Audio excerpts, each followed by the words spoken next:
In the 55th International Biel Chess Festival, Day 2 is finished. The Grandmaster Triathlon tournament had the rapid tournament. It was an exciting action between 8 invited Grandmasters, 7 rounds, a round-robin tournament, and what an action it was. So let's maybe have a look at some of the most exciting games played in the tournament. So probably we have to start with the game of the current world rapid champion, another pickup, the Satorov, playing against German #1 Vincent Keimer. And it did not disappoint. So they played it out, the Trompovsky variation. Here, Black seemingly is doing all right with the 2 bishops. And here, the Uzbeki Grandmaster decided to start a kingside assault with h4, clearly hinting with h5. After the short castle, h5, g5, Black didn't really mind creating some weaknesses at a king side. After bishop c2, queen d3, White got really ambitious with the attack. g4, queen g5, Keimer showed that he also has some ambition. And now the critical moment arose here after e5, knight f1. White already was hinting at fighting for the f5 square with knight e3 and knight g3, and this was probably the moment when the young German made a mistake. He took on d4, which also by the former world champion Vishy Anand in the studio was recognized as probably a mistake, because after c takes, c5, Black's idea to open the docks with bishop never really materialized. Now here, after the very powerful f4, g takes, c takes, and exactly e5, Black cannot really make a proper defense. After f5, take on f6, knight f6, rook g1, Black already was struggling, queen h4, knight g3, long castle, and after a couple of moves, it already was quite obvious that Black is suffering. So here, Keimer had really no other choice than to sacrifice this very powerful bishop on c2, and after queen c2, rook c8, and a couple of moves, it was already quite obvious that the rest of the game is technique. White won the game. Also, one of the most exciting games was this time for Vincent Keimer playing with the white color against the eventual tournament winner, like Wang Lian. So right after the opening, the action really took off with a bang, because here after c takes on d5, knight e5, queen c2, knight c6, a3, stopping any knight b4 ideas, here Vincent very quickly started to improvise. Bishop d3, h6, and very bold g4, clearly hinting with ideas like h4, g5, and rook g1. Now after rook c8, clearly hinting at knight e4 and knight b4 ideas, here Vincent played rook g1. Bishop e8, threatened with knight b4, and what it made really amazing, the young German allowed it. This was not a blunder. So after h4, knight b4, happened the trade. Knight b4, and instead of course, retreating with a queen, White gave a check on h7, king h8, queen b1, g6. Now, we had this position in the live studio together with the former world champion Vishy Anand. We could not understand what's going on, because Vishy was suggesting knight g5. I was looking towards knight e5. There's various possibilities. Play on g6, play h5. Many, many interesting possibilities, and the game became a real mess. Now, after bishop takes on g6, f takes, knight e5, this was the discovered check. King h7, take on b4 was the choice by the young German, and very powerful idea, rook takes on f3, eliminating potentially a dangerous attacking piece from the White's perspective. This was found by Vietnamese top Grandmaster. Here, after queen e4, the complications only were about to start, because also White has also his own ideas, try to checkmate Black at some point, with most like queen e5 or h5.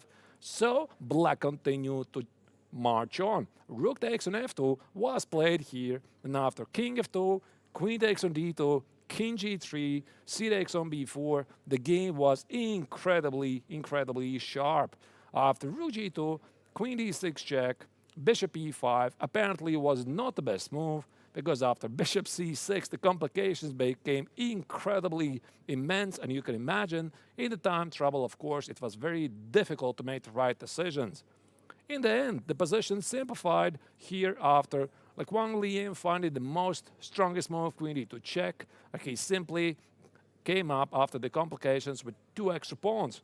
However, Keimer showed extra strong resilience, and he was, in the end, saved the game despite the fact being down 2 pawns. So this, by far, at that point, was one of the most exciting games of the Rapid tournament. It finished in a draw.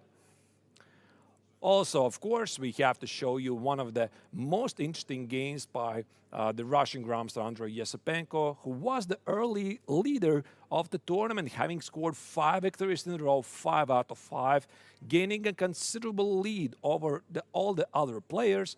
And this game he played against the last year's triathlon winner, Gatakamsky. Now, White already is slightly struggling due to the unfortunately placed king, and the knight on h4 also doesn't do much. And here, Yesipenko made a very nice, typical sacrifice, b5, in order to get control of the d5 square. Kamsky had no really choice, I mean, he had to accept it. And after c takes, rook d8, Black made sure that he can make a breakthrough in the center. And after king g1, d5, take, bishop d5, you could already start to appreciate Black's position, because he has 2 very powerful bishops, chance to organize a strong pawn center, while White's pawn majority at the queen side didn't really feel to be anything serious. After a couple of moves, e4, another powerful move by Yesipenko. So in the end, White did not really hold for long, because also g5 already was becoming a very serious threat. Queen takes on f2, rook d2, major threats by Andrei here with the black color. So in the end, after a couple of moves, Kamsky tried last tricks, but was unable to save the game. So a dream start for Andrei Yesipenko, scoring 5 points out of 5. For Gatakamsky, it was exactly the opposite. What a catastrophic start with 5 losses in a row. Continuing the action, one of the most memorable, if not the most memorable game of the Rapid tournament was from the ever-creative Salem Saleh, this time playing against Vincent Keimer. Here he tried to rip apart Black's position with a4, and instead of the cautious a6, Vincent felt that he can try to fight for more with b4. Now for Salem, he didn't have to be asked twice. He decided to sacrifice a piece because he is significantly ahead in development. After b takes, c takes on d5 was the key idea of Salem Saleh. After capturing the piece, e takes on d5, it seems that White doesn't have much for the sacrifice piece. However, after the very strong knight h4, it became incredibly unpleasant for Black to hold the position, because the bishop at some point, if it's going to lead the e6 square, White will play e6, bishop h5, and rook e1. If Black plays bishop e6, White simply marches for the f-pawn, and the Black king is in the middle of the action. Now here, Keimer played bishop e4. After rook c1, queen d8, targeting the knight on h4. Here, e6. What a move by Salem, ripping apart Black's position. Now, again, f takes on e6. White would just play bishop h5, f3, rook e1, opening the position. So, of course, Vincent understood very well the dangers of the position, and instead he tried to complete development and give up the conquered material. However, after e takes on d7, knight takes on d7, the white knight on h4 again is under attack, and yet, again, White continued to charge forward. Bishop f4, not giving rest to Black. Bishop a3, now Black is desperately trying to cast a short. However, another powerful idea here by Salem Saleh was that after knight takes on b8, instead of protecting the knight, he kept the Black king in the center. Now here, after queen takes on h4, bishop b5 check, knight e7, and rook c1, it wasn't really clear how Black is going to hold this position together. So after the best move, queen g4, protecting the knight on d7, threatening the mate on g2, here Salem Saleh came up with a very interesting idea. f3, take it, and bishop takes on d7. Now after queen d7, g takes on f3, the Black king is still in the center under a major attack.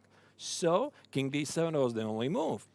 And after queen a7, you cannot really blame Vincent here for not finding the only move, king e8, but you can definitely understand that after king e8, queen b8, again the only move would be king e7, and apparently there's no mate, because after queen e5 check, king f8, there is no follow-up, and probably the game is going just to finish in a draw. So what the turnaround it was, and instead Vincent played king e6, which felt a natural choice, and after rook c6, king f5, queen takes on f7, king e4. This was probably what the German Grandmaster saw from afar. However, there was the final stunning blow from the Arab Grandmaster, where he played rook g6, not only attacking the black queen, but also protecting his own king from the checkmate. So this was clearly missed by Keimer. So in the end, white won back the piece, the black king was exposed, and white won the game. So before the final round, we had still a sole leader, which was Andrei Yesepenko, because having scored 5 victories out of 5, he lost the 6th round game against Nobderbek Abdusattorov, what appeared to be a fortress in the final position, but as he confessed in the final position, he slightly rushed with his move, and then later he would regret it and lose the game. So, however, the final round game was the matchup between the two leaders. Like Wang Lian was trailing Yesepenko by 1 point, so this meant that if he wins the game, he overtakes the leader and wins the rapid tournament. So actually, the game was, for the most of the time, looking really peaceful until Yesepenko made some mistakes, and in the end, we got the following position. Now white is clearly winning, and after g5, Yesepenko tried his final trick by rook c4, threatening rook c3 check, rook c3 captured the white queen. Now, white could have played simply g6, and after g6, rook c3 sacrificed the queen, and one of these pawns inevitably will be promoted. Now, instead, Wang Lian rushed, and actually this could have had major impact on the final rankings. Queen c1 apparently was a huge blunder, because after rook c1, king g4, here, king f5, king c6. Now, as Wang Lian confessed in the post-game interview, he had intended to play g6, and clearly the idea was that after rook takes on h6, g7 wins, because the black rook cannot stop the passing pawn. However, what he had missed and what he noticed at the last moment, that black gave this very nasty check, rook h5 check, and that's it. So it doesn't matter what white is doing here. He can no longer win the game, because g7 now obviously is impossible due to rook g6. So here, drama continued. After king g6, king d6, king h7, now Yesepenko blitzed it out and played king e7, clearly with the idea that after g6, he has rook g1, meeting g7 with king f7, and white cannot advance the g-pawn. However, after simple move, king g7, white wins, because he's about to promote the h-pawn, and black can't do a thing about it. For example, the game could have continued like this, and white wins. And as it turns out, king e7 here was the critical mistake, because black could have played king e6. And now the big point is that after g6, rook g1. Now, if white plays king g7, now black has access to king f5, securing not only the draw, but also the victory in the rapid tournament. Yesepenko didn't find his final resource. He lost the game, so well-deserved victory in the tournament for Wang Lian, who was slightly lucky in the previous round, winning by time in a completely lost position against Arkady Nadich. So in the end, this is the final rankings as you see in the rapid tournament. Wang Lian takes down the rapid tournament with 11 points. Yesepenko is in the second place with 10 points. Nobderbek Abdusattorov, the reigning world rapid champion, finished with 9. Then we have Gukesh and Salem Saleh with 7 points. Nadich 6. Keimer, disappointing result for him, I guess, in the rapid tournament with 5 points. And of course, Gadakamsky started with 5 losses, made a draw, another loss in the end. So probably a tournament he won't to forget. So the action will resume on Thursday with the classical tournament round 1, the Grandmaster Triathlon here in Biel Chess only started. A lot of action is ahead. In the rapid tournament, we had briefly Vishy Anand in the commentating section, and he's also set to return for round 1 of the Classical tournament. Stay tuned and follow us live.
Welcome everybody to the third day of the Biel International Chess Festival in memoriam of Peter Bury.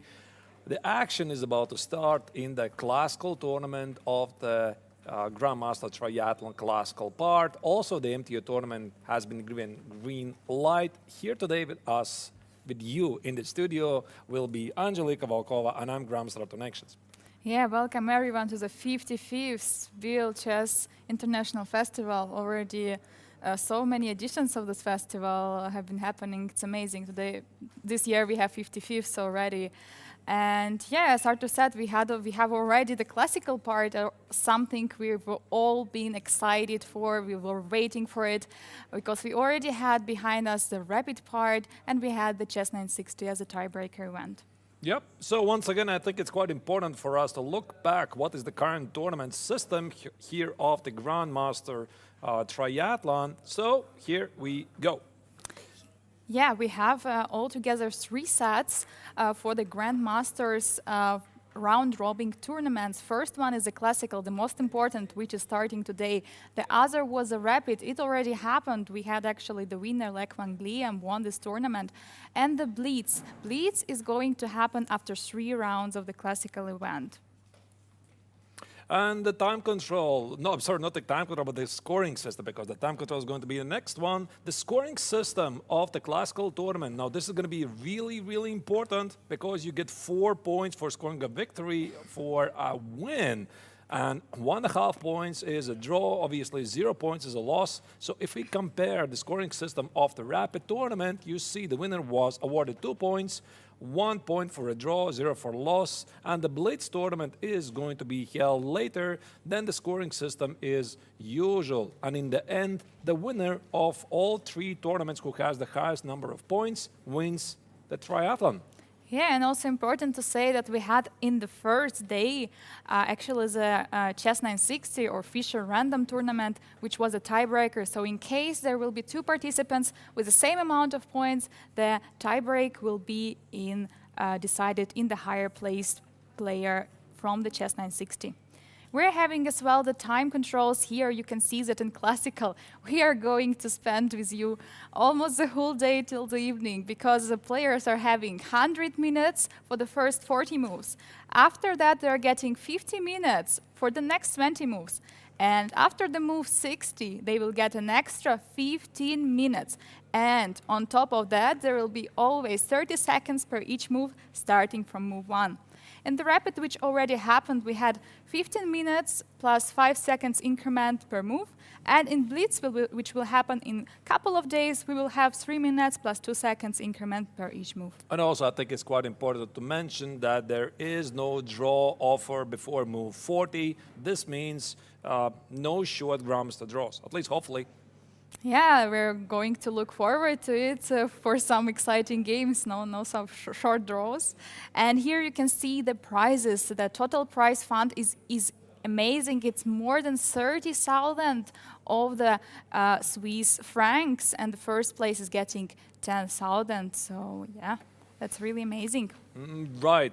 So also, before we switch on to the games, because the games are going to be a bit slower paced this time because this is naturally a classical tournament, so even if we miss a couple of first moves being played, don't worry.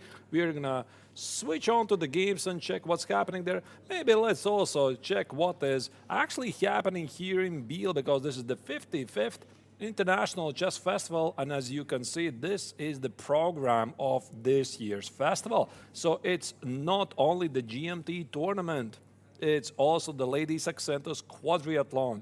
There's also the Swiss Championships, Rapid Fischer Random Championship, Swiss Rapid and Blitz, Swiss Junior Championship, and of course the Open tournaments, the MTO, which today is running round 2. And of course, from time to time, we'll try to have a look at what is happening there. Then there's the Amateur tournament, Rapid and Blitz tournament, another Youth tournament, there's the Generation tournament. Oh my goodness, there's so many tournaments here. Absolutely incredible festival. So basically every person, like regardless the rating and the age can find, or even gender can find their tournament. So it's quite impressive that just also amateurs can play in the same playing hall as top grandmasters. And here we have the past winners from the previous years of the master tournaments and the most important Grandmaster Triathlon. We can see some very famous names, including current world champion Magnus Carlsen, Fabiano Caruana also won 2010. Maxime Vachier-Lagrave was winning quite a few times, and the last winner of the tournament, actually Gata Kamsky, is playing this year. Yep. And of course, MTO also has an incredible amount of amazing players like Salem Saleh, who won the last tournament in year 2021, and he has advanced to GMT. So here you see the live stream schedule of the Biel Chess Festival that we have planned for you. So of course, it's the Chess 960 and Rapid Tournament of the GMT. They're finished. Yesterday it was a rest day. Well, unfortunately not for the MTO players. However, starting from today, we are not going to have a rest day here because today we follow the round 1 of the GMT first 3 rounds. Then we have a blitz tournament, and the next day we are going to have a rest day for the GMT players, but we are going to still be back for a shorter stream and follow the MTO. Yeah, incredible. 9 days in a row of chess.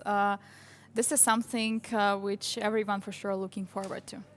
Right, and who is playing in the Grandmaster tournament? You're probably wondering, who are these players? So here you see, one of the strongest players in the field is Andrei Yesipenko.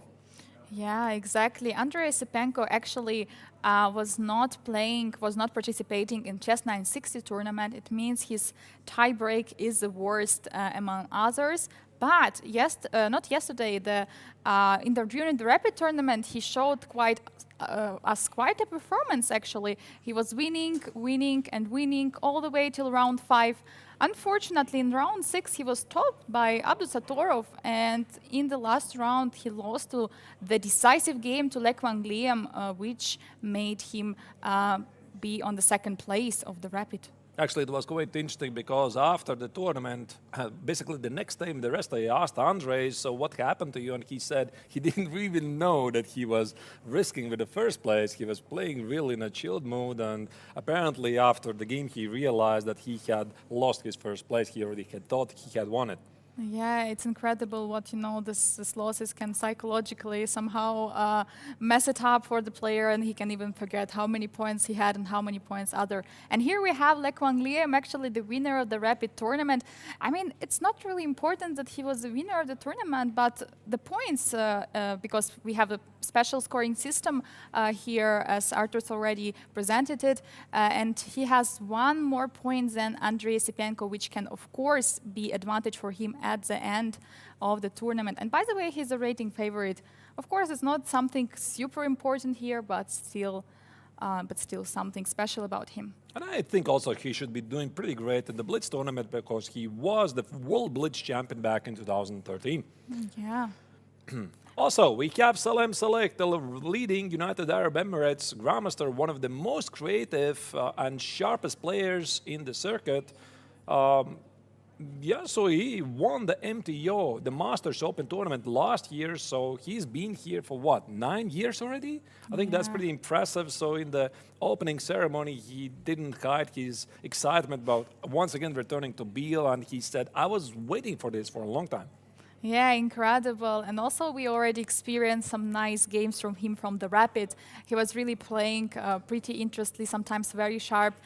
Sometimes it didn't work out for him, but it was always a pleasure to check his games. And also, of course, we have the last year's winner, Gata Kamsky, who was actually, I mean, not actually, but really this year he is already the most experienced player in the field. Clearly didn't hide his ambition to defend his title of last year. However, the Rapid tournament was a major disappointment for the American Grandmaster because he started with 5 losses and finished with just half a point out of 7. Yeah, unfortunate for Gata, considering the fact that he played really nicely in the Rapid last year and winning the whole GMT tournament. So continuing with the player list, here you see the youngest German Grandmaster Vincent Keimer Already at age 17, he is very close to reach the rating of 2700. So I imagine all of the eyes also will be looking towards to the performance of the young German Grandmaster. For him, so far the start has been not perhaps as he was wishing for. He had a tough start in the rapid tournament, and yeah, I guess he'll be looking towards to play well in this tournament and reach the coveted 2700 rating. But let's not forget that Vincent actually won the Chess 960 tournament, which was the first event. But of course, it's not in the set of the Grandmaster Triathlon, but it's an extra event which is going to be as a tiebreaker at the end. So Vincent will be always having the better tiebreak among the other players. So we will see. We're looking forward to him to show something in the classical set. Yeah, I should be feeling pretty great, right? That you always have the best tiebreak, right? So it doesn't matter what you're doing, you have the best buchholz. All right. Also, we have, of course, Norbert Abdus-Sator, the reigning world rapid champion, only age 17, who scored one of his career highlights last December by winning the World Rapid Championships. Yeah, I guess he's also looking towards a major score here in the GMT tournament. Yeah, he didn't do that well in the rapid. I mean, of course, he's very ambitious, and during the opening ceremony, he said that he would like to win all of the sets. He wanted to win the whole GMT tournament, so not only rapid, but yeah, rapid he couldn't manage, but he still scored very important victory against Yesipenko, stopping him from winning the tournament. And then we have Arkady Naidich, my former fellow countryman from Latvia, Riga. Now, of course, then he moved to Germany and switched the federation to Azerbaijan, but he has been here before. He's come back to show that he can still do it. For him, the Chess 960 tournament was a major disappointment, but he played rather well in the rapid. Yeah, we're going to look what is going to happen actually in the classical part, because he's the second most experienced player in the field after Gata. And of course, Domarayu Gukesh, the youngest player in the field, only 16 years old. So, of course, he is going to be looking towards, again, a great score here in Biel. And probably he definitely feels some moral support from the former world champion, Vishy Anand, who specifically came here to watch his fellow Indian players playing in action. Indeed, and let's not forget that he is just a step away from reaching 2700, which he said during the opening ceremony it would be really nice to reach here in Biel. All right, so let's go finally to the action.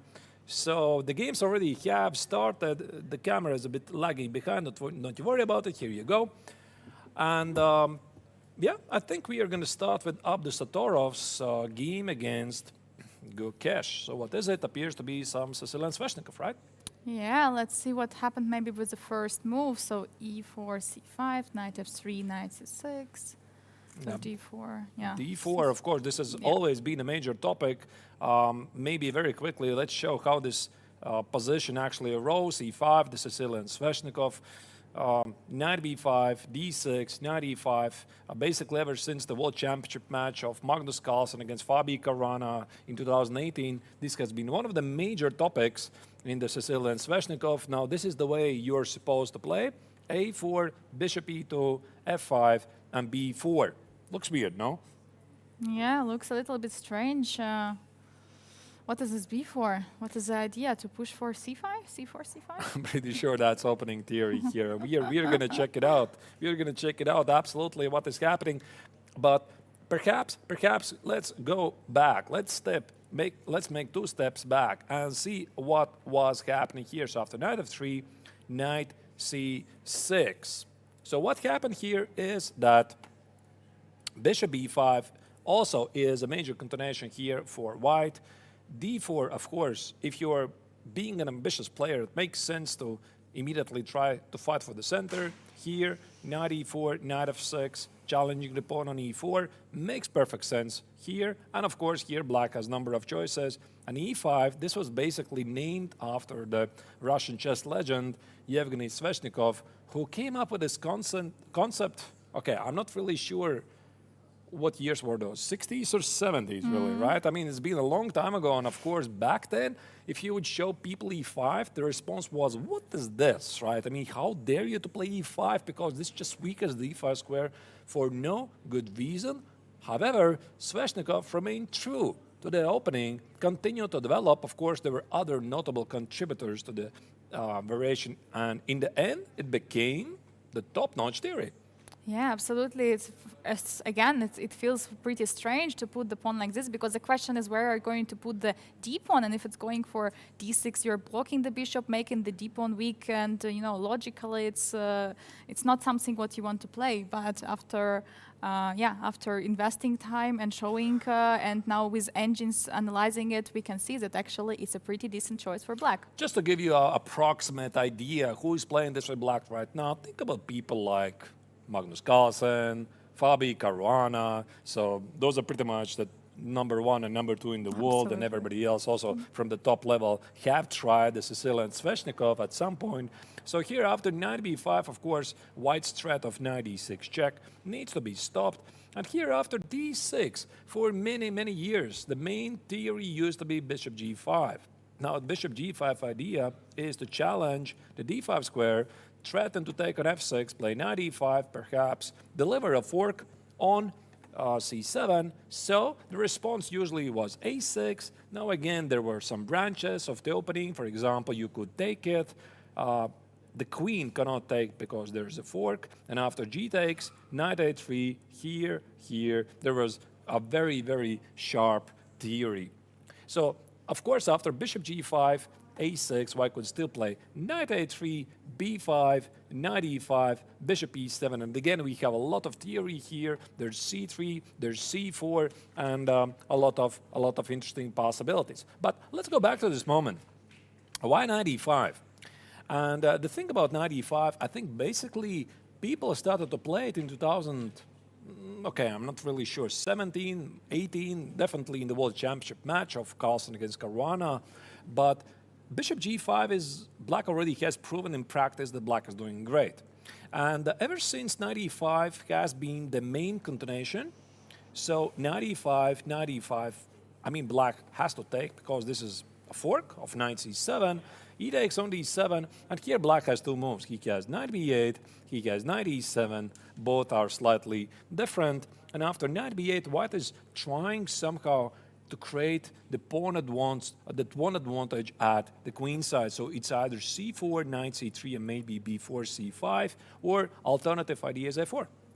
Yeah, and a4 was indeed played in the game. So white is trying to expand on the queen side, somewhere where white is going to play in the middle game. And now as we can see, this central pawns of black, d6 doesn't look that weak anymore after pawn on e4 took on d5. So that's somehow hiding that pawn. Of course, black somehow has the issues because knight went back to b8, but sometimes it's even better to move with the knight back in order to remaneuver some better squares, something like d7, and then go at some moment even to c5 in case it's possible to stop with a5, some b4 push on the pawn. So typically white's idea here is to play at the queen side. White wants to play at some point a5. Black is thinking about that. Someone play bishop e7, f5. Black is playing at the king side. White's playing at the queen side. And the game is usually pretty sharp. So if you're looking for more references, of course, you can recheck some of the games from the World Championship match of Magnus Carlsen against Fabi Caruana. So very quickly, I'll maybe add that a6 not always is so great for black because white can play knight a3, knight c4, a5, and create a potential weakness on b6. Yes, usually when the opponent is attacking you from on one side of the board, in this case on the queen side, it's not so smart to push the pawns because, okay, the pawns cannot really go back, and the problem will be that actually there can be some weaknesses made in your position. Right. All right. Where's our camera? Just a second. So we have this on the board 1. Yeah, I think we slightly lost our cameras. Don't worry about that. So, also, before we move on to the next game, and continuing the analysis of this game, I would like to inform you that we are going to have two very special, very special guests here in the studio. So in something like 10, 15 minutes, there's going to be one of the leading Swiss Grandmasters, Yannick Pelletier. He also was formerly the Biel Chess Festival organizer, a very well-known chess personality. So he's going to join us for about half an hour together with Angelika, tell about his experiences in Swiss chess, ongoing projects, what does it mean for Biel to have this chess festival. So that's in something like 10, 15 minutes.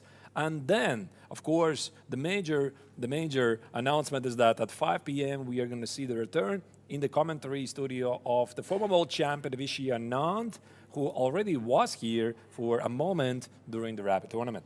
Yeah, it will be indeed the pleasure to meet him again and have here in the studio for checking the games of the classical part. And at that time, we will already have something on the board after the opening and middle game will be already advanced. So maybe we can see what happened later in this game. So after let's do that. A4. Yeah, A4, that's interesting. Black decided not to push away the knight, right? Because he knows the problem that of this B6 squared, it might be an issue.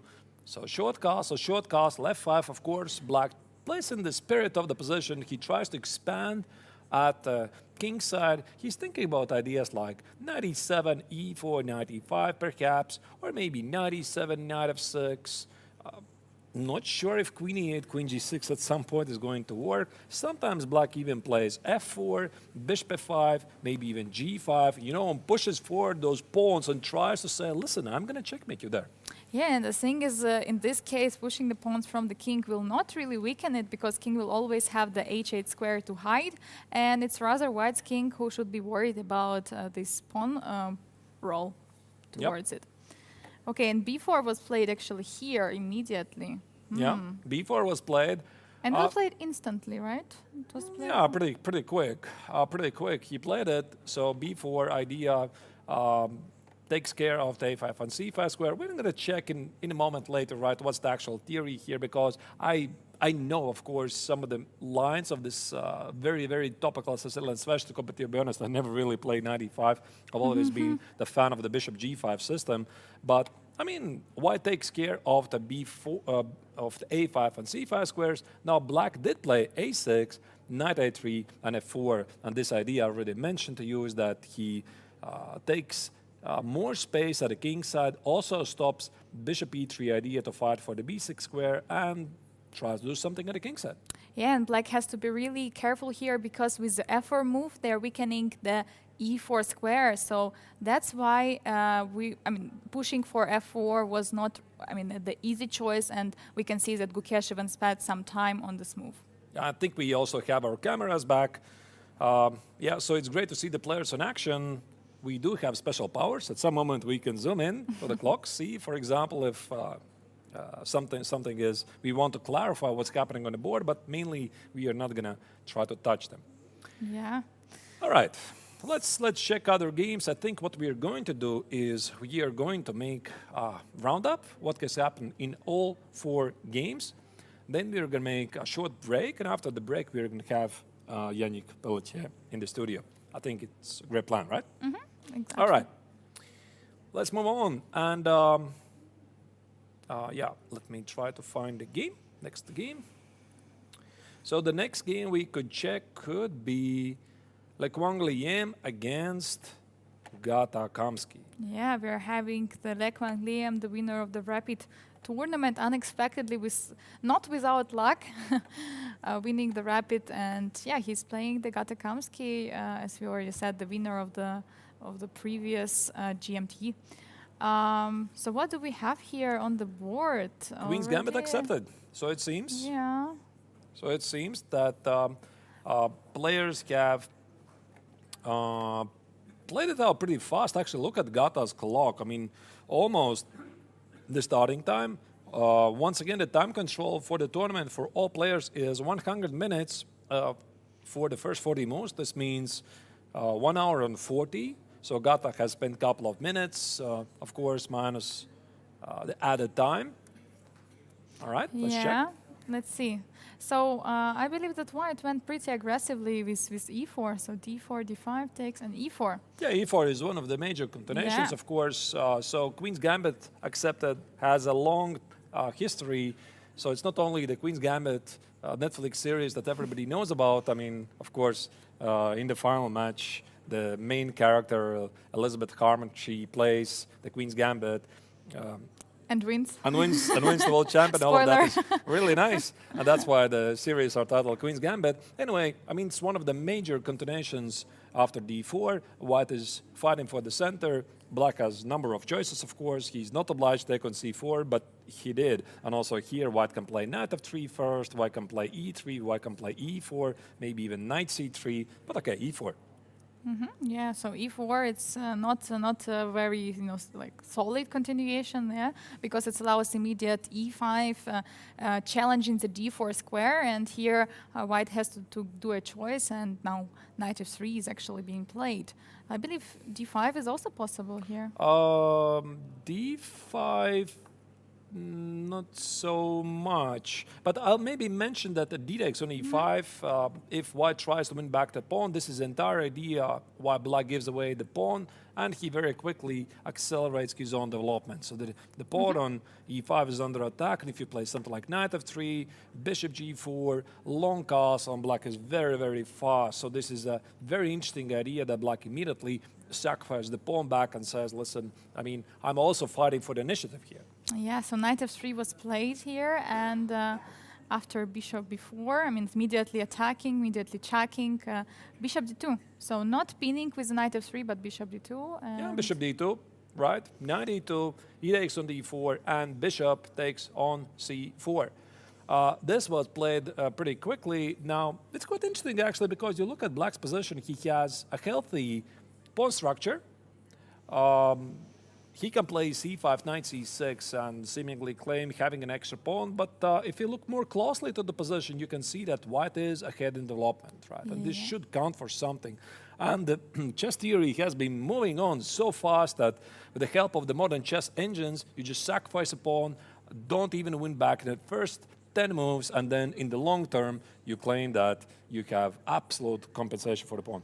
Yeah, indeed. And for example, if black is playing for something c5, as Arthur said, that will be a huge development advantage for white. But for example, in case of something like knight c6 protecting the pawn, at some moment later, there will be for sure some knight b3 idea to taking that pawn back. So if black really wants to keep the pawn, they should play c5, but also face some issues.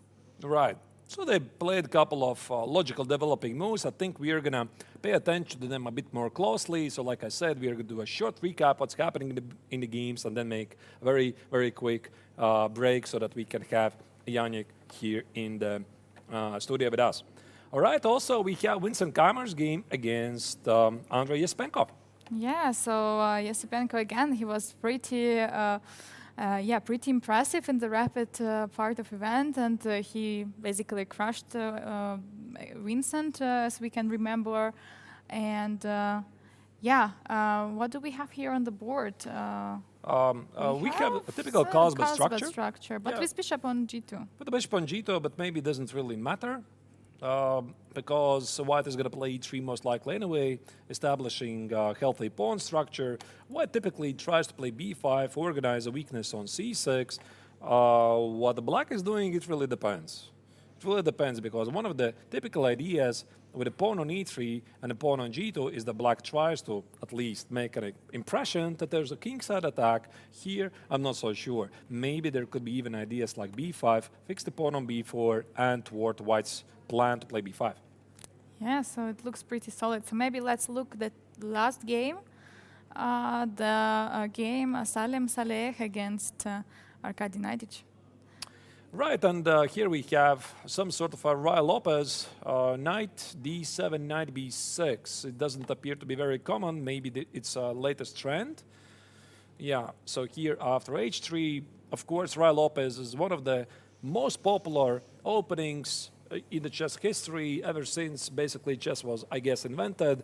So after knight e7, this is not the most popular continuation. Black has a number of choices. The classical choice is knight f5, c5. Then we have the bishop b7, knight b8, knight e7.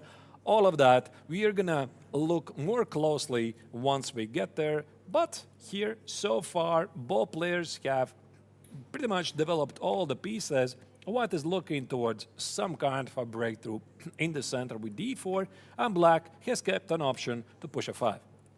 Yeah, exactly. And we're going to look at those games pretty closely, much closer later. And for now, we're going to do probably a short break for maybe 5 minutes, and we will be back with the first guest, with Yannick Pelletier. Don't go anywhere. Stay tuned. More action is coming. See you in a few minutes. And from Biel, bye-bye.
And welcome back, everyone, to the studio of the 50th Biel International Chess Festival. And we're having here with us Grandmaster Yannick Pelletier.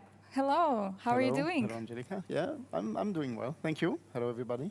Hello, everyone. So actually, he's a special guest here at Biel Chess Festival, and actually, Yannick was an organizer earlier of the Biel Chess Festival. It's very nice to have you here. Maybe you can tell us about your experience in the previous years. Well, I could talk for hours about this because I was born in Biel and I saw the festival as a little child. I was watching the players and dreaming that I once would be there. And in some way, this dream came true, and I managed to play some Grandmaster tournaments and Opens. So, and yeah, indeed, after 2012, when Olivier Breisacher passed away, I was asked if I wanted to join the team, the organizing team, to take care of the Grandmaster tournament and invitation for the Open. And so I said yes, and that's where that was my duty until 2018, when we made the 51st festival with Magnus Carlsen, Mehmet Yarov, and other great players. And yeah, after that, I mean, family duties, and this tournament takes a lot of time of preparation. This is things that people don't see behind the scenes and don't even imagine how much time it takes. And it was not just my case, but of course the case for Paul and Peter Bury before, and Peter Bonnenblucht and all the team. It's a lot of time, and with the little kids running around in the house, and I mean there were really too many things going around, so I decided to stop it. So now you're here in Biel, so now you see it's organized now by Paul and Peter. How do you find it? Like, you have already your background in organizing it. How is the event? Do you enjoy it? Yeah, of course, yeah. Well, basically, their duty was there before. I had my own field, which was a Grandmaster tournament, and taking care, and of course, we were in contact, but basically, they are still doing the same as before, except that they, of course, look forward to making novelties. It's important not to stay on the same spot, because otherwise you fall behind. And so they introduce new ideas and new things. I can see this screen here is nothing like I was seeing a few years ago, and it's all getting together with new technologies, and the field is great. The atmosphere is exactly the same. It's the first time I come again since 2018, so it feels good, and it's nice to be back here in this, my playground when I was a kid and later on. So it's just a great feeling. So tell us maybe more. You're probably part of the Swiss Federation. Do you do something for Swiss chess? What is your part? Well, I actually play, so I am not involved in the Swiss Federation at all, except when they consult me on a few things, as they do with other players. But yeah, I play. I will play the Olympiad in 2 weeks already. Yeah, 2 weeks. So yeah, I'm still a player, but no more a professional in the right sense of the word, because I mostly coach now youngsters, some of the best Swiss juniors. And I also run my academy. It's been a year now, so it's still pretty new, and making things, step by step going forward. It's not just me. It's not just a chess academy. It's also a project I have with my wife, and which goes also beyond chess. But at the start, we are focusing on chess because it's step by step. And it's going well. We've had a year now of courses and students, and we are looking forward to the second year, also with a few new adjustments and a few new things. So yeah. So what is the name of this academy? It's called the Swiss Masters Chess Academy. Wow. And it's not just about myself, of course. It's more about Swiss masters who are now at the moment. And I want to include them for workshops or for some things in the course of our development. And also to create and help make new Swiss masters as well. And it's not just for Swiss players. If anyone from abroad wants to join and be part of the courses, everybody is welcome, of course. Young and old, doesn't matter. So you did here also workshops at Biel? Yes, I did some workshops 2 days before, also in Zurich, on Monday and Tuesday, and yesterday and this morning here in Biel, just here in the workshop room. And yeah, went well. I'm quite happy, trying to make as much publicity as possible. That this is important. It's not so easy. The chess part is easier than the publicity, actually, for me. Maybe not for everyone, but for me. Great. And you said that you are running it together with your wife, so she's also involved in chess. Is she a chess player? Used to be. I mean, she is a chess player, but she stopped. She used to play for the Luxembourg national team. And Marie basically stopped playing chess and has other interests. But yeah, it's a common project, and she does a lot of important things for the academy, which I am completely unable to do. So it's good. And who are there, the students of the academy? So mostly the youngsters? We've had people from all age ranks, even some senior players, I mean, over 60. But yeah, we do have in the highest, the strongest program, we have two youngsters who play in the Open now. Oh. Those Igor Schlegel and Dorian Aslani, who rank among the best talents under 20, not counting Fabian Benziger, who is also my student, but he's been my student for many years now, more on private level. So yeah, Fabian Benziger, Noah Fecker, I still train them, of course, but they are not really part of the academy as the idea of the core idea of the weekly courses. But of course, they can. We'll count them as well as as our students in a way. Yeah. So yeah, quite a few, and younger as well, younger and less experienced yet, and so it's important.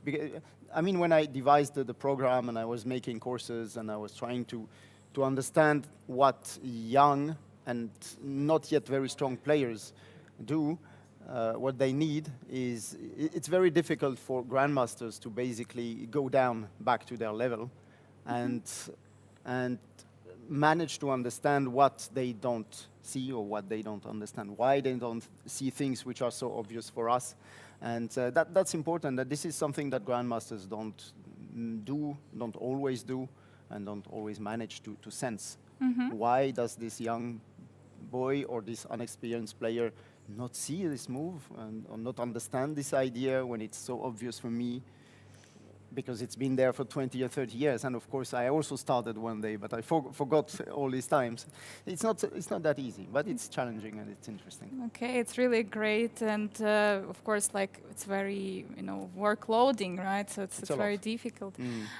So let's return maybe to the tournament. Sure. Yeah. And maybe you have something, some particular game you would like to look at.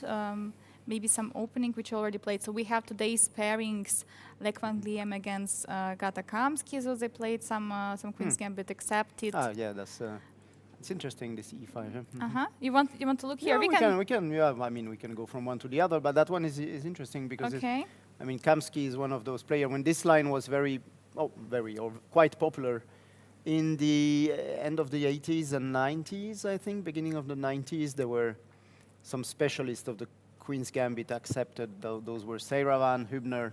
They would play the opening, I mean, most of the time in most of their games in top tournaments. So there were some games like Karpov against them, or Salov, and this was quite a topical line. Yeah, that's Bishop D2 or Knight BD2. Both moves are possible. And they're, both with advantages and disadvantages. Basically, keeping more pieces for some sort of attack. But Knight BD2 is more simplifying. Yeah, this is more. I mean, this makes this a bit more natural. Take, and this Queen F6 used to be also a move. I think Knight F6 has some drawbacks. I can't really remember what. Probably just E5 coming very quickly. But Queen F6 is interesting because he wants to put the knight on E7, and the queen needs to be there to defend a bit. The king side against some knight G5 ideas. So yeah, there is this idea of Queen F6, I remember. And Kamsky, must have played that like for 30-something years ago. And he has quite When experience. he was a junior, still a very, very strong junior. So what did they play? E5, yeah. E5, Queen G6. Yeah, this must be theory. I remember some nice games there, yeah. Maybe Karpov or Kasparov, maybe even with white playing that. 97, B4, yeah. I think this is critical, if I remember well. B4, so the pawn sacrificed, but the pawn cannot be really taken, yes, because of the initiative. Yeah, that's probably the point. I mean, you don't have a refutation immediately, but white is getting some initiative. Maybe with a check, knight back, and knight takes D4, castle, and there might be some. Or maybe E6, the move before. Could be. Here or from the beginning, No, yes? after Queen A4, probably. And after knight goes yeah, back. E6 could be interesting, and then only to take on D4. there must be something along those lines, which is quite dangerous. In any case, they know it, and Yes, it's absolutely, and dangerous, they that's why of course Kata didn't take since he has such an experience Yep. here. So a6 rather, and yeah, queen b3. Yes, castling makes sense. Castle Rook makes c1, sense. and white is just playing for long-term compensation. I mean, it's a pawn at the moment, but I can imagine it can be recovered without too many hustle. And at the moment, black needs to develop. Yeah, Bishop e6 e6 makes immediately, sense, yeah. offering the trade, and knight e4. So white is not rushing with taking. No. Yeah, he doesn't want to take on e6 because it opens the f file, and exchanging queens is not really what he wants, although it could still be okay. But the knight is just going to c5. And So basically, these 2 pawns on the queen side are, so to say, holding those 3 on for black. yeah, and he might consider a4, b5, and pushing on the c file one day on that pawn on c7. And it's not really I mean, we cannot really feel that there is an extra Yeah. pawn for black. Yeah, because it doesn't really play a big part at the moment. It's true. Okay, so maybe some other. Is that the position we have now? Yeah, this is a position. Yeah. So So, what else, yeah? actually, just trade is happening. It Bishop took, yeah. c4. Logical, right? Yeah. Lots, Yeah, well, probably so queen takes. Probably queen takes. Anyway, if black plays solidly, I can imagine the game ending in a draw. Because he will have to give back the pawn probably, but he'll arrange things so that it's under good circumstances, and normally he will be able to liquidate. He only has to be, I think he has to watch for the 2 pawn ideas, b5, I mean, being prepared with a4. I mean, no, white playing b5. Black has to be careful of this b5 coming, a4, b5, or a6 or e6 under good circumstances can be dangerous. So black has to watch for these 2 things, and if he's careful, it shouldn't be too big of a and problem. indeed, actually, queen took, and yeah. So yeah, we're just going to move to the next one. So we Yes, have yes, right. here, we have Abdusatorov against Gukesh. Pretty that's interesting matchup. Yeah, and this was Sveshnikov, so we can also return and see what happened in the opening. Knight So d5. one more time for you to see. Yeah, e5 and knight d5. So yeah, d6. Yeah, and here also Arthurs was saying that bishop g5 he was like also playing. That's the main move actually. But knight d5 has come since that match, a little bit before the match of Carlsen Caruana became popular, and that was definitely a big debate in this match, knight d5. But then he went back to e7. I mean, after the exchange on d5, Carlsen mostly went back to e7 instead of knight b8, which is the older move, which I remember when I played the Sveshnikov long time ago, knight b8 was considered the main move. So that's where he went. But knight b8 is somehow also more flexible, no? It's like knight can... Yeah, well, knight e7 is a bit more aggressive when you go back immediately to g6, but you also neglect the queen side a bit, so white is coming a bit quicker. But, I mean, things are obviously not as easy as Of it course. is. So yeah, that's But both c4. players know what they're doing, so Yeah, knight for sure. b8. He played a4 immediately. A4 immediately, C4 yeah. is the main move, or used to be at least. Okay. So a4, bishop e7, bishop e2, castle, and f5 here. So, yeah. So immediately already expanding on the king side. Yeah, then it's always a question for white how he's going to react to this expansion, whether he's going to wait or play just f3 and then see what happens, or if he goes f4. He can play f4, this is a principal answer, and allowing black to get a passed pawn by playing e4, but it's not obligatorily the best idea, because white can play bishop e4, and especially the square d4 is now available For the knight. knight or the bishop, depending. But the knight can go, and then e6. So black doesn't have to play e4 and can protect it, maybe with a knight on d7, or first play a6, maybe, and then... a6, and knight goes to c3 Well, or e3, maybe a3. If he doesn't play c4, he might want to go to a3 and c4. That could be the idea. And that might be the reason why black doesn't want to rush also with a6. Or was maybe a bit too quick with that. But So knight d7 and try to take back with the pawn. So f4 is more like radical moves against this. Okay, He but didn't do it, yeah, yeah. didn't do it. Yes, and went for b4. So basically, everyone is playing on its side. So it's getting sharp here. So b4 immediately taking counter control the 2 squares and preparing expanding. So a6 was played here. Are we being attacked by a fly? Yes, I we can are see. being attacked. Fly attack. Ambassador Wants was to trying to participate. attack on the queen side. We are being attacked a little bit here in the studio. But yeah, a6. Is it a good move? So it's not a weakening in this case. What do you think? Because b6 now Well, is the a question. Yeah, but the knight on b5 is quite annoying as well. So it's not easy to tolerate it so long. So, and at some point, maybe bishop e3 is gonna come, and then questions about the pawn on e7.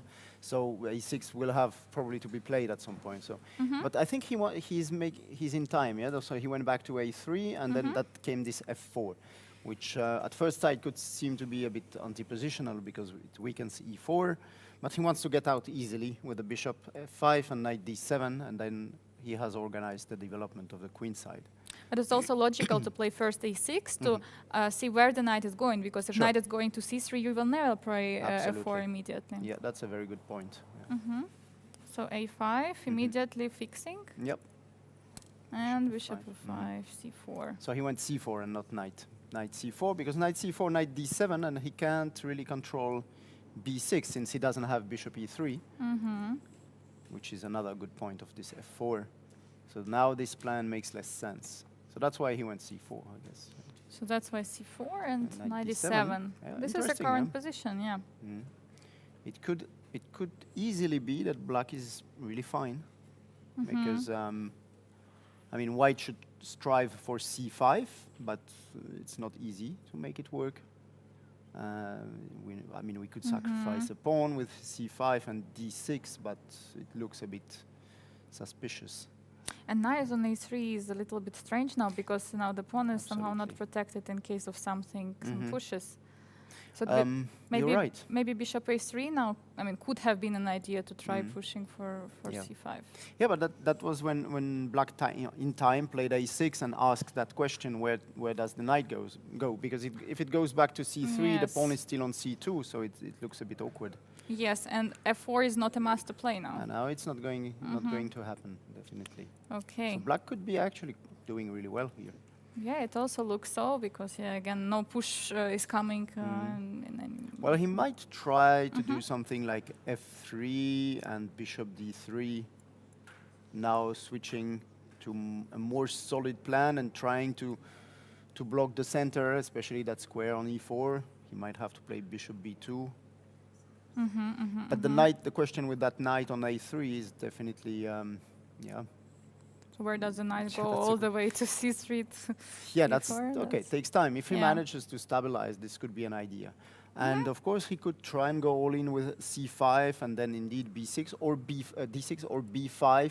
I mean, first c5, sacrificing a pawn, and then trying to play b5, knight c4. But I mean, this has to be calculated more deeply than what we do here.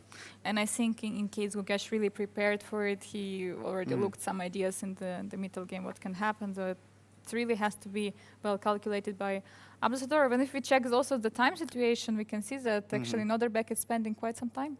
Do they have 1:30 at the start or 1:40? No, they have 100 minutes, so it's 1:40. Yeah. So he already took some time. But Yes. well, I like black here, definitely. Yeah. So, and in the first game, you like more white, or you like?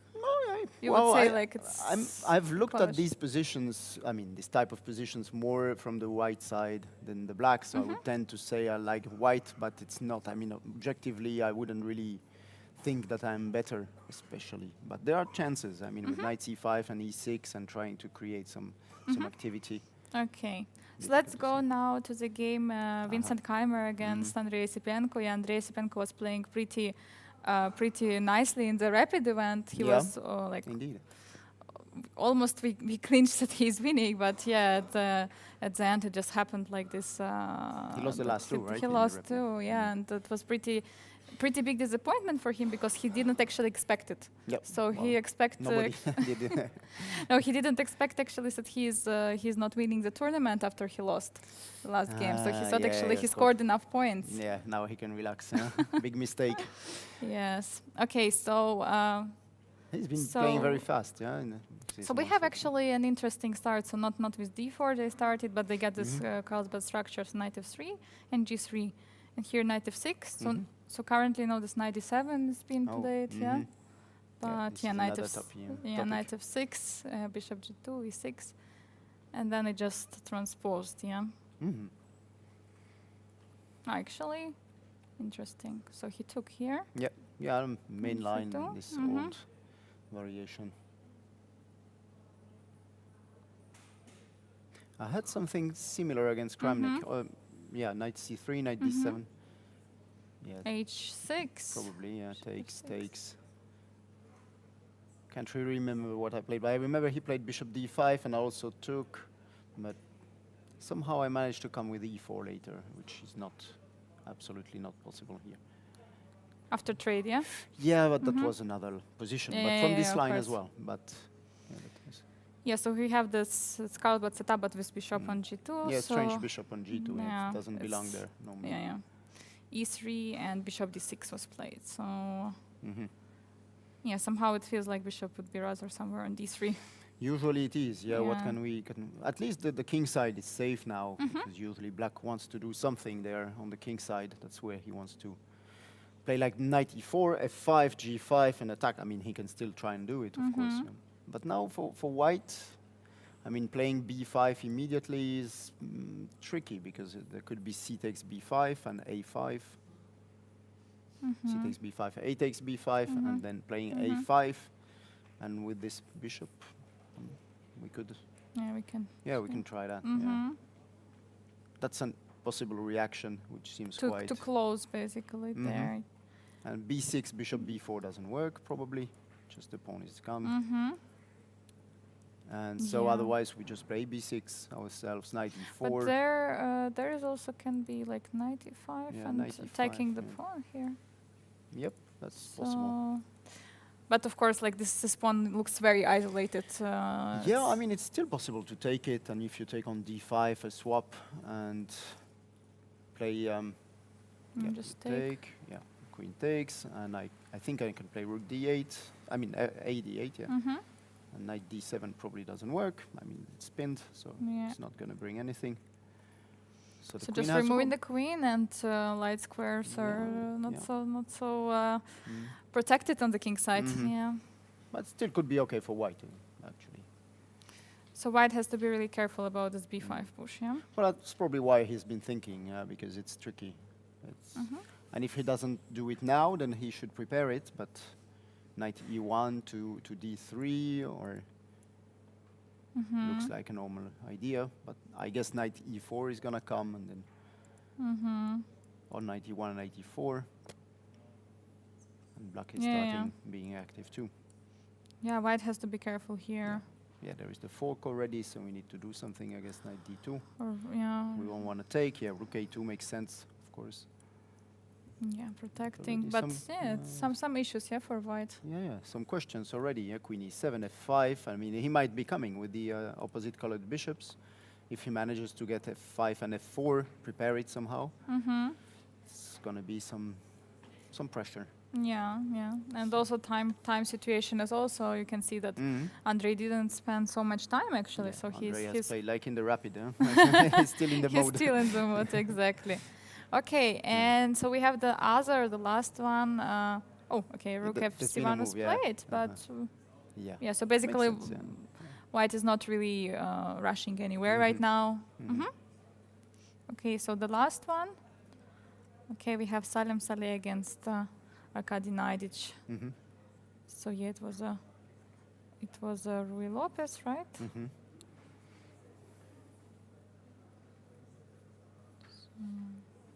I mean, everything is Yep. All good so classic. far. Okay, knight d7. That's obviously the first moment of choice in Yes. this very, I mean, like 5, 6 different plans. So knight d7 Yeah. is one of them. Hmm. Different ideas, but yeah, knight d7 went, d3, and yeah, knight b6, I mean, logical. Hmm. Bishop e3, rook b8. Yeah, so already trying to create maybe something at some moment. This b4 push. That's why has to remove the knight, right? So knight a5 or And something. c5, yeah, that's the Chigorin plan that he's played, but of course with knight b6 included. So Mm-hmm. c5, going back. So Yeah, c5 typical and going Spanish back. maneuvers at the moment. Knight g3, rook e8, both playing very sensible moves. And white is waiting.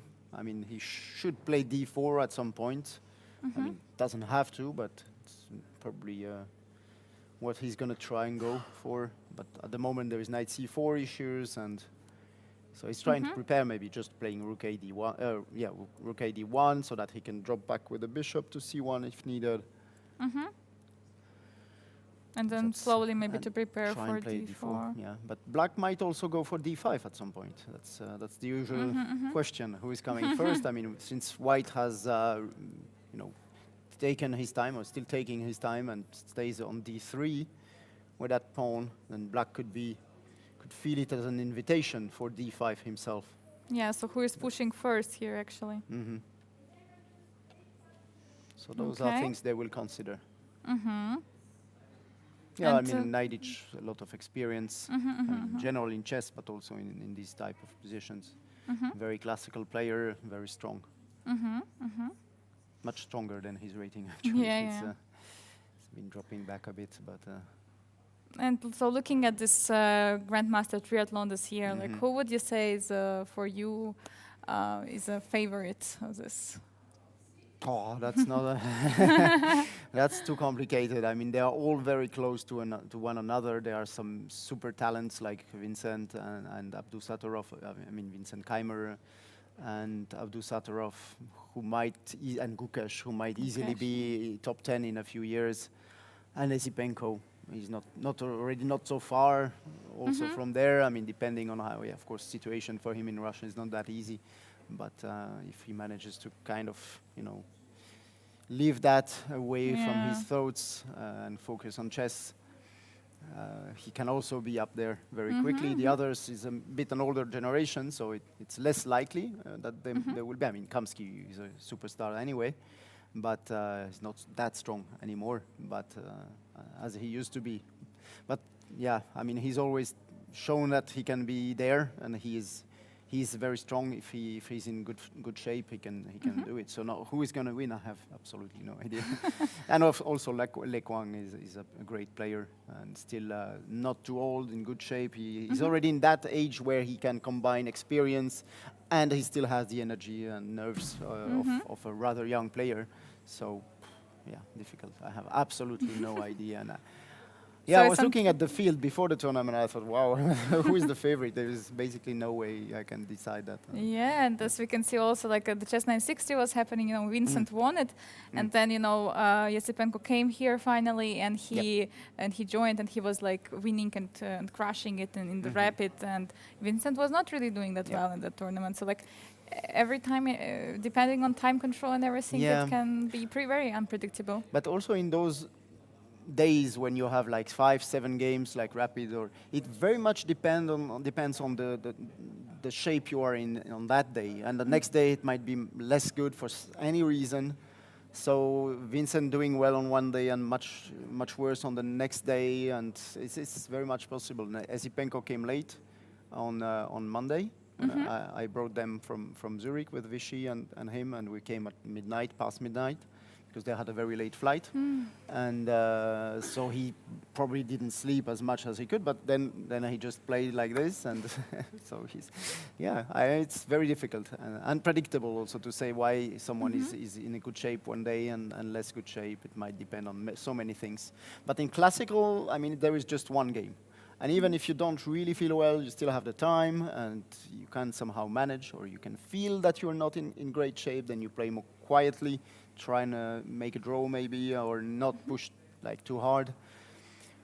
Whereas in a rapid, I mean, you have 7 games. What do you want to do? I mean, you can't be solid in every game and hope not to lose. I mean, that's not possible. So yeah, that's a bit the specificity of rapid games. I mean, the rapid tournaments would just go on one day, or blitz tournaments, like you have 15 games in one day. And of course, if you are bad shape, that it's not going to be a good day. Of course. Yeah. And what about also Master tournament is pretty strong this year as well. It's so strong, it's unbelievable. When I saw the list a few days before the start, I was wondering, well, what the hell, there's so many 2600s, and even some names I've never heard about. I mean, it's not like I know everyone, but 2600 is extremely strong. And some names I never heard about. It's such a strong tournament, and it's also good opportunity for Swiss players. They are not too many, unfortunately. But they could. I'm being attacked again. There are not too many Swiss players, unfortunately, but for some of the youngsters I was mentioning, for instance, it's a fantastic opportunity to face grandmasters, like 4 or 5 at least in a tournament, and well, you can only learn from that. I mean, so yeah. And if you had time personally, would you participate in such strong tournaments? Yeah, of course. Yeah. If I had time, and the time also to prepare, because getting ready for such tough challenge is not easy. I mean, even the Grandmaster tournament would be very interesting. When I used to play them like 10 years ago, and it was tough. I mean, it was not the same format because it was only classical. But yeah, 10 games against super strong GMs. I usually spent about a month training before and preparing for that. And I never regretted that. I mean, it was great period and great opportunities to learn. So I would do it again if I had the time, and not just to play, but to prepare. But yeah, not yet, not at the moment. So thank you so much, Yannick, for your Angelica. time. I hope everyone had a really nice time with you here, knowing more about Swiss chess, about your academy, and also organization previous years. And definitely a lot of memories here. So we're going to do a short break, and afterwards we're going to be back together with Arthur's Nation. So be right back. Don't go anywhere.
And we're back. We're back live from Biel. So that was Yannick Pelletier, one of the leading Swiss grandmasters, a well-known personality in the Swiss chess. So he was here in the last half an hour with Angelika, not only telling about his experiences as a chess player and organizer, but also following some of the games.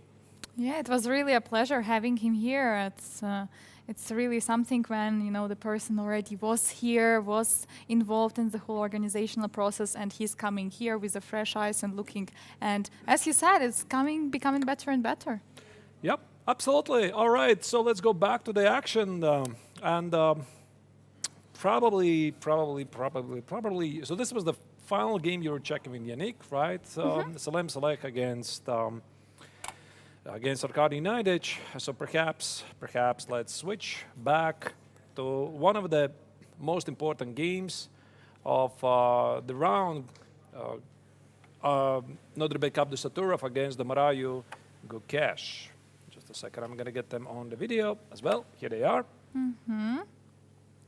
So yeah, we are having the game. I mean, we already checked it together with Yannick and also with Arturs briefly before, and yeah, it's pretty interesting how the things are getting developed here. And Black is indeed playing. I mean, getting really nice position because it feels like White is stuck on the queen side. Right. So White's position feels a bit artificial, to be honest. I mean, you look at his placement of the rook on a1, the knight on b1, the bishop on c1. Seemingly, none of the pieces have been developed. We already forgot that the white knight was out on a3, so it ventured back to b1 in order probably to fight for the e4 square, which Yannick also mentioned here with you in the studio. But he was also on b5. On b5. Oh, right. Yeah. The knight was on b5, so it was everywhere. Even better. So I actually, while I was sitting and wondering about this best position, why b4 was played, and then I realized that the idea is to play a5, right? Because, for example, here, if you will play a5, which seems a very natural move, that then after a6, knight a3 cannot be played because Black just takes the pawn, and knight c3 probably is not something you want to do because this pawn is supposed to be on c4. So that's minor little detail. Yeah, and now a5 can be played. It was indeed played. And actually, as we already discussed with Yannick, it was very nicely used by Gukesh immediately. So first of all, asking the question to the knight, a6. Okay, where does the knight go? a3 or c3? Of course, if the knight was on c3, that would have immediately target the e4 square. So that's why the knight went on a3, aiming for c4. But simply here, he decided to go for c4 with the pawn. At least visually speaking, I have a feeling that Black has achieved more because White's idea is to fight for this b6 square, right? Either knight c4, knight b6, or perhaps bishop e3. That's, of course, also why Gukesh here played f4. And now White just changes the strategy. He changes the strategy, played c4. Sometimes also the idea is to play c5, knight c4, prepare some d6 pushes, fight for the e5 pawn. But this is, a bit too slow for my taste. I do understand it, why he's doing this, the e4 square. Yeah, immediately trying to reorganize this knight from the a3. Basically, knight was not doing anything there, and now knight on b1, so aiming for the e4 square with some knight c3 or knight d2. And and now actually a pretty interesting decision, bishop g4. So basically saying that the light squared bishop of White are not that great. And trying to basically trade it for the Black's bishop, which is controlling the e4 square. Yep, indeed. And also, I would like to remind dear viewers that we are paying attention to what you're saying in the chat. So if you have some interesting questions, you would like to know a certain answer to a certain question, don't hesitate to write it in the chat. From time to time, we'll try to have a peek what you're saying there and deliver to you an answer. And also at 5 p.m. here we are going to have in the studio again the former world champion Vishy Anand, who was here on Tuesday for the Rapid tournament. He is going to be here for an hour. Exciting what he's going to say today for the classical games, because earlier it was a Rapid, everything went somehow very fast, but now exactly at I believe the most exciting moment of the round, he's going to join us here in the studio. Right. So bishop takes on g4 has happened in the game, pretty sure. I think we can expect also queen takes on g4 and e4, of course. Why not? Because this is why Gukesh played bishop f6 earlier, right? He played bishop f6 not because he really wants to protect the pawn on e5, but because he wants to play e4, activate the bishop, organize the pawn majority, and target the white rook on a1.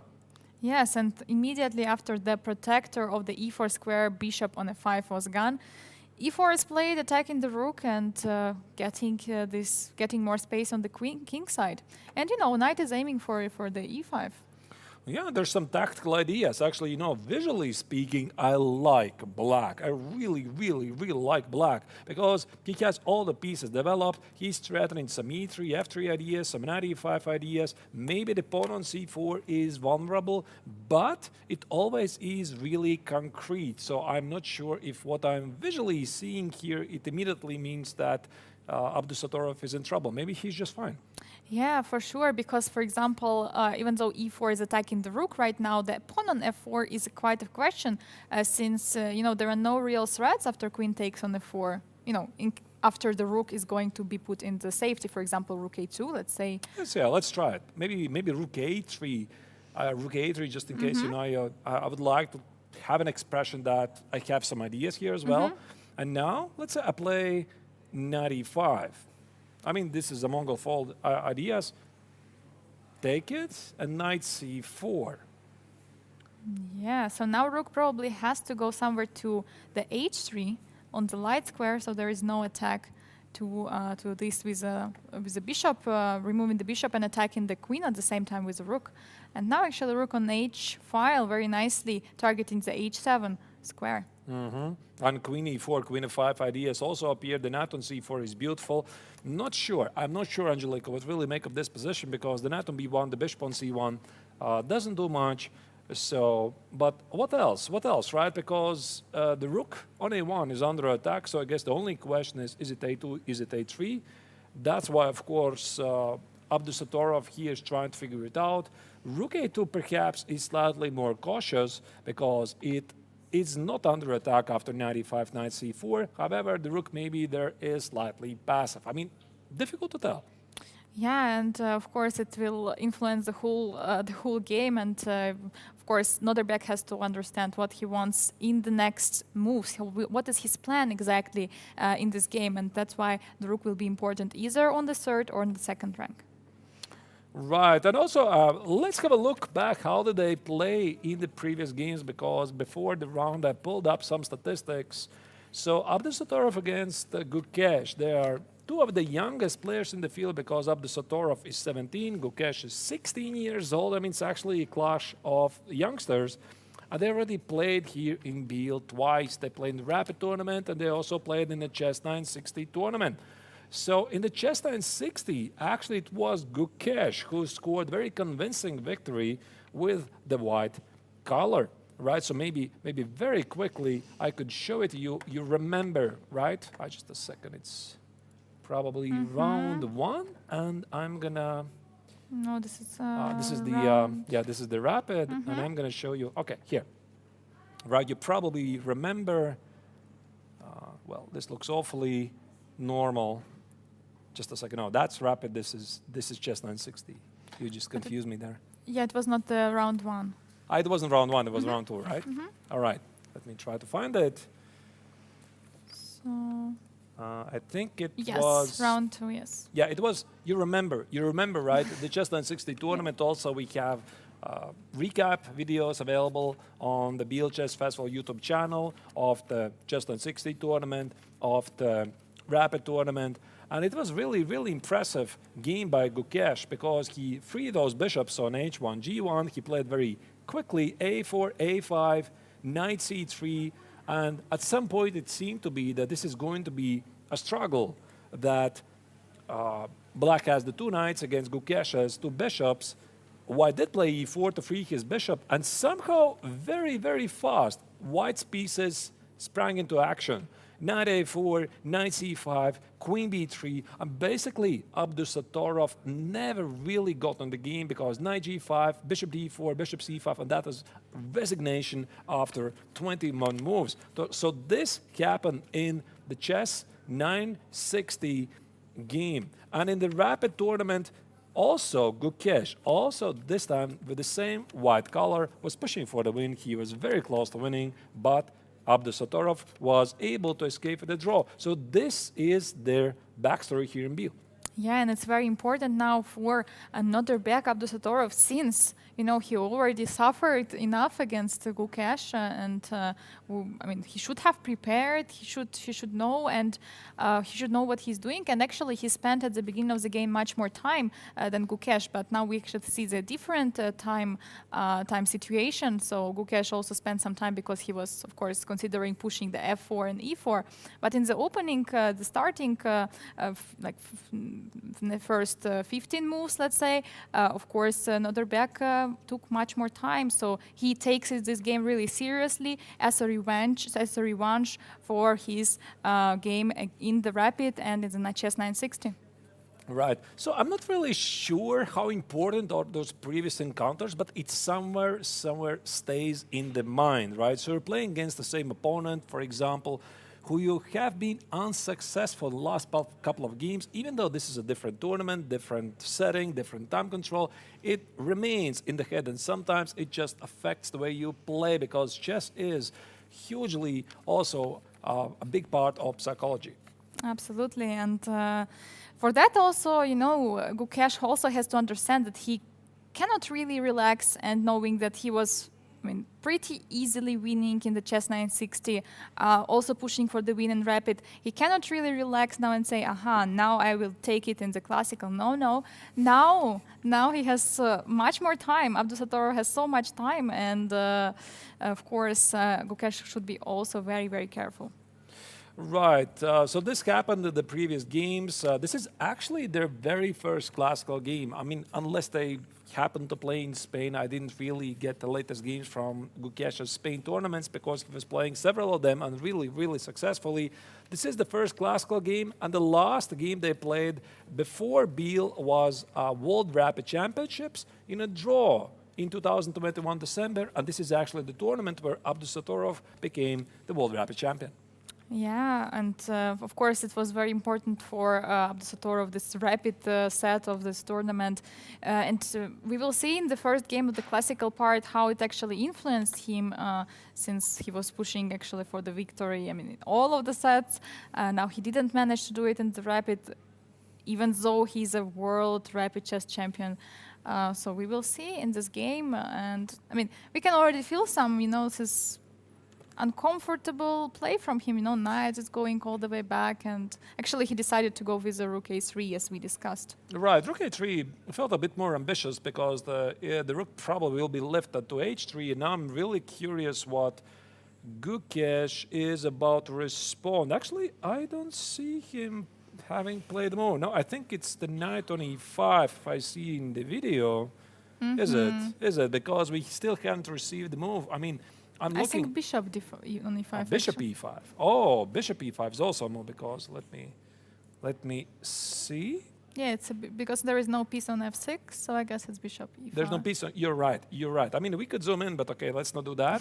So apparently, Gukesh has chosen something else. I was wondering between knight e5, and actually, you know, even if you look at this position, I don't think that even f3 is very clear, right? Because after f3. Black sacrifices the pawn, for example, queen e4, f takes, something like, I'm not really sure. Queen takes on g2, knight e5, rook c8, queen d7. This also could be a very interesting plan. Yeah, so even though it's in some way sacrificing the pawn, but still, you know, getting this activity for the pieces, and we still can see the knight on b1 and bishop on c1 lonely standing there, not developed, and yeah, black for sure has compensation for the pawn. What would you play, Angelika, here? Would you play bishop e5? Would you protect the pawn on e4? Would you play more ambitious f3? Or would you try the pawn on f4 for the pawn on c4? What would be your gut instinct? I think that first move probably, which I would have considered, is knight e5 for sure, but maybe a little bit more. More thoughts could have.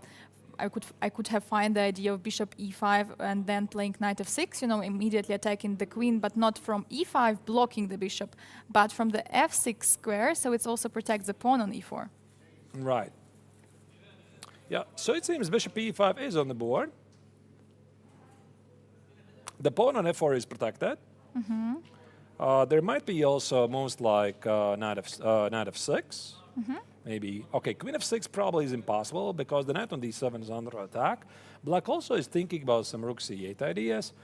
Now, of course, the big question is if white is able to organize something against the pawn on e4 very fast. Otherwise, these pawns, they could become really, really a major annoyance for white very fast. So probably I want to deal with this. So what about something like knight e2? Then probably knight f6 is forced. Yeah, maybe also e3 also could be a E3? move. Yeah? I mean, yeah, okay, probably you're right. You're right, probably. I mean, knight f6 is E3 may be too normal. complicated, yeah? I'm not sure really what is less complicated.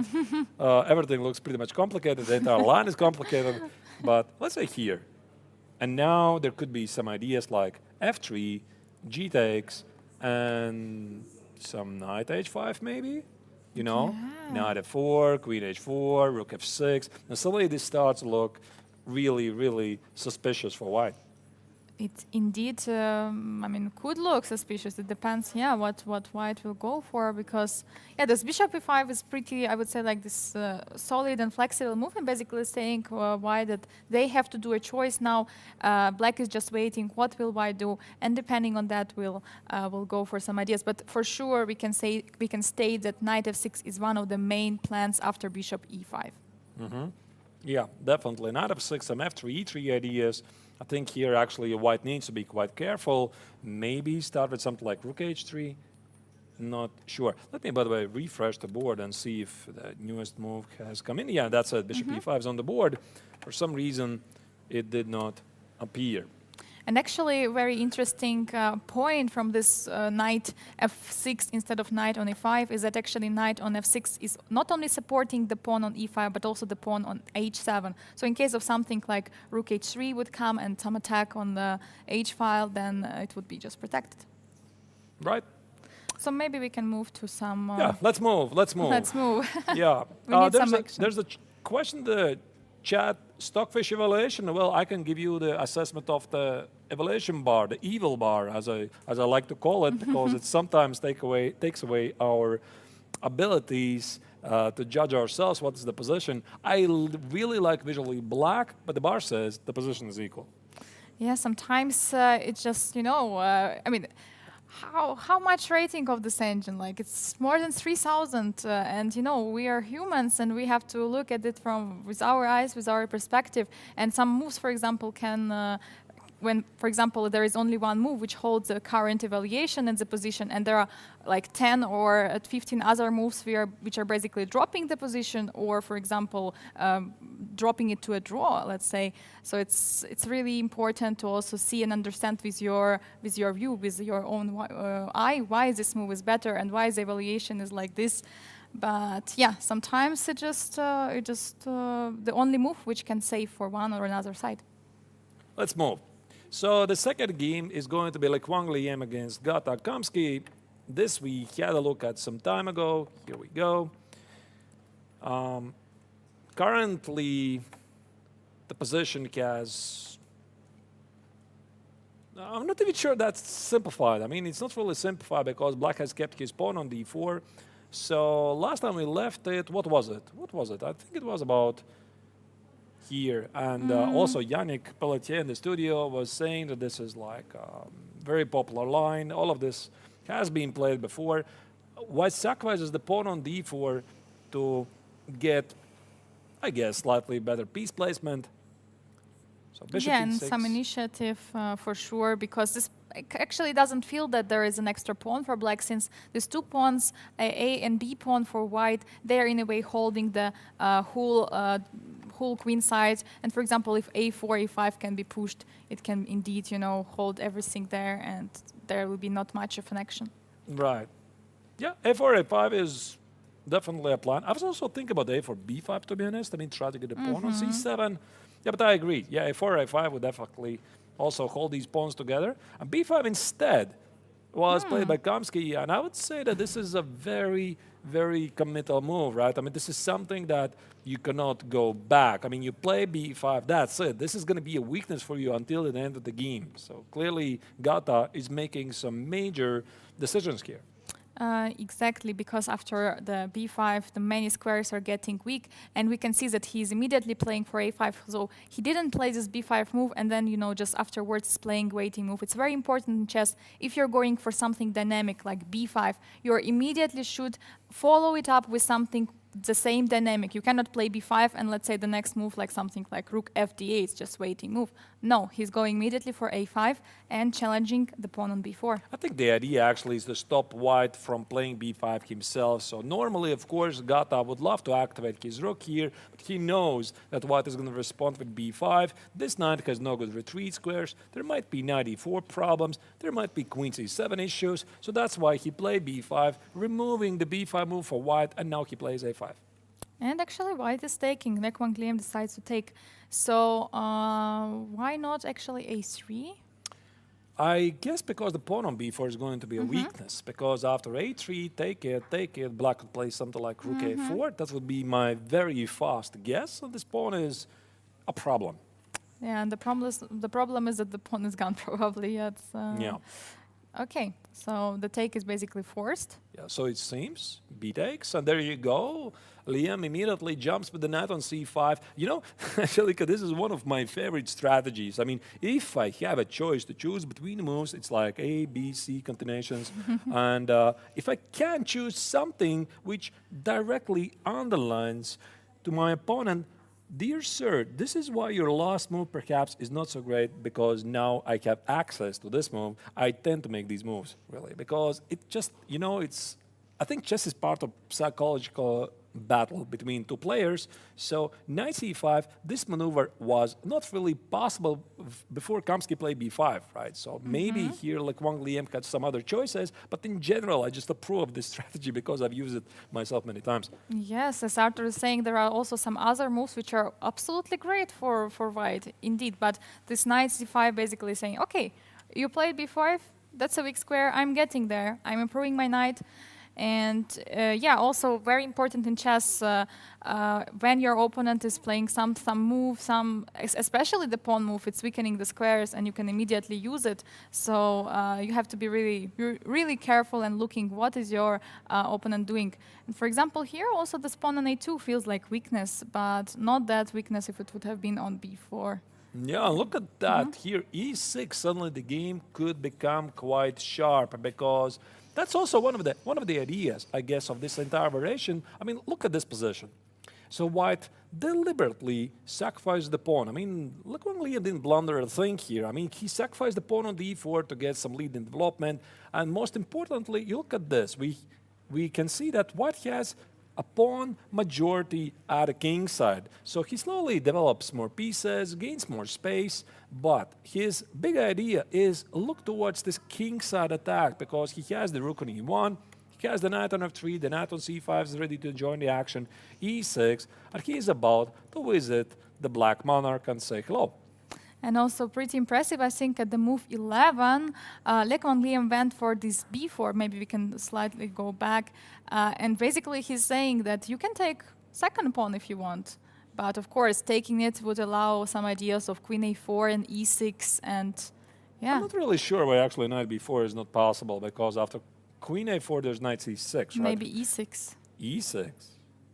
Okay. You analyzed this with Yannick, right? We looked a little bit. Okay, yeah, okay. I so mean, I didn't see this part. So yeah, e6 definitely, yeah, might be an option. Maybe knight e5 looks incredibly dangerous, and also I believe this is actually what sometimes makes me feel happy, because when I have talked with some very high-level grandmasters, their thought process is very often the same, right? They understand the positions better, they calculate more deeply, but still the mindset is the same. We are human beings, and very often we just discard something which looks extremely dangerous. For example, here I'm playing with black, I have a bag of experience. I just know, listen, this is not the way I want to play chess, right? It looks dangerous, although maybe the engine is going to say that black is even at some point slightly bad. Yeah, we know that engine loves material. Exactly, that's the case. Maybe even this position, or the current position, is evaluated in favor of black. But I mean, the material doesn't really matter. So we're not playing really pawns. We're playing chess, and we can see that for sure. White is having the big activity of the pieces. It's my expression, Angelica. We're not playing pawns. We're playing chess. I used it so many times. I'm not sure I should patent it. All right, I just love it. But speaking about the previous encounters, Gata comes against Kwang Liem. We can also have a look back. What happened in their previous encounters in the Rapid and Chess 960 tournaments, because this is their third game they have played against each other. And what makes it really interesting is that Kamsky already lost twice with white. So perhaps let's check very quickly what happened in the Rapid tournament. So you maybe remember this very exciting game in the Rai Lopez in the Rapid tournament. So Gata Kamsky was playing with white against Kwang Liem. This was a theoretical battle, which from the Rai Lopez typical structure rose to something like Sicilian Najdorf. The game got really sharp. Gata was slowly building up some sort of a kingside attack. So knight h6, bishop h6, he sacrificed the pawn on c3, started to assault black at a kingside with h5. Very spectacular piece sacrifice, knight f5. So in the end, we got something like this. I mean, it wasn't really clear how to properly evaluate it because white has two bishops, black has two knights, a very interesting center, but the king is weak. So in a popular Grandmaster language, we are saying that this is unclear. Right? And something happened here. Something happened here with the American Grandmaster because he just collapsed very quickly. He played queen b7, knight e5 was very quickly responded by Kwang Liem, threatening queen f6, targeting the bishop on h6, and after bishop f3, queen f6, here Kamsky simply, I guess, miscalculated. He took on d7 with the idea that after queen h6, there's going to be queen d6. He wins the pawn. However, after Kwang Liem's rook d8, here, black defends the pawn on d6, and then bishop g7 happened. You know, to be honest, I didn't really understand what that was because I thought queen b7, bishop d5 already was giving approximately equal position. However, Gata played bishop g7, rook c8, I guess just blundering the queen. So that was the previous, their encounter in the Rapid tournament, and quite an unsuccessful game for Gata. But in the Rapid tournament, I'm sorry, in the Chess 960. In the Chess 960 tournament, I'm going to pull up the game. It was round 7? It was round 7. Yeah, so they played out a really interesting game. I mean, again, we are not going to talk too much about this opening part. It's crazy, right? I mean, we don't understand it. But Gata, once again, was playing with the white color, and he unleashed this very interesting piece sacrifice. Bishop takes on c6, right? Again, in both games, he was sacrificing. He was sacrificing, trying to get to the black king. But the big point here is, like Angelica, I still remember you said it in the live stream commentary, white should have played rook b3 and then queen a6. Yeah, first rook b3. Yeah, but white played queen a6 check with seemingly the same idea, only to miss queen b7. So this is what happened, unfortunately, for Gata. And again, I mean, we talked about this many times before. These things stay in the mind so clearly for Gata. It's not easy, at least here in Biel, to play against Kwang Liem. So this is the backstory. This is the backstory they have. And very interesting that Gata had twice already against Kwang Liem white pieces, lost twice, and now he's facing him with black. Will it change something? We don't really know. I mean, but so far as we can see, he took the pawn, he went for it, he went for this pawn sacrifice, accepted it, and I mean, we can see that a little bit suffering now because even though he's a pawn up, there are quite some issues of his position. There is an open file, there is a semi-open file, A file, and there is attack on the pawn on A2, but still this E6 was quite a move. This pawn on e6 is not going anywhere. That's the problem. So, of course, black has an extra pawn on d4. I'm not really sure how important it is. The pawn on a2 can always be traded for the pawn on b5, because as soon as black is going to play rook a2, there's going to be queen b5. I would say that Kamsky's position is unpleasant, to be honest. Unpleasant, but I mean, chess is always really concrete, so I mean, I would definitely choose white here. Yeah, me too, actually. Yeah, I would also say. And sometimes in some position I can go for some rather materialistic approach, but in this one, for sure, I can admit myself that white is feeling like much better. There is more air, so to say. There is more space. If we compare queens, queen on b3, queen on g6, even though the queen is right directly looking at the white's king, but it cannot do much. It's just standing there, and actually it's rather restricted. But the queen on b3 is looking at the king of black by the diagonal, and it's something dangerous what can happen someday. And already see at some moment there can be some potential sacrifice with the rook on c6, knight takes, and e7. Yeah, first we need to remove the Yes. knight, right? Maybe let's Yeah. just like make it poof, go away. Yeah. Then we play rook c6, knight c6, e7, e8, and somehow claim a background Yeah. mate. Well, this might be possible in some variations. You never know. Speaking about the previous encounters, Kamsky against Le Quang Liem, they have played, I mean, I wasn't really sure if that was a classical game, but I think it was. They have played two classical games. Le Quang Liem won one in 2011 and Gata Kamsky in 2012. So basically, they haven't played against each other classical games for quite a while, but they have played online. And they played the last rapid game online in the chess.com Rapid Chess Championship, I believe in March. End of March, they played a draw, but of course they already played here a couple of times in Biel. Yeah, and yeah, probably it's time for us to move to the next match. Yeah, let's move on to the Vincent Kammer games against Andrei Yesipenko. So we already looked at this briefly with Arthurs, then also with Yannick.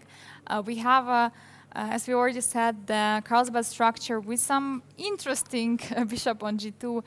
It feels it's not really belong there because it's just facing this pawn chain of black, b7, c6, d5. So it's not really the place where the bishop is working the best. But okay, it happened like this in the game because it started with knight f3, g3. So yeah, it started with knight we f3, can look one more g3. time. Yeah, and then switched to the Catalan. It switched to the Catalan, and also I heard you and Yannick were discussing this. This is, of course, mainstream theory here. Theory here has moved on pretty much quite far here. So queen c4 used to be the major continuation some years ago, allowing black to play b5, bishop b7.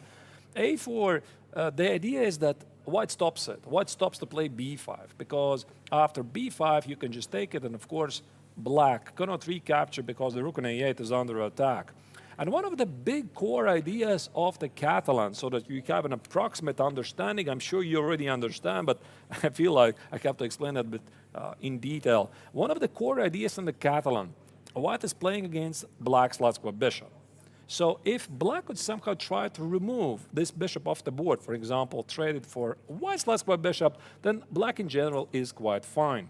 So that is also one of the reasons why here, for example, white is almost, I mean, black is not really happy to play something like c5, take it, here, queen c4, and even if the position is quite symmetrical, in the end, black is suffering with the development of this bishop. Now you see, right, I mean, these are obviously not the best moves, but you see that there might be some issues. Try to either develop it or find a way to bring it in the game. Yeah, and that's why this a4 move was played, immediately stopping the idea of playing b5 and fast developing this bishop to b7. And so afterwards, bishop had to go. There should have been some other way, so bishop d7 was played. And okay, now... Yeah, he's trying to fix the problem, yeah? He's trying to fix the problem of this bishop. Yeah, now actually queen c4, and yeah, bishop comes to c6. Yeah, this is mainstream theory, still played many, many times before. There's bishop f4, there's bishop g5. Yeah, by the way, I see a question in the chat. I saw the question in the chat that if Winston plays such a common known line, isn't that he must have an idea for an edge there? Well, absolutely. Absolutely. And not necessarily this edge has to be approved by an engine. Maybe it's just a simpler simple plan to execute, right? So I think this was Vincent's idea all along. So he is literally threatening to play b5. This launches this bishop. Bishop d5 already has been played before, and I think Vincent was just happy. He was just happy to get this Cosbit structure because we already mentioned it before. White's typical idea is to play b5, create a weakness on c6, but of course the big question is, I can't help but wonder, what is Black's idea? Yeah, normally the idea of Black is somehow to create attack on the king side, but due to this actually bishop on g2, due to this fianchetto, the structure of White on the king side is pretty flexible, so any kind of attack can be easily stopped by simply not making any pawn moves. So the structure is very, very solid. Right. You know, Angelica, I would be, to be honest, I would be slightly annoyed here with Black, because one of the big issues that competitive players face is that they always want to have a clear plan. And it's quite difficult to play positions which you maybe know that the engines say you're perfectly fine, but you're supposed to do nothing. And how do you do nothing, right? Because we're taught to do something. And you look at Yesipenko's position, I mean, what you're supposed to do. I saw you and Yannick, you discussed this position, and one of the ideas that may make some random move was to play a5. But here's the thing, he's reacting to the plan. It's not his plan. So for example, Vincent here can play maybe even knight e1, knight e3, rook b2, bishop f3, king g2. He can make many moves. And the question is, what is Yesipenko going to do during that time? Because every single move, he needs to watch out for the move b5, and he needs to compare. And that's the problem. It's so annoying because he knows that b5 most likely is incoming at some point. So he's asking himself, what do I do here? Maybe he's thinking about a5. Yeah, and actually I love how Vincent is playing. Vincent is taking it very slow. He's bringing the rooks to the game. So he's not rushing with this b5 idea. And indeed, something like knight e1, knight e3 can be another way to go, removing that knight from f3, because it's basically doing nothing. It's facing the e5 square, but there is nothing on e5 happening. So knight on d3 makes, of course, much more sense. Yeah, and also the problem of a5 is that I can just take with a5. The pawn on b7 is going to be under attack, and even if Black plays something like rook d7, it's not very clear if this is what Black wants to do. There could be here, bishop h3, rook c7, maybe some a6 moves, maybe some knight e1, knight e3 moves. Also, there could be the b5 move, which is the original idea for White to create a weakness here on c6. So that's why Yesipenko is thinking here, and I don't think his body language says that he's very happy. Just wanted to say that let's look at the camera, and we can see that he's taking this pawn, he's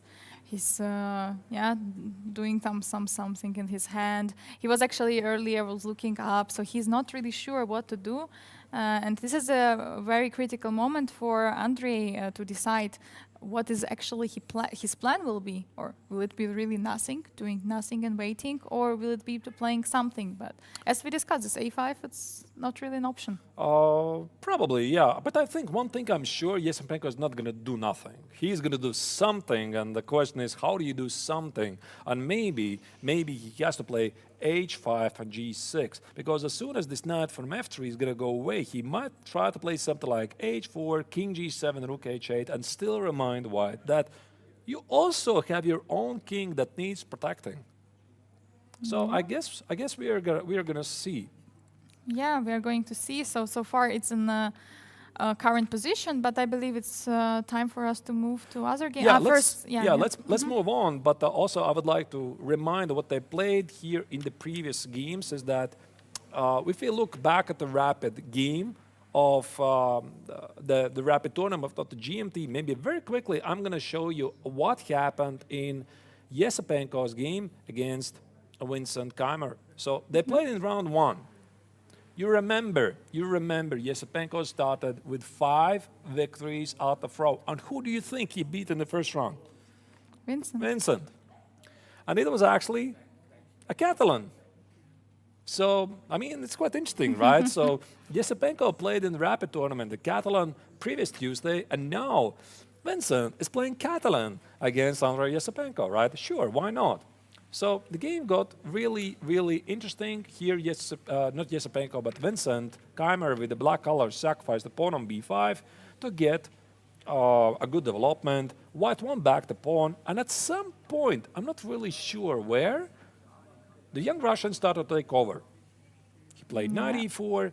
Yeah, the pawn on c5 could not be taken due to the bishop b4. There's a very annoying pin. h5, bishop b4, knight e5, and somehow black got into trouble because the pawn on c4 was lost, and after knight e4, knight c6, the knight on e4 was under attack. There was a fork on e7, and after a couple of moves, black's pieces got completely tied. So this happened in the rapid tournament, and Vincent, in a couple of moves, just resigned. So this is what happened in the rapid tournament. In the Chess 960 tournament, it was a draw. I think so. Oh, sorry, they didn't play a draw because Yesipenko was not in the tournament at all. No, maybe it was a draw because no one got points. No, they didn't play it. Right, so play. once again, to remind you, Yesipenko didn't play in the Chess 960 tournament because he was away in the Spanish town of León playing in a 4-player tournament together with Vishy Anand, who, by the way, is going to be here at 5 p.m. So Yesipenko didn't play the Chess 960 tournament, so this means in case of a tie of total points in the end, Andre is going to have the worst tiebreak. Yeah, that's something which he was consciously going for, and he understands it. So he for sure, if he wants to win this tournament, he for sure needs quite a good lead.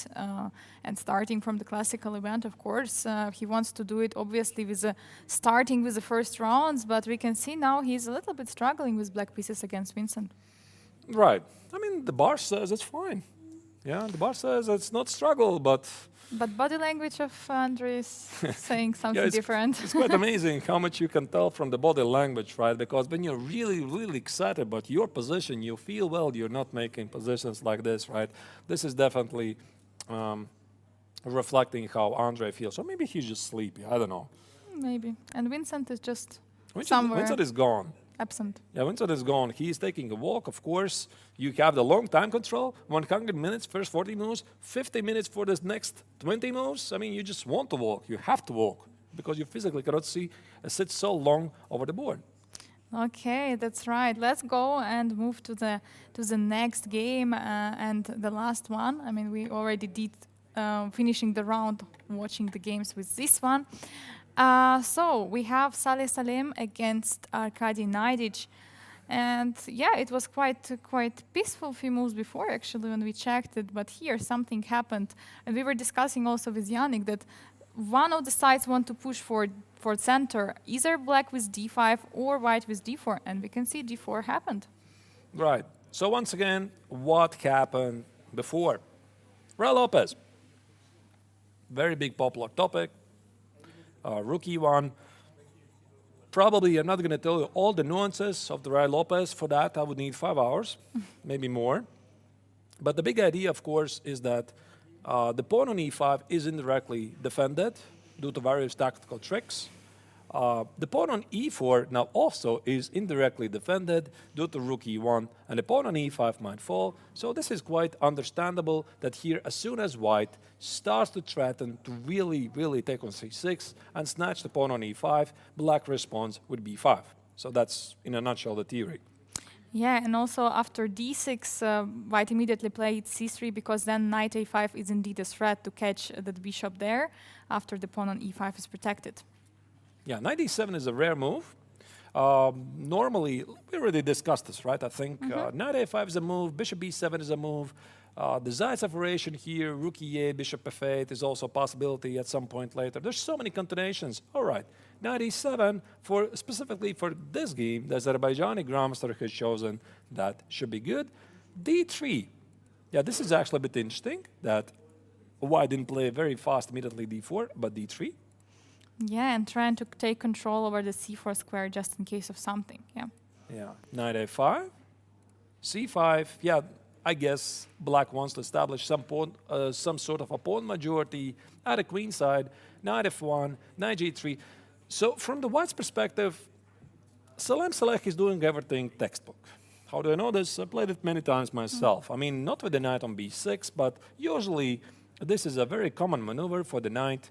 Put the knight on g3. These two knights work very nicely together. Then white is thinking about, at some point, maybe ideas like d4, maybe knight h2, queen h5, or queen f3, knight g4, maybe rook f1, f4.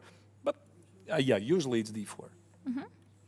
Yeah, and here after queen e2, g6, okay, white is really starting to get preparing for this d4 push, and in this moment, actually it happened, d4.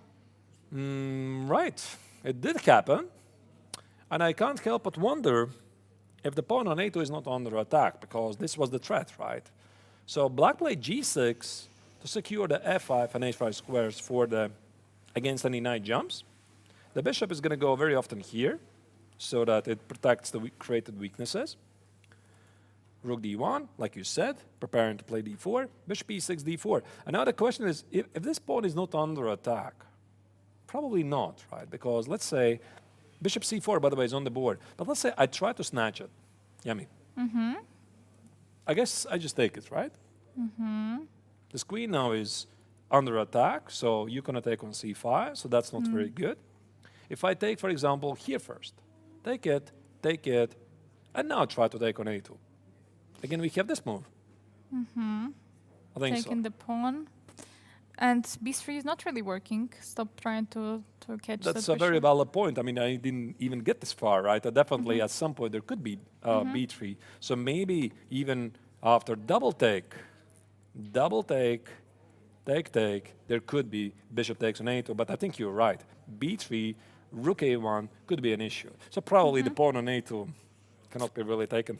Yeah, it's not something attractive for Arkadian. He's going for bishop c4 first, attacking the queen, and also removing the bishop from e6, because not only this take on c5 is a threat, but also pushing forward with d4. Oh, sorry, with d5.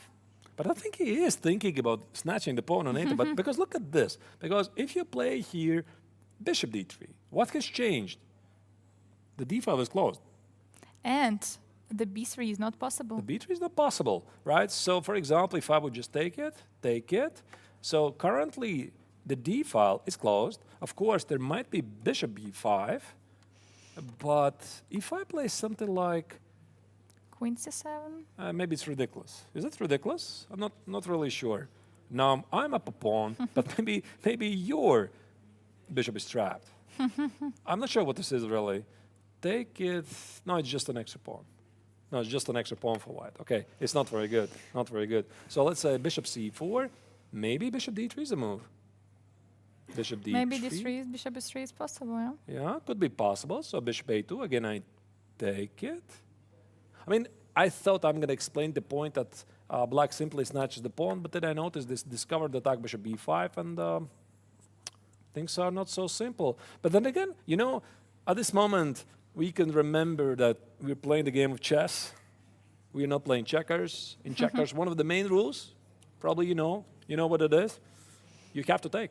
You have to take. If you can, you have to. You have must. to. You always have to. I mean, you can choose. But You can have to. choose which one you take, but You have to. but It's not yeah. like you cannot take. I'm not going to take, right? And here, for example, in checkers, black would have to take on c5. Now, that's the beauty of chess, of course, right? So we can not take. So, for example, knight a4 could be a move. Knight a4 could be a move. Maybe even here, black is not obliged to take on a2 at all. Or maybe he's just happy to trade the bishop. But, for example, if I play queen d2, now, again, the question is, can I take it here? So first, this d takes on c5 doesn't really work that nicely as previously, because there is a queen on d2 and not the rook on d1, which is attacking the queen.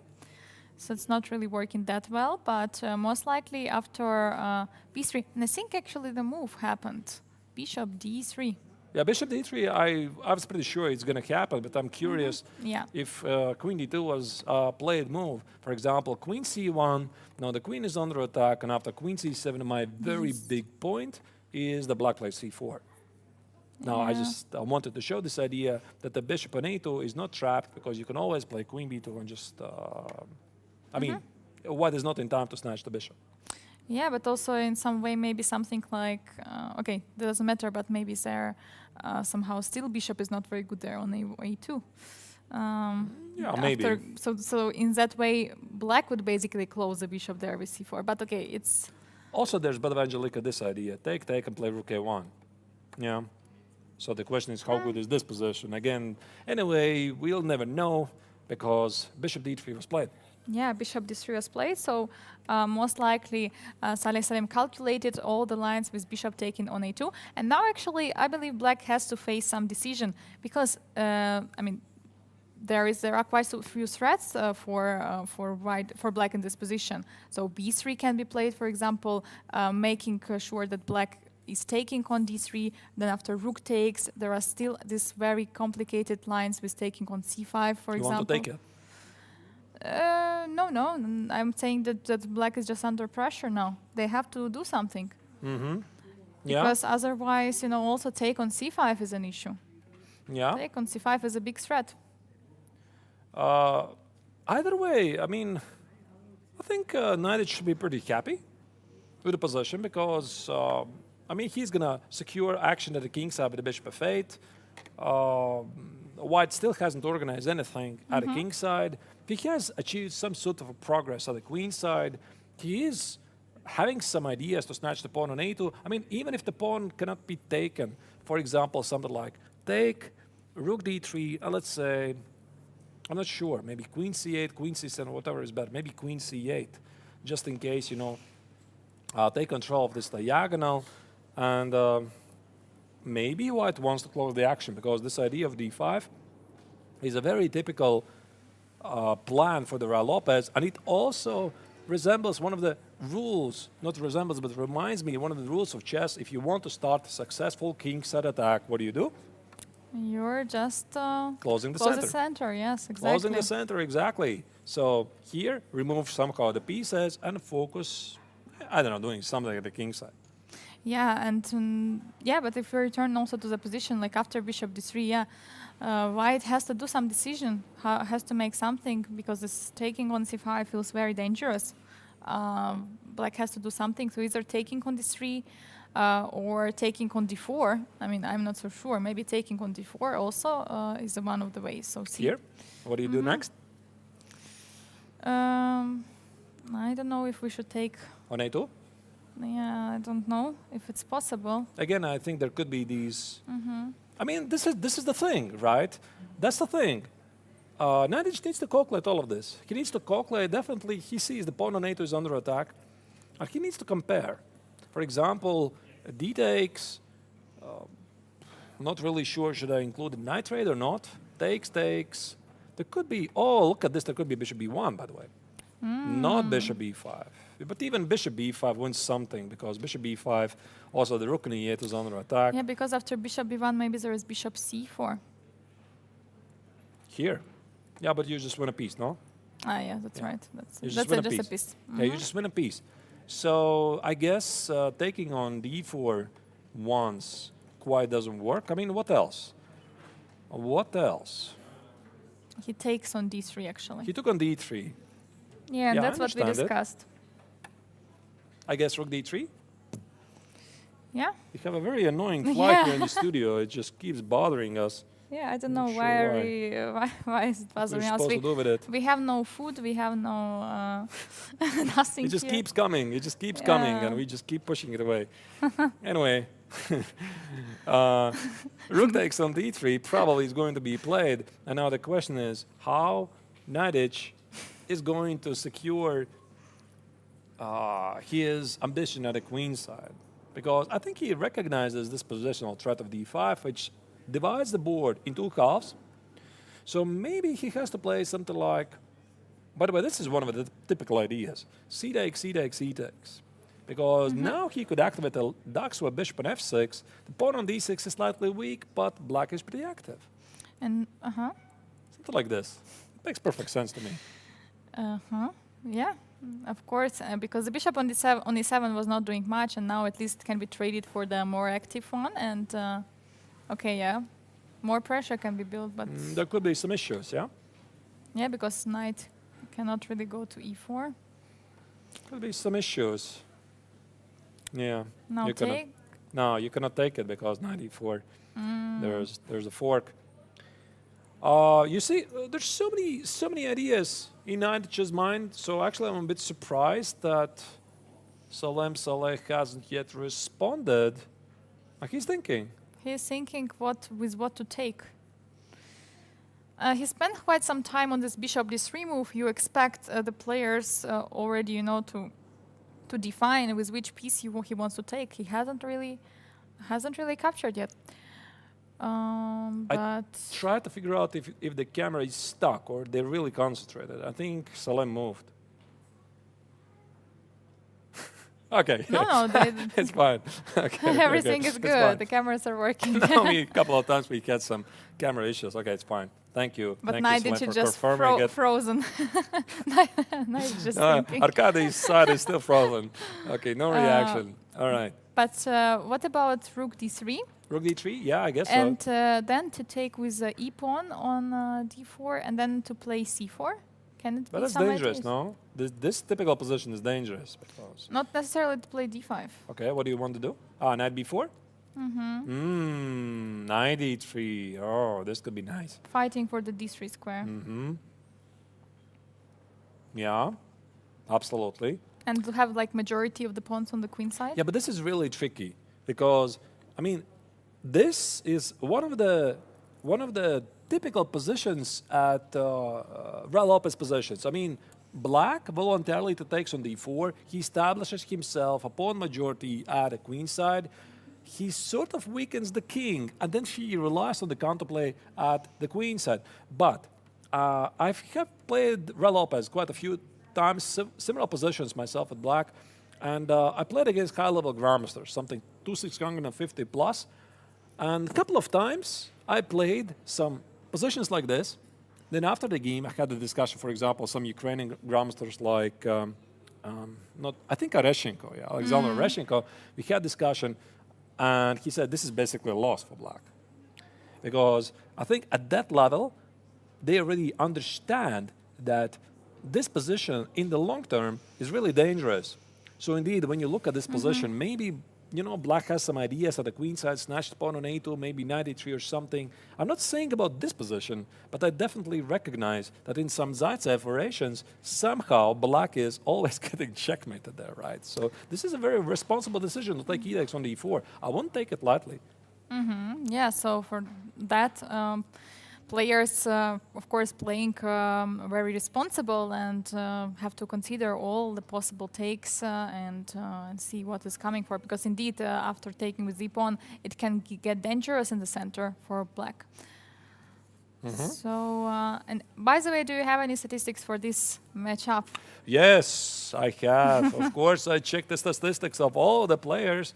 And to remind what has happened before, well, here's the thing. Nadic has lost their previous 3 encounters with the rapid amp control. They have played 2 classical games, I think so. No, wait, one. One classical game back in 2010. Nadic won with white when Salem Saleh was below 2500. Wow. So he was still young, a rising star, I believe below age 20. Nadic already was very close to 2700. He beat him with the white color. I think it was Aeroflot Open. I mean, doesn't really matter. But here in Biel, now this is really important, Salem Saleh has beat Nadic twice already, once with black and once with white. So let's show you very quickly what happened in their rapid tournaments. I think they were playing in round 1 of the rapid tournament. You might remember the Berlin, right? Yeah. So Nadic had a very good position. He had a very good position after the opening. I mean, I approve it. I like it. I would love to get something like this from the white's perspective. Rook d1, queen d7, all of this is really standard, so let's not focus too much on that. And at some point, Nadic chose the wrong moment to play f4 because f4 is the typical idea for white to grab more space at the king side. And here's the thing. After h5, h4, knight f8, knight h7, suddenly Salem Saleh started a kingside attack. Yeah, the step 4 push indeed allowed black to create, this kind of idea of g5 push, and the knight on f3, pawn on h3 just weakens the g3 square. Also g4 is becoming possible to catch that knight and to trade some pawns to open the g file for the black pieces. And after a few moves, it became really uncomfortable. Yeah, so Nadic tried to activate his pieces with e5. Black didn't take the pawn on e4 at all. Instead, he marched forward and organized a very deadly-looking attack. So already here, it was quite obvious. The pawn on h4 could not be taken. So Black had very strong initiative, and White did not. Held for long. He just resigned. That was like pretty much impressive. I mean, slightly over 30 moves with Black in the Berlin. So this is what I played in Rapid. Yeah, incredible. And in the chess 960, but this time Salih Saim actually had white pieces, what he has today in the classical. Of course, opening is not the same. But one of my favorite games of chess 960, to be honest, right? When I was doing the recap, I mean, every single time I see Salem Select's games, like, oh my goodness, this is so dynamic, this is so interesting. What a creative player. And here he sacrificed the pawn with a3. Now, this was really interesting because the motive is known, but of course, I mean, not in this position. Yes, and boom, 95, how do you like that? Look at this. So already taking back one pawn. No, but look at this. I mean, this is only possible in chess 960, right? Because this rook here suddenly is impossible to defend. So you have to play something like 96. So this should have happened. Now, instead, Nadic played knight b6. He got c5. He got d4. Knight b3, knight a5. I mean, just absolutely stunning game. And you can check out the recap of the Chess 960 tournament. I included this game here. And in the end, to very quickly wrap up the complications, again, queen d4, you couldn't take it. There's a smothered mate, right? Very nice. And in the end, Salem just won a pawn and won the game. So this is their backstory here in Biel. Salem Saleho has won twice against Nadic. And again, like we discussed before, this stays in the mind. This stays for sure in the mind of Nadic as pretty upsetting losses. And we have here already, maybe for that already some mindset for this game for Nadic, but also, important for Salih Salim not to get, too relaxed about this game, since he has beaten Nadic twice, but it was in the rapid time control. Yes. So everything is different now. Yes, and also I think it's quite important to mention that Nadic started slow. He had a pretty much not great chess 960 tournament. He lost to Salam Select. He lost a bunch of other players. In Rapid, it was different, right? So Arkady was coming back. He was finding his form. And here, actually, he played what you were suggesting. So I would say this is gloves off. Wow. He really went for it. This is gloves off. I mean, he is about to fight here. So he didn't have to do it. This is not forced. I mean, he could have played queen c7. He could have played c takes, take on d4, try to equalize. E takes on d4, this means I want to fight. I want to fight. And again, I think we very quickly remind you what is the tournament system of the GMT. So we go back and explain you the scoring system. So we have a very interesting scoring system in the Grandmaster Triathlon. So first of all, the main event is a classical, and for the victory, the player can get 4 points, but for the draw, only 1.5. For the rapid, there were 2 points for each win, 1 point for a draw, and for blitz, every point basically the same as in real chess game, 1 point for a win and half a point for a draw. And in all systems, of course, 0 for loss. Right. So you see 4 points for the classical tournament, every single victory. So that's why, of course, Nadic is trying his chances with the black color as well. Yeah, and we're returning to the game. Actually, everything what we proposed, or I proposed, this crazy taking on d4 and c4 idea actually happened in the game night before. Now fighting for the d3 square and attacking the pawn on a2. Mm-hmm. I think actually Salem should be happy. Oh, my fly is back. Okay, he's flying here. Salem should be really happy because he is an attacking player. And one of the things of the Raul Lopez is that sometimes it's difficult to get really good attacking chances if your opponent is not cooperating. Here, the opponent is cooperating. Gloves off, right? This is the game for the 3 results. So definitely also for Salem, this is good news, right? I mean, this means he has also his own chances. He has how many pieces at the king side? Okay, technically rook on the e1 is not on the king side. Everything is here. Even the monarch. Even the king, yes. Even the king. You have the pawn majority. You have the chance to play for h4, h5. Okay, maybe the pawn on a2 doesn't really matter. Maybe knight e3 is a more annoying threat. But definitely white has chances. So what Nadic is doing here, he's provoking white.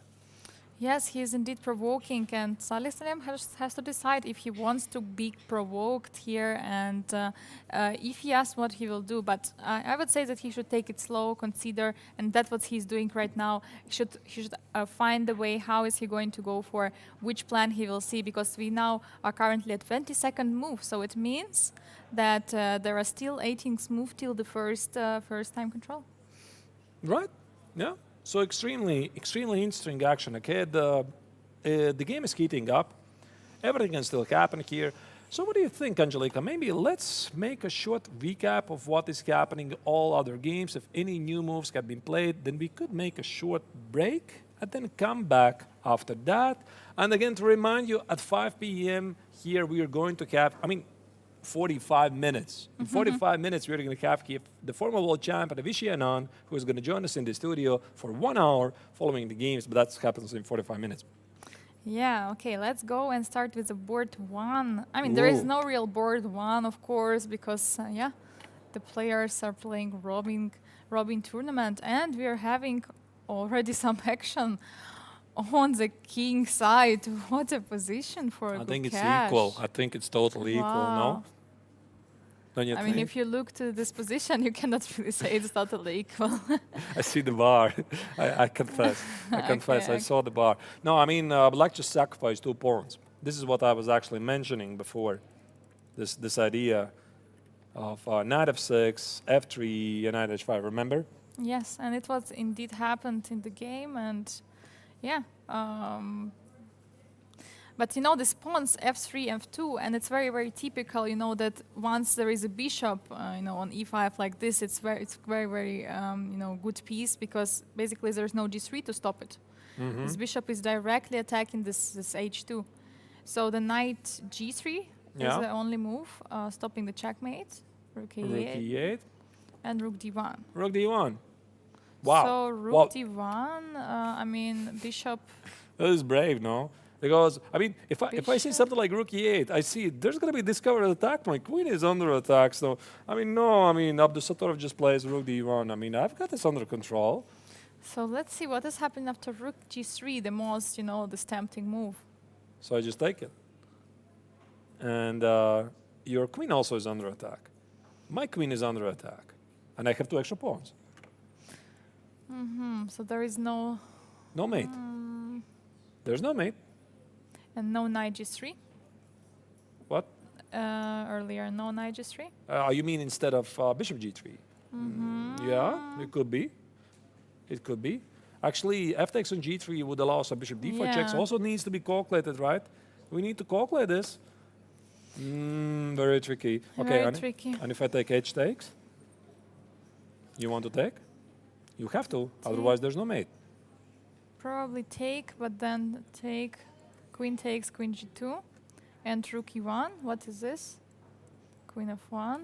Okay, maybe black makes a draw. Just a second. Is this a forced draw? Could be perpetual. If black is interested in the perpetual, that's already a draw. Queen f1, queen g3, that's already a draw. But if I decline, you cannot decline it. All right. And if I play king h2, it looks fishy due to rook f5. Yeah, so declining this perpetual is really getting tricky for white.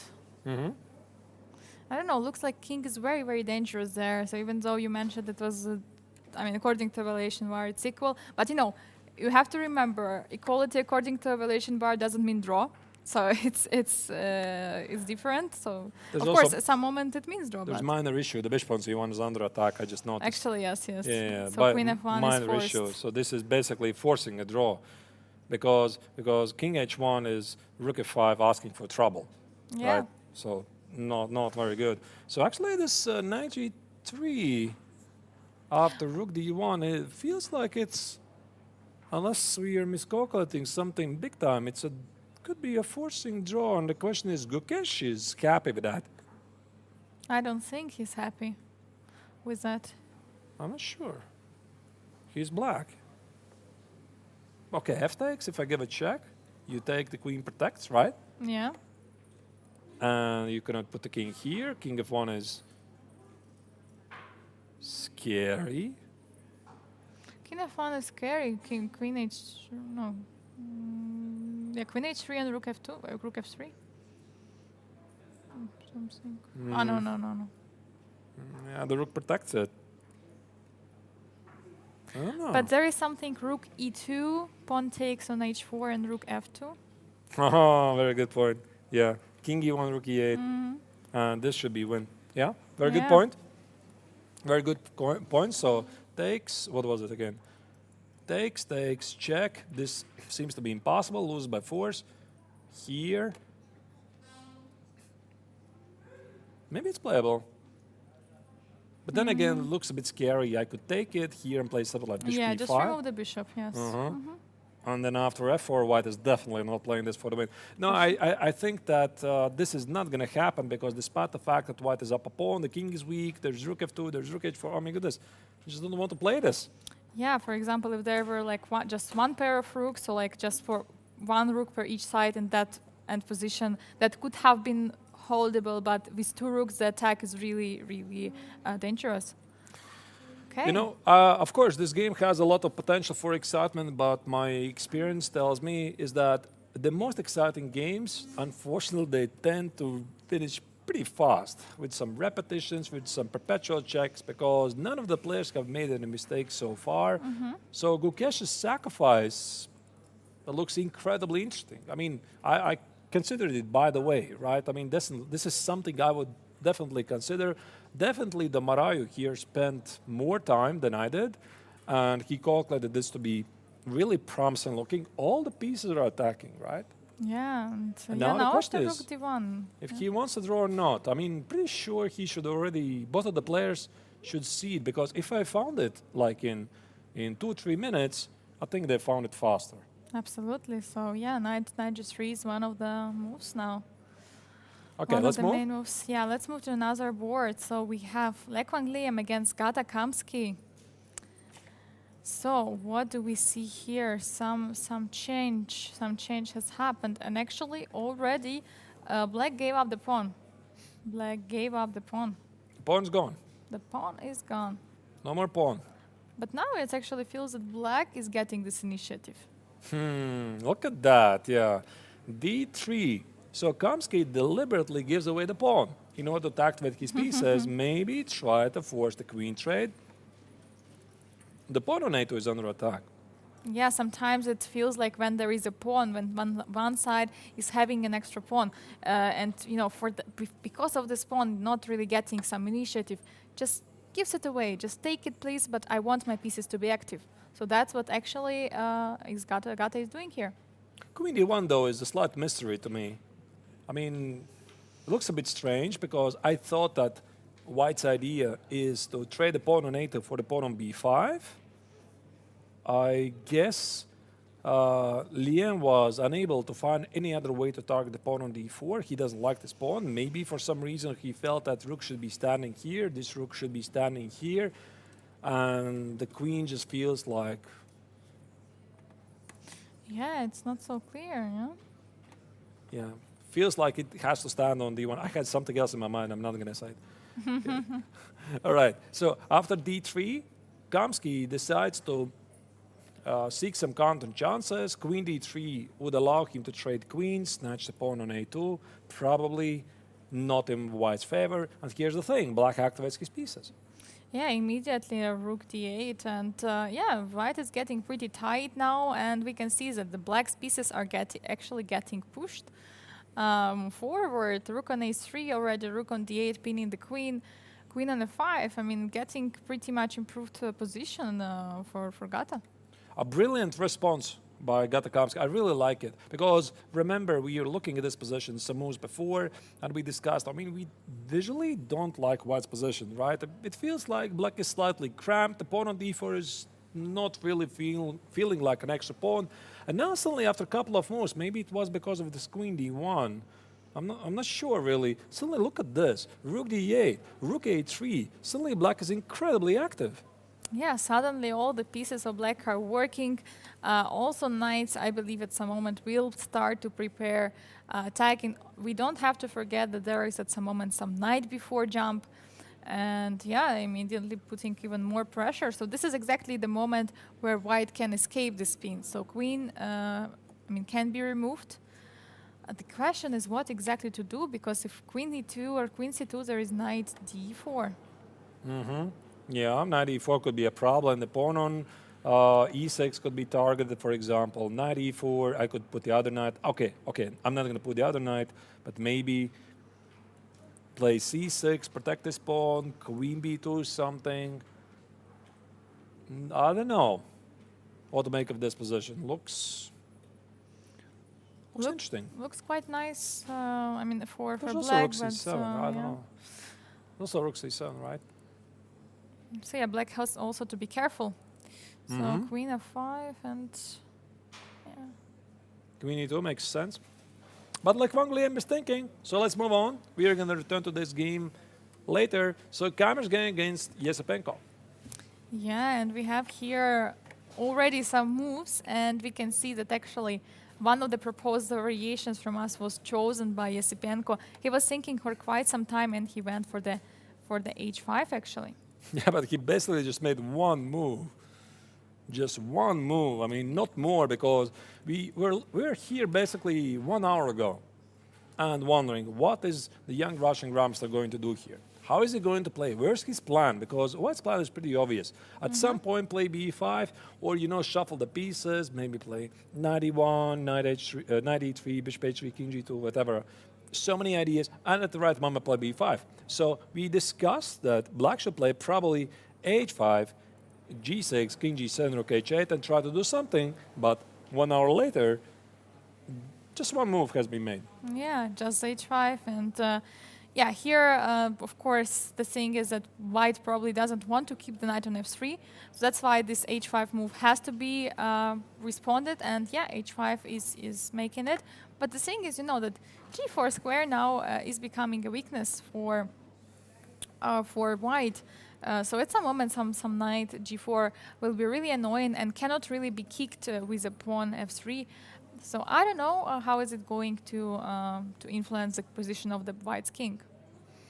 Yeah, it's quite interesting. h4, again, is quite a committal move, right? Because maybe Yesepenko was thinking about knight e4, g5 ideas. It's quite clear that his game should be at the king side.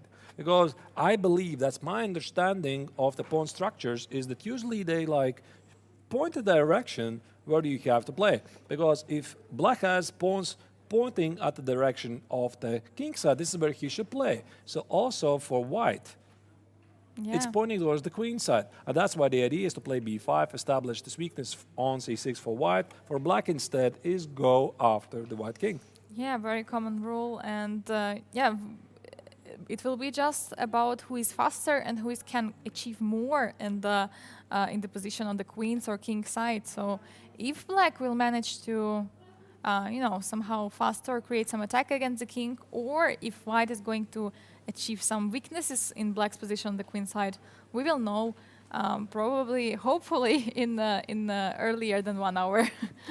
Right, so I think this is also a perfect moment for us to make a short break of something like 5 minutes, because we are gonna have to make some refreshments, I guess.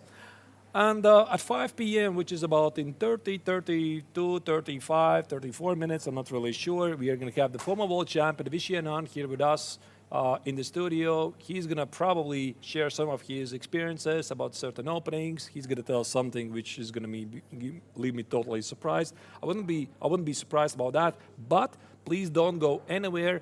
The action in Biel continues. This is only day. Which day is it? Day three for the Grandmaster tournament of the Triathlon. Stay tuned, don't go anywhere, and see you in something like 5 minutes.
We're back. We're back from Biel, 55th International Biel Chess Festival.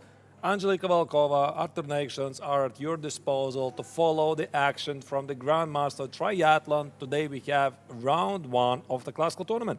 Welcome everyone. Yes, today quite some exciting positions were already happening at the board. So yeah, I mean, most likely we will have in quite a few the play on 3 results. So yeah, we can go back now and see what has changed there. Yeah, let's go back and also to remind you, what is it again? I'm counting literally minutes here. 25 minutes. We're going to have Vishy Anand, maybe 30 minutes. Not really sure if Vishy's not going to be late, but he's supposed to be here with us and share some of his world champion insights about the ongoing games. Yeah, so stay tuned. And yeah, meanwhile, we're going to, of course, to check the games with you. And we actually stayed at this game before, and a few moves were played. 94. Yeah, 94. I felt that Black has to do it because the idea is to push G5. Yeah, I don't really want to repeat myself, but this is where it gets tricky. Right. Why? Why it gets really tricky? Because Black has an idea to play maybe G5, but for example, I could ignore it. Let's say I'm going to play, not really sure what, let's say I'm going to play Rook B2. And the point is that after G5, it not necessarily gives Black what he wants, because I could just take it, and after Knight G5, play Knight H4. And Knight is very nicely blocking the H5 pawn, so it cannot be pushed. And yeah, as Artur is showing the idea, Knight F5. That's one of the things, right? And of course, everybody knows that, especially the professional player, they know it. Even the higher level, they know it even better, that sometimes the action is causing more problems. And you know, you just want to feel at which moment you're supposed to act, at which moment you're supposed to wait, and at which moment you're supposed to do nothing. I mean, it's incredibly difficult. And of course, there's something like million scenarios, and just try to figure out which is the right one. Indeed, it's very, very difficult for the players, but we have the most experienced ones here, so that's why Andrei has to understand when exactly is this moment for him to push this G5, to go for it, or maybe to wait with it. But indeed, sometimes, you know, this G5 can be just weakening his own king on G8. Who knows what it can lead to afterwards? That only Andrei has to calculate. Yep. So Vincent, he's reaching his hand, he's making a move. He did play B5. I don't think it was A5 because he has to do something at the queen side. B5 is on the board. So he's about to create a weakness for Black on C6. Now the question is, what Yesepenko is going to respond, because I see 2 potential ideas. Let's check them. This is number 1. I think you discussed this with Yannick. Yes, we indeed discussed it as a real, very, very solid in a way idea, because that is not allowing to create the weakness on C6, but in return, you know, creating some ideas. And for example, now if White is going for something like B6, Bishop B4, or something like this can be played, but not is actually already different situation that it was before, because now I can see that Rook C7 is actually can happen. So we discussed it, of course, like few moves ago, a few moves before this position, but yeah, but here it's already not happening. So it's completely different position, and that's why Vincent chose exactly at this moment to push for this B5. Can I play A4? It's a good question. 2 moves to the queen. Yeah, I tried the queen. That's the ultimate goal. I put another queen on the board. That is plan number 1 for Black, to create an outside pass pawn. So the pawn on D5 is indirectly defended because queen D5. There's bishop G3. The queen on D5 is under attack by the rook, I guess. Although of course we could try to calculate it. I mean, take it and take it. And what is this? I don't really know. But the second idea is, I just noticed it. Take it and play rook A3. And maybe this is where it gets really interesting, because the white queen has not really so many squares to go. Queen B2, and now just switch on your tactical vision. I mean, is there something at the king side? I mean, I don't know. I feel there might be there might be some sacrifices. What I'm talking about knight g3. I'm talking about bishop g3. I'm even talking about rook e3. For example, can I do this? Knight g3, yeah? Sometimes even knight f2. I mean, Maybe knight f2. Yeah, knight f2 is queen f2, no? Rook There's no F2. queen. Oh my goodness, I'm so yeah, bad. rook f2 and Rook then F2? queen, or bishop g3, yeah. This could be very, very interesting. Mm-hmm. Very interesting. That's why, of course, you look at Yesipenko. He's like, I have to make a major choice here because maybe before, maybe here, for example, if his opponent had played b5, Yesipenko already had made up his mind because c takes, a takes, a5, b6, bishop b4. He feels he's doing okay. Now suddenly, a couple of moves later, things changed. Now, White has made some committal choices by playing h4. And here after b5, yes, because wait a second, did you blunder this? I mean, can I take the a pawn? Can I try to explore this? And actually, he's going for it. He's taking on b5 with an a pawn. I think this is also an excellent moment for Yesipenko, like to show muscles, right? I mean, take over psychologically because Vincent doesn't look really so convinced. I mean, maybe he's having second thoughts. He's double checking. I'm pretty sure he's not really super concerned about c takes, a takes, a5. He's figured it out. But suddenly this idea of a takes, rook a3. And that's the thing. You start to have to see various ghosts. Yeah? You see some ideas, some tricks, you calculate, but still somewhere deep inside you are like, you know, maybe this is not the way to go. But I think it's already happened on the board actually because we have a move a takes on b5 and I believe that it's already has been taken. We just don't have the move yet because it's Andrei's move according to the clock as we can see right now. So I assume that a takes happened, but we just don't have the move yet. Yeah, rook a3, I'm pretty sure we are going to see it on the camera, unless, of course, Andrei is thinking about a slightly different order in moves. For example, he's thinking about something like knight x on g3 first. Maybe for some reasons he needs this move first. Yeah, of course. In every combination like this, the calculation is very important and to see what exactly should be the first move in order to get the best out of it. But I think like rook a3 feels like it. Rook a3. You know, Angelica, I have to go back to this moment. You know, my gut feeling says this is risky. You know, now that I start to see this idea of knight e4, especially combined together with b5, takes, rook a3, I start to see ghosts. I start to see these ideas. I start to be concerned. And now the question is, was this necessary right now? Because black is not really threatening to play h4 because you can always take it. I mean, black needs to play moves like knight e4, g5, still make like two moves. Maybe the right order of the moves was to play b5 here. I mean, I don't know. Yeah, maybe because after the h4, you know, all these pawns on the dark squares for Vincent became somewhat weak, and indeed the sacrifices are hanging somewhere in the air. But of course, first of all, rook a3 is one of the moves. Rook a3 is a move which should be checked by Andrei. Unless he's thinking about c5. Maybe he's thinking about c5. Now I noticed it as well. It's also a move. Yeah, because after queen d5, there is bishop g3. Queen d5, bishop g3, queen h5. What is this?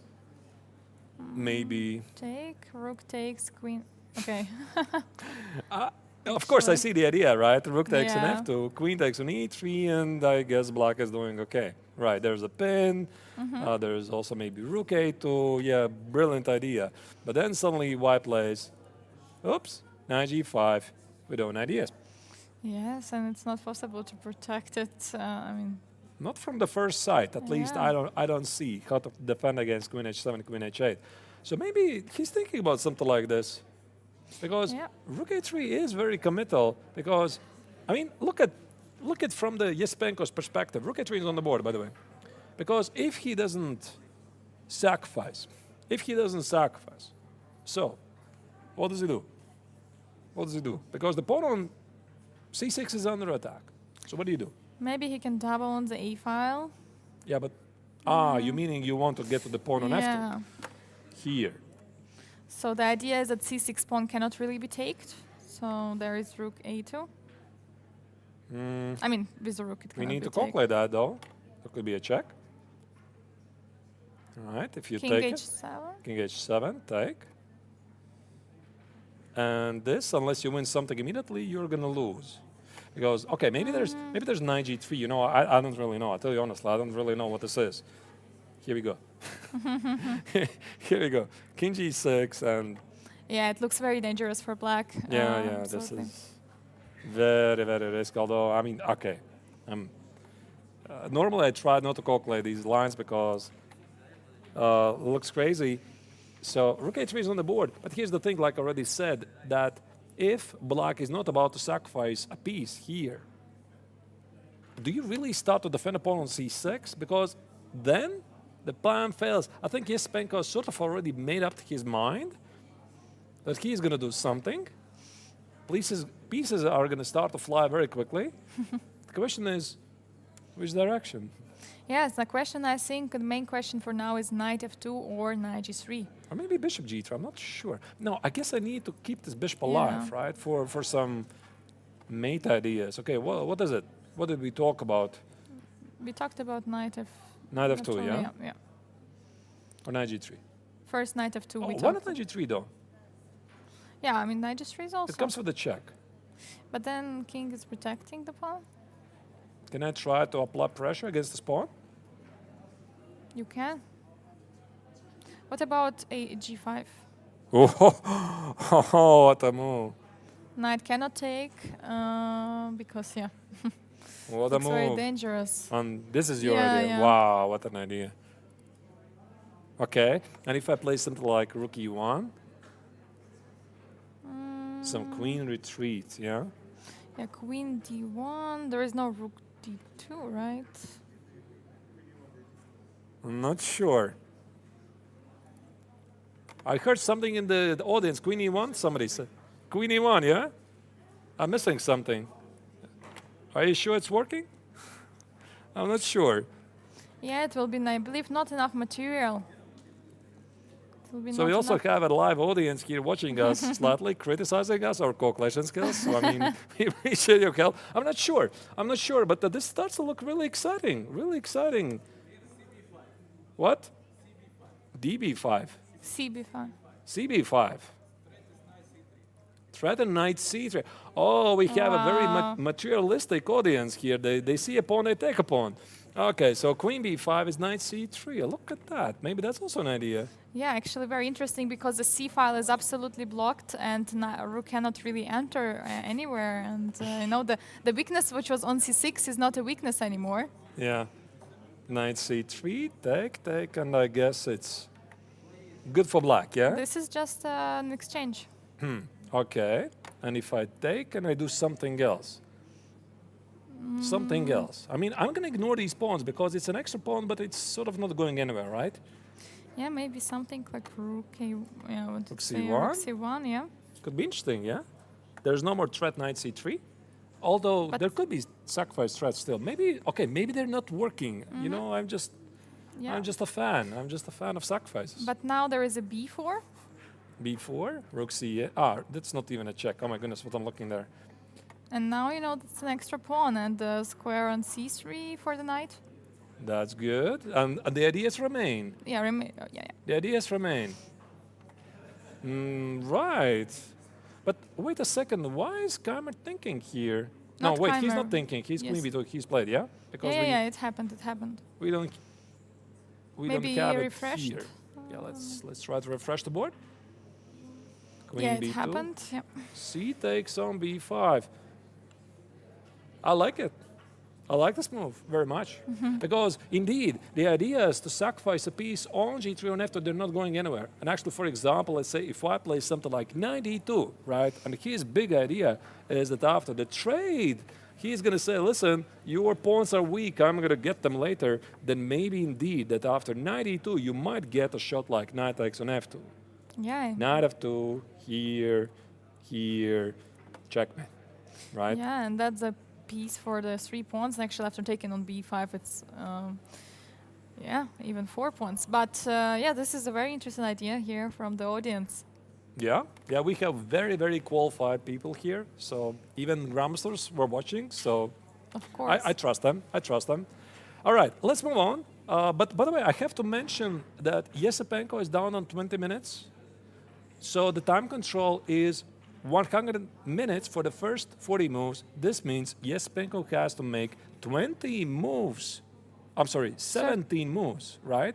For 20 minutes, but he has extra half a minute per every mid-move.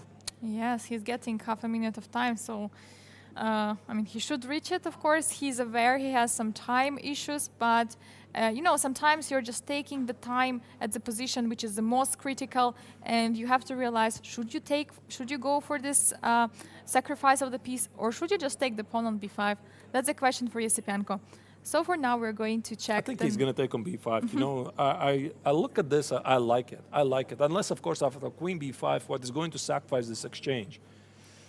All right. But look at the change of the body language, right? It's amazing how it changes. Maybe it's nothing. Maybe I'm just paying attention to the wrong things. But I think that sometimes the body language also tells us how you feel. All right. Let's move on. And I don't know, let's maybe check the Lekwan against Gata, because there are some comments in the chat about this game. Something is going wrong for the Vietnamese Grandmaster. The bar is not in the favor for white, so we left it about here. Queen f5, queen e2. Again, you remember, right, this amazing pawn sacrifice. I mean, giving up the extra pawn. d3, white decided, okay, I'm not going to trade queens. And of course, the pawn on a2 is still under attack. Rook d8, rook a3, queen f5. And suddenly black is incredibly active. I mean, it's amazing how things can change very fast. Yeah, just exactly in a few moves, and we can see completely different approach. Now black is the one with the most active pieces, and rook e4. I believe some move was made by Gata. Maybe we can refresh. I don't have it. He blundered the pawn? Rook a2? Oh, rook a2. Really? But it's Black Van Liem's move right now. Yeah? So rook a2. Yeah, rook a2, I think I see it on the live board, on the live camera. Rook takes on a2 has been played. So rook e4. He saw the pawn on h4 because Gata just pushed h4. I'm not sure for what reason. I mean, maybe he secured the g3 square, maybe against g4. I have no idea why h4 was necessary. So rook e4, Wang Liam goes after the pawn on h4, and there you go, rook a2. But who knows, maybe Gata saw that maybe something like this might happen and will actually blunder the pawn for white. So he prepared against this rook e4 already. So what is happening here? Now, but with the knight on e1, I don't think that white is really happy here. If this knight was on c5, I would argue, yeah, maybe it's good. But maybe I can still do it, by the way, if I play something like knight c5, but knight on d3, because this knight needs to be given a role in the game. What do I do here? Yeah, just queen. So many places to put the queen. I have no idea where to put it. Yeah, maybe like queen f5, maybe. Queen f5, okay. Yeah, not allowing knight e3. That's a good point. Now something like... You know, because if queen gets removed, there is some rook d2 idea. You know, the second rank is an issue. Could be rook d2, maybe knight f3, maybe not play knight e3, maybe knight f3, go after the pawn on h4. But now g5, maybe. Can it be gone like this? Protecting the pawn and also at some moment preparing something like g4. I don't think it's very clear, to be honest. I see the bar, to be honest. The bar says black is so much better, but it kind of resembles, you know, it kind of resembles this position when white was down a pawn. He sacrificed the pawn.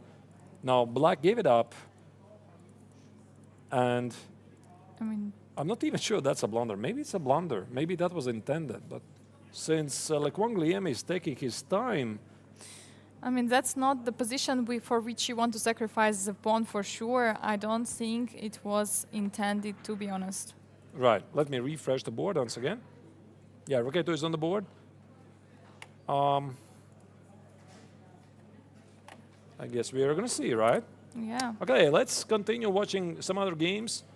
So, big decision for like Wang Liam. They're slowly approaching the time trouble because 22 minutes for White, slightly less than half an hour for Kamsky. Still plenty of time, but I mean, the first time control is about to expire.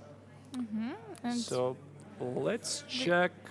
we haven't checked for a long time, I believe, Abdusatorov against Gukesh. We have not. Oh, and last time we were discussing that there was this idea to take on g3 with a knight, and actually he didn't really go for it, but rather said, okay, let's play bishop f4. Wow. Is it really ambitious here? Because we discussed, right, that knight takes on g3, f takes, we felt that this should be losing. I mean, maybe our calculation was not very good, but it felt that bishop d4, rook e2 ideas with bishop e5 ideas, that suddenly black is incredibly active, and that after bishop takes on g3, that this is a draw. But you know, then again, I look At at the least a draw. position, maybe queen g2 is not forced. Because we saw that this is sort of a draw, right? This we calculated, the bishop is under attack, queen f1, queen g3, this is risky, rook f5, rook h5, But why is it not forced? maybe king f1. Oh, wait, king f1. The queen is only two Ah, hanging. I'm It's so bad. forced. It's all forced. Yeah, it felt like forced, right? Unless there was some other move which I don't really see, because f takes, bishop d4 check. King f1 was losing due to this very nice trick, which we discussed, and king h1, you could just take it, play, and play bishop e5. And again, unless, rook d2 is rook e1, you couldn't do that. So it felt like Gukesh had the chance already to fix the game, and he did not. He did not. He played for more. He played bishop f4, and now his idea is to trade the bishops and try to checkmate. Yeah, and indeed, knight doesn't really want to go to f4 first, because then white can easily take that knight with a bishop. So trading like this, and knight on g3 will be just super nice protector there on g3 square, because now the bishop on f4 has no access to the h2 square. That's why white is not really rushing with taking that bishop. The bar says it's equal. Yeah, that's the What do bar. you think about that? That's the bar. I don't think. I mean, it's like, of course, very complicated. It's very, very complicated here, and You know, I just love this, because I can't help but feel that it's the tournament system which invites the players to play, because once again, the scoring system is that in a classical tournament you're given 4 points for the victory or only 1.5 for the draw. So this means you are looking for chances. Okay, I mean, you maybe are going to overpush and lose one game, but if you win the second game, you get 4 points, but by 2 draws, you get 3 points. yes, that's indeed very, very nicely done. The scoring system with 1.5 points for the draw will for sure make players to push for something, and that's what also Gukesh wants to go for. Also, considering their previous matchups with Abdusatorov, so he might really go and push for it. So rook e4 was played, the last move. The rook on e8 has to do some decision, either to be protected or be removed or trade on e4. I don't think that black wants to trade on e4, to be honest. I think rook f8 could be, of course, played. That would be my gut instinct, try to make keep as many pieces on the board. But this is still a position you have to calculate, right? Which is pretty sharp, so I guess rook e4. You have to check. You have to check, maybe there's a forced mate. Obviously, knight e4, I just take here on h2, should be bad, I guess. I mean, again, we are going to guess a lot, because we cannot calculate so quickly. So let's say after f takes on e4, how do I get to the pawn on h2? And I'm thinking maybe knight f6. Yeah, knight f6, knight g4, queen h2. But if I escape, yeah? Simply trying If to I escape, what happens now? Queen h2, this might drop the pawn. Okay, I'm doing it very fast, of course, right? But to prove my point that black's attack is not granted to give success, or maybe even king f1. But knight g4 maybe. Knight g4. So idea is that there is not possibility to take on f4 due to knight h2, and that's a queen. Very good. So the queen is lost, and I guess knight f5 can be calculated.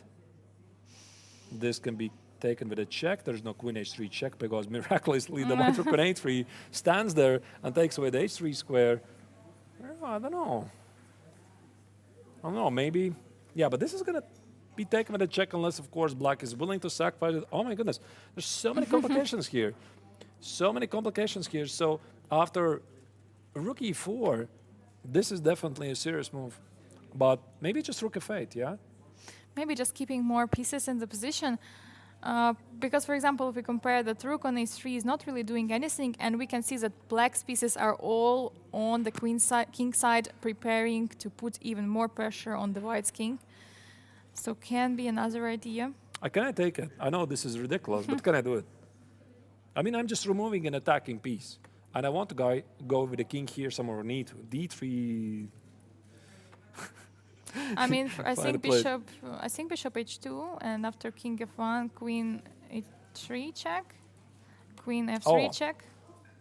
Yeah, it looks dangerous, right? Yeah. And in the worst case, I can just take the knight there, but the rook is also hanging. So. Right, it looks very dangerous. Right. So what we are probably going to do, we are going to make a short break because I see Vishy Anand here in the hall. Maybe he's ready to join us. I'm not really sure. He's smiling. He is ready to join us. That's very good. So maybe let's do it like this: that we are going to make a break of something like 5 minutes. 5 minutes, right? So that you can get your refreshments, cup of coffee, or whatever you're preferring. And I will be back with the former world champion Vishy Anand here with you, who is going to follow probably Gukesh's game. He's going to be his priority and try to understand what's going on. I mean, I and Angelica, we just have a guess, but I imagine that Vishy is going to have a more deeper insight about the position. So, see you in a moment. Don't go anywhere. The action is continuing here in Biel. Stay tuned.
All right. We are back with action from Biel, and welcome in the studio the former world champion Vishy Anand, who already was here for the rapid tournament. Vishy, I mean, awesome to see you back. How is going for you so far here in Biel? Well, I'm enjoying myself, catching up with a lot of friends, exactly what it's supposed to be, a festival, and watching some amazing chess. The rapid was very, very entertaining indeed, and now the classical looks like it'll be every bit as exciting. So Not boring. I think they've got the ideal kind of field, the mixed field with youngsters and very strong players. So. Probably we have to start with your countryman's game, I guess. Sure. Let's start with Gukesh. So this was a Sveshnikov. typical double pawn sack. It's quite common in many openings, except here I wasn't sure that after knight h5, because of knight e4 g3, I thought that maybe black would be doing, white would be doing okay, but Right. it turned out that knight g3, rook a e8, rook d1. In fact, Gukesh could have simply taken the draw here with bishop takes g3. Yeah, this we calculated that we didn't see anything wrong, so we also assumed that it is the Marayu who is getting ambitious here. Yes. But he went bishop f4, bishop e3. And again, this is hard. You need to know exactly how you're proceeding. How would For you a start, proceed? for a start, I don't know, bishop takes e3 or rook e5. Bishop takes e3, you have to take with the rook. Uh-huh. And then I get a tempo with knight f4, but if you move somewhere, the question is how does black follow up? And you can just play queen g5 h5, but you could easily run out of compensation after knight e4, let's say. Yeah. So he went rook f6, rook d4, and now Rook the question h6. is how he should have gone about it. The bar actually supports it. I'm not really sure. It makes sense to target the pawn on h2. So that was So chosen. what happened now? Queen d2. Yeah, queen d2. Of course, removing- it could be that the computer wants to take the draw with queen h3 now, because if you open the e file, I'll take on h2 and I give a perpetual h2, h3, h2, h3. So queen h3 might have been an idea. I don't know if this is a draw or what, because whichever way you take, I'll have this draw. Because as long as you've cleared the e2 square for the black rook, I can now repeat, and it's just a perp. So again, the question is, did Gukesh, and I've not yet evaluated the position, so I don't know if g5 is correct or not here. But let's have a look. What can white do? Okay, g5, he protects He the bishop. played rook e4. Rook e4. That seems to make sense. And then Gukesh took and went knight f6. Yeah. And what has he done now? I think he has responded. Oh no, he simply wrote his move down. Okay, so this seemed obvious enough. But I think white has made a move now. So let's check it. Reload king f1. Yeah, it makes sense. Okay. You want to run away from the danger, right? So now it's kind of interesting what black is supposed to do. One idea is maybe queen h4. Queen g4, excuse me. Queen g4. Okay. And how do you stop the rook takes on h2? Actually, that's a very big question, yeah? There are interesting possibilities. One is bishop takes f4, f3, Oh, queen h3 check, queen g2, and claiming that your piece doesn't matter. I've got a hell of a lot of pawns, Okay. including some potential passes. That's one idea. Of course, yeah, fg3 is slightly awkward because I'd rather you take on g2, take on g3 because I Right. like my perfect structure. But here, I don't know if you can go queen h1 check and queen takes, rook takes, and then sneak out with the rook, and then I've kind of ruined my thing. So, okay, so let's try king f1, queen g4 again. And let's see. Here. So knight f6, king f1, queen g4. Yeah. If bishop takes f4, Yeah, but gf4, knight. I don't know. f5. Well, knight f5, rook h2 is really difficult. Yeah, it because you can't looks stop anything. unpleasant. Yeah. The thing is, yeah, black is not actually not threatening fg3 or anything yet.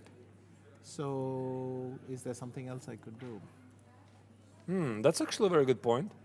We're both kind of stuck in a way here. Yeah, maybe just something like queen e2. Can I do that? Or But then you take on g. Oh no, you can't take on g3, right? Yeah, you're still gonna. But then I go queen h3 check. You're still gonna take it here. And actually, this looks very good for white. No? Now it's a mutual pin, so I can go rook g6, and now I'm pinning your knight against my rook. So, but here we come back to the point that white has so many pawns that he can play c5. And this could well be lost for black, rook g3. Let's say in some ideal scenario, not sure which one. Yeah, these are monster pawns. Maybe not, because now I can go queen c8 or queen d7, and the queen and knight are going to be very strong, and I can block your pawns and so on. So, as you can see, we are struggling to evaluate the position because it's very dynamic. Yeah. So also what you else can you mentioned do? Bishop takes g3, I mentioned. Because Yeah, if this hit you mentioned. g3, I wanted to go queen takes e4 and threaten rook h1, if you hit g3. But Right. I think from the beginning you're into fg3. So fg3, queen takes e4. I could go back king g1, because if queen takes c4, I have bishop takes g5. And if knight e4, I could go somewhere good, queen e3, for instance. And for the moment, this might be just manageable, right? Yeah, white is not losing at least immediately, but it looks a bit shaky. I mean, but it's... It might be that knight takes g5 and rook g6 is enough compensation. I don't know. It's Right. no, queen d8 and rook f3 might come. So You mean here, yeah? how's the time clock situation? The clock situation is... Oh, they that- both have still. They're still quite far from time trouble. Yeah, 60 minutes, 70 minutes, slightly less than 70 minutes for Gukesh, 21 for Abdusatorov. Obviously, this is the time for maximum concentration, because you're not in time trouble, but you could be in a short while. And if you don't think clearly at this point, you'll have some more difficult decisions to make, and you won't have any time to do it. So I assume Gukesh is very strong in calculation, right? I mean, he has to be. yes and no. I mean, all these are superb rapid and blitz players, but there's a difference between rapid and blitz and ending up in rapid and blitz after you started from classical. Right. I think you understand what I mean. Yeah, sure. And so that's a totally different ball game. Right. Yeah, I guess, okay, one thing we Did you can take rule on out... g3? No, not yet. You cannot really take this, right? Check here. Oh my goodness, looks so scary. But although the king No, is I wanted slightly... to take on e4 right away. Ah, Without take on- queen h1. without it. I wanted to play queen f3. I'm threatening queen f3 now, so that's a deadly threat. And if you go king e2, I take on c4 as well. Yeah, and everything sort of Well, falls now I'm apart. back to equal material, so I don't even have to worry. Yeah, So even something like this could be played. Okay. F takes. F takes is played. yes, that's clear. And now I guess he'll go queen takes e4. Yes. So what is he hoping to do? Queen h1. So I think king g1. It's very hard to see a better move.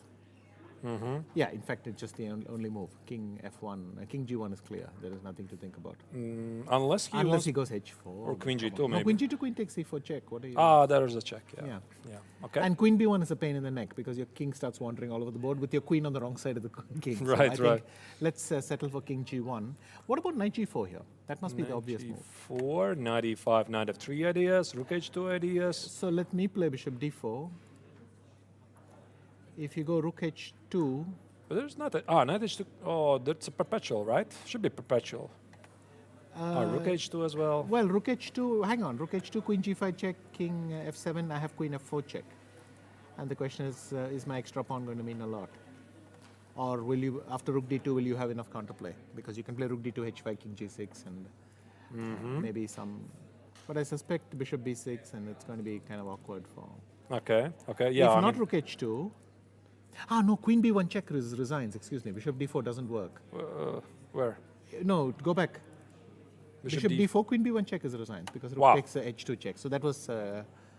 Okay. oh, so then this is, after h4, it's looking kind of critical. Wait. Queen takes e4. I didn't see a defense to queen h1.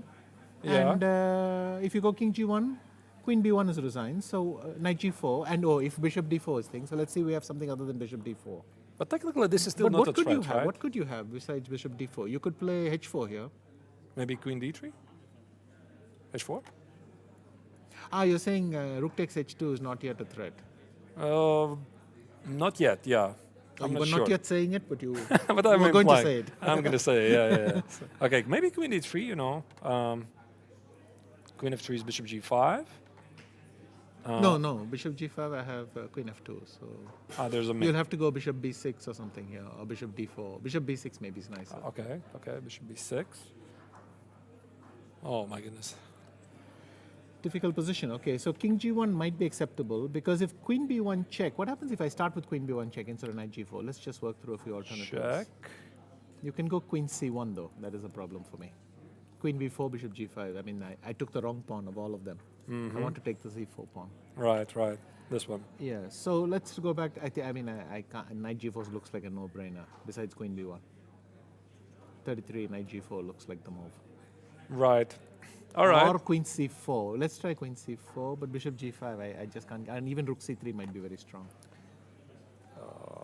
Rook c3. Because I'm landing on c8 with a check. And So this you're gonna take, and queen d5. What is okay, I guess. Take, rook c8 check, bishop g5, yeah. at least.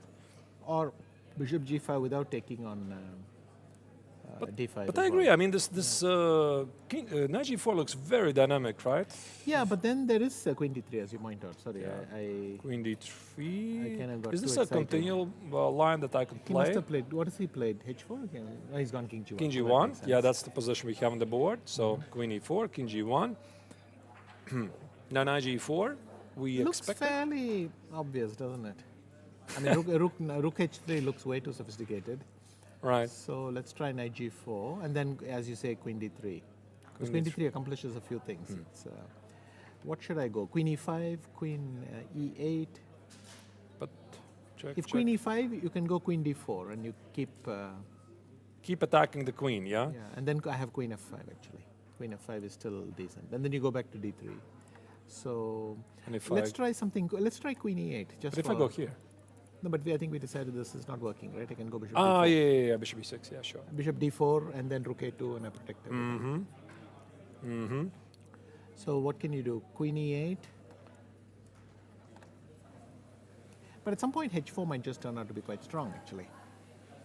So black cannot take it. The rook on h6, I guess, is under attack. Okay, the queen e1 is queen f1. The white is probably not going to lose it. Yeah. Very, very sharp. I mean, I cannot calculate so fast, to be honest. I mean, I have to think. Everything looks the same, but I... Oh, wait a minute. There's another move. After queen e8, there is queen f5. Queen f5. and Because the if knight point- e3, then I check and I come back. Then I take on e3. Yeah. Okay. So, no, I think he might have to stay.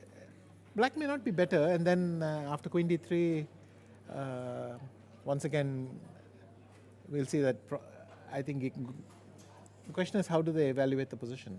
First of all, is it equal? And second, have they evaluated correctly? I think the that's bar says it's that's equal. the chain. Yeah. Bar says it's equal. Yeah, so that's the chain of thought. But do you see that it's equal at the board, and are you still fishing for more, or do you think you're better? I mean, normally these very strong youngsters are also very optimistic, so Yeah. should be interesting to know what's going on in their head, because it's much more important, of course, what you evaluate the position as what is the correct valuation. Actually, I've seen it many, many times because it's not even necessary that only black is playing for the win. Maybe also Abdul Satorov is thinking that Correct. his position is right. He might think that he's got everything defended. Sure. So It's quite interesting, yeah. I don't know where you should go now. Knight Queen G4. f3. Yeah, knight g4, yeah. Queen d3 is we think is forced, right? I Should didn't see any be. other move. Didn't see anything else, and queen d3 feels very secure, just in case taking care of the light squares. So, again, queen d3, what else? So, queen f3, we said either bishop b6 or bishop d4. What else? Queen e8, there's queen f5. Queen e5 probably makes... queen e5 is just queen d4, Well, queen then f5, there's queen queen d3. f5, queen d3, and I don't know if that's a draw or what is he? He has gone queen d3, right? It looks like it. So now, what are the moves? Queen e8, we agreed queen h5 is, f5 is going to clinch Right. that. So, So, of course, black can win back the pawn like this, but this is not very good, right? Because white has a pawn well, majority. first of all, bishop takes g5, right? There is no knight f3. I right, saw a yeah, fork, yeah. but I realized it's not. Sure. I realized it's not a fork, right? Okay. No, I think you would have to keep queens and hope for compensation that way. I mean, he has pretty decent compensation, but the question is, my bet would be queen e5 to stop queen f5, or queen e7. Queen e7 also stops queen f5, by the way. Queen e7. But no, queen e... Ah, yeah, queen e7. Yeah, we talked only about queen e8. So queen e7. This Then I is don't know what's happening after h4. h4. But maybe rook f6 is possible.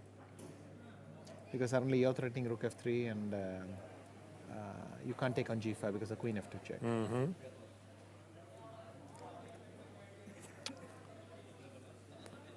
I would be so scared. I would be so scared to play this position with white because I see so many glaring weaknesses around my king, and yet somehow the bar says nothing to worry about. Welcome to the 21st century. Yes. It's quite amazing. Right. So maybe let's do it like this, that we continue looking at the other games, but what do you think, Vishy? Is there a chance that the game might finish with some kind of repetition? If they don't see a way forward, then it is entirely possible, of course. Right, right.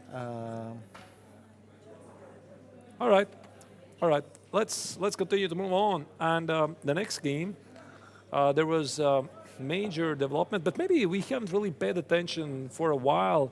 Salem Saleh against Arkady Naidich. It's very strange, Ra Lopez, as you would say. Okay, he's given the exchange, but that clearly solves a lot of problems for him. In fact,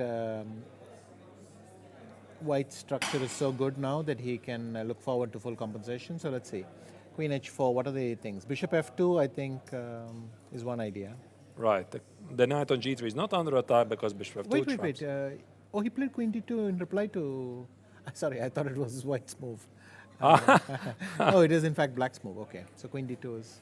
Yeah, you could take the knight, I guess, because the queen is going to be How trapped. did they get here? He went rook takes d3 for queen h4, yeah? Yeah. So here after f3. I mean, we left it some time ago when Naidich made this very committal decision. E takes, c4, knight b4. You know, Vishy, I talked with Angelica and I couldn't really understand. Maybe you're not going to share the same opinion, but I feel that something like this is dangerous, incredibly. But of course, you're probably immediately going to respond, of course, that chess is concrete, because I see so many pieces at the, at the king side that I would be a bit concerned about my king. I think what I want to play is d5, knight d4. Of course, if black plays d5, then I'll go e5 and then try to mask on the king side, knight h2, g4, bishop h6, queen f3, all that kind of stuff. And what did he do? He went... So he played knight h2 immediately, yeah. I'm not sure really why not d5. Maybe he didn't like this bishop f6. Well, then maybe knight a4 and knight c5 and land on d3 or something like that. But I can still go knight d4. Because I can kick you with a3 and fork with c6. Right. Also maybe ideas. Could be possible. Right. Yeah, knight h2 was played. Rook f1 was played. Now bishop f8 is a classical idea to bring the bishop. b3, h5. h5 is targeting the pawn on e4. Provoking f3, queen h4, and then rook d3, cd3. Yeah.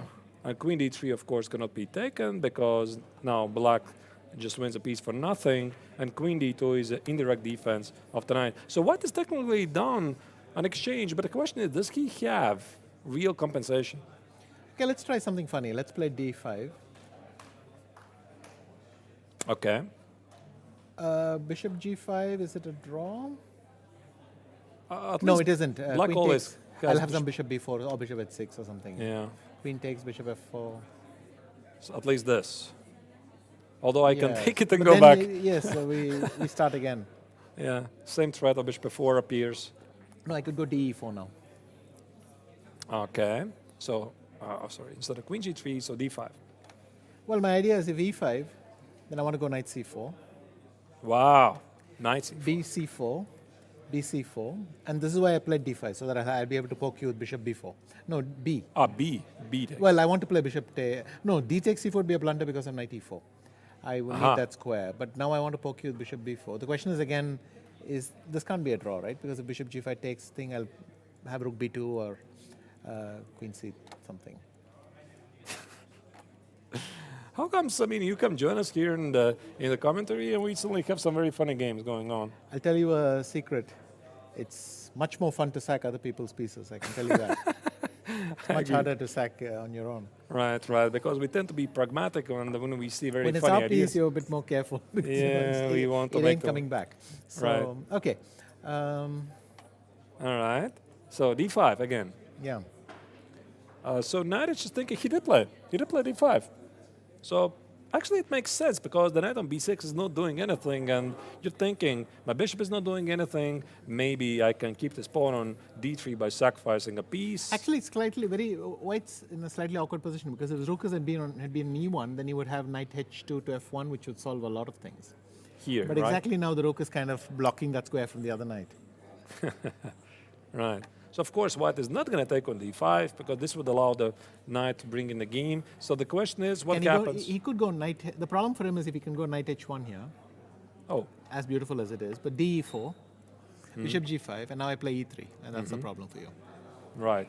So if you take it back, then you take it, then the queen goes to e7, and it's game over. right. So it's kind of critical for thing. Let's see bishop f2. But Because- did we calculate this bishop g5 until then? Okay, so let's see. Queen takes g3, bishop f4. No, hang on. Can I go? If I go bishop b4, you're going to go queen e3, and I didn't. And then I go queen h4. Then I go rook takes e4, Very good point, yeah. f takes e4, and queen takes e4, and I'm escaping. And black has extra 2 pawns. In fact, sorry, on the previous move, this is nonsense. If you go back queen e3, Yeah. just rook takes e4 is winning. It's resigns, yeah. Yeah. And d4, and we get Yeah, I mean, the black best has. pawn structure of all time. Yeah, 90. Oh my goodness, yeah, even 95. All right. Looks incredible. So bishop f4 seems to be impossible, right? Bishop b4, you're gonna take it. Queen c1 is D2 d2. cuts We back. have a very annoying fly here. I mean, it keeps coming at us, me and Angelica, all the time. I'm not sure where it's bothering us. Okay, so let's assume that's impossible. And what else? What else? The e5, right? So it would appear that Salem is in quite some trouble. Unless bishop f2 works now. Ah, Because okay, you we were suggested. setting just to calm down and play bishop f2. But does he really have enough compensation for a pawn? If I go d takes e4, what are you take? You take with a knight. But then I go queen d8, and It's just an your exchange. remaining knight is stuck on h2. Yeah, And that I don't see the compensation. doesn't look like one. Yeah. I mean, you'll probably come up with some g4 or something, but I mean, I don't mean here. Instead of taking on d3, you could try queen h8, d8 and g4, and try to conjure up something out of thin air. But it does look like thin air. Although it is approaching the time trouble, I mean, the players are down about to 10 minutes. Salem Selek is down to 8 minutes.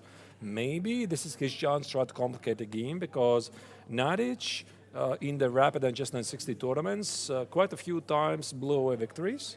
So also he was very unfortunate to lose a Rapid game, completely winning game against Le Quang Liem in the penultimate round of the Rapid tournament, which in the end appeared to be crucial because Le Quang Liem took down the tournament.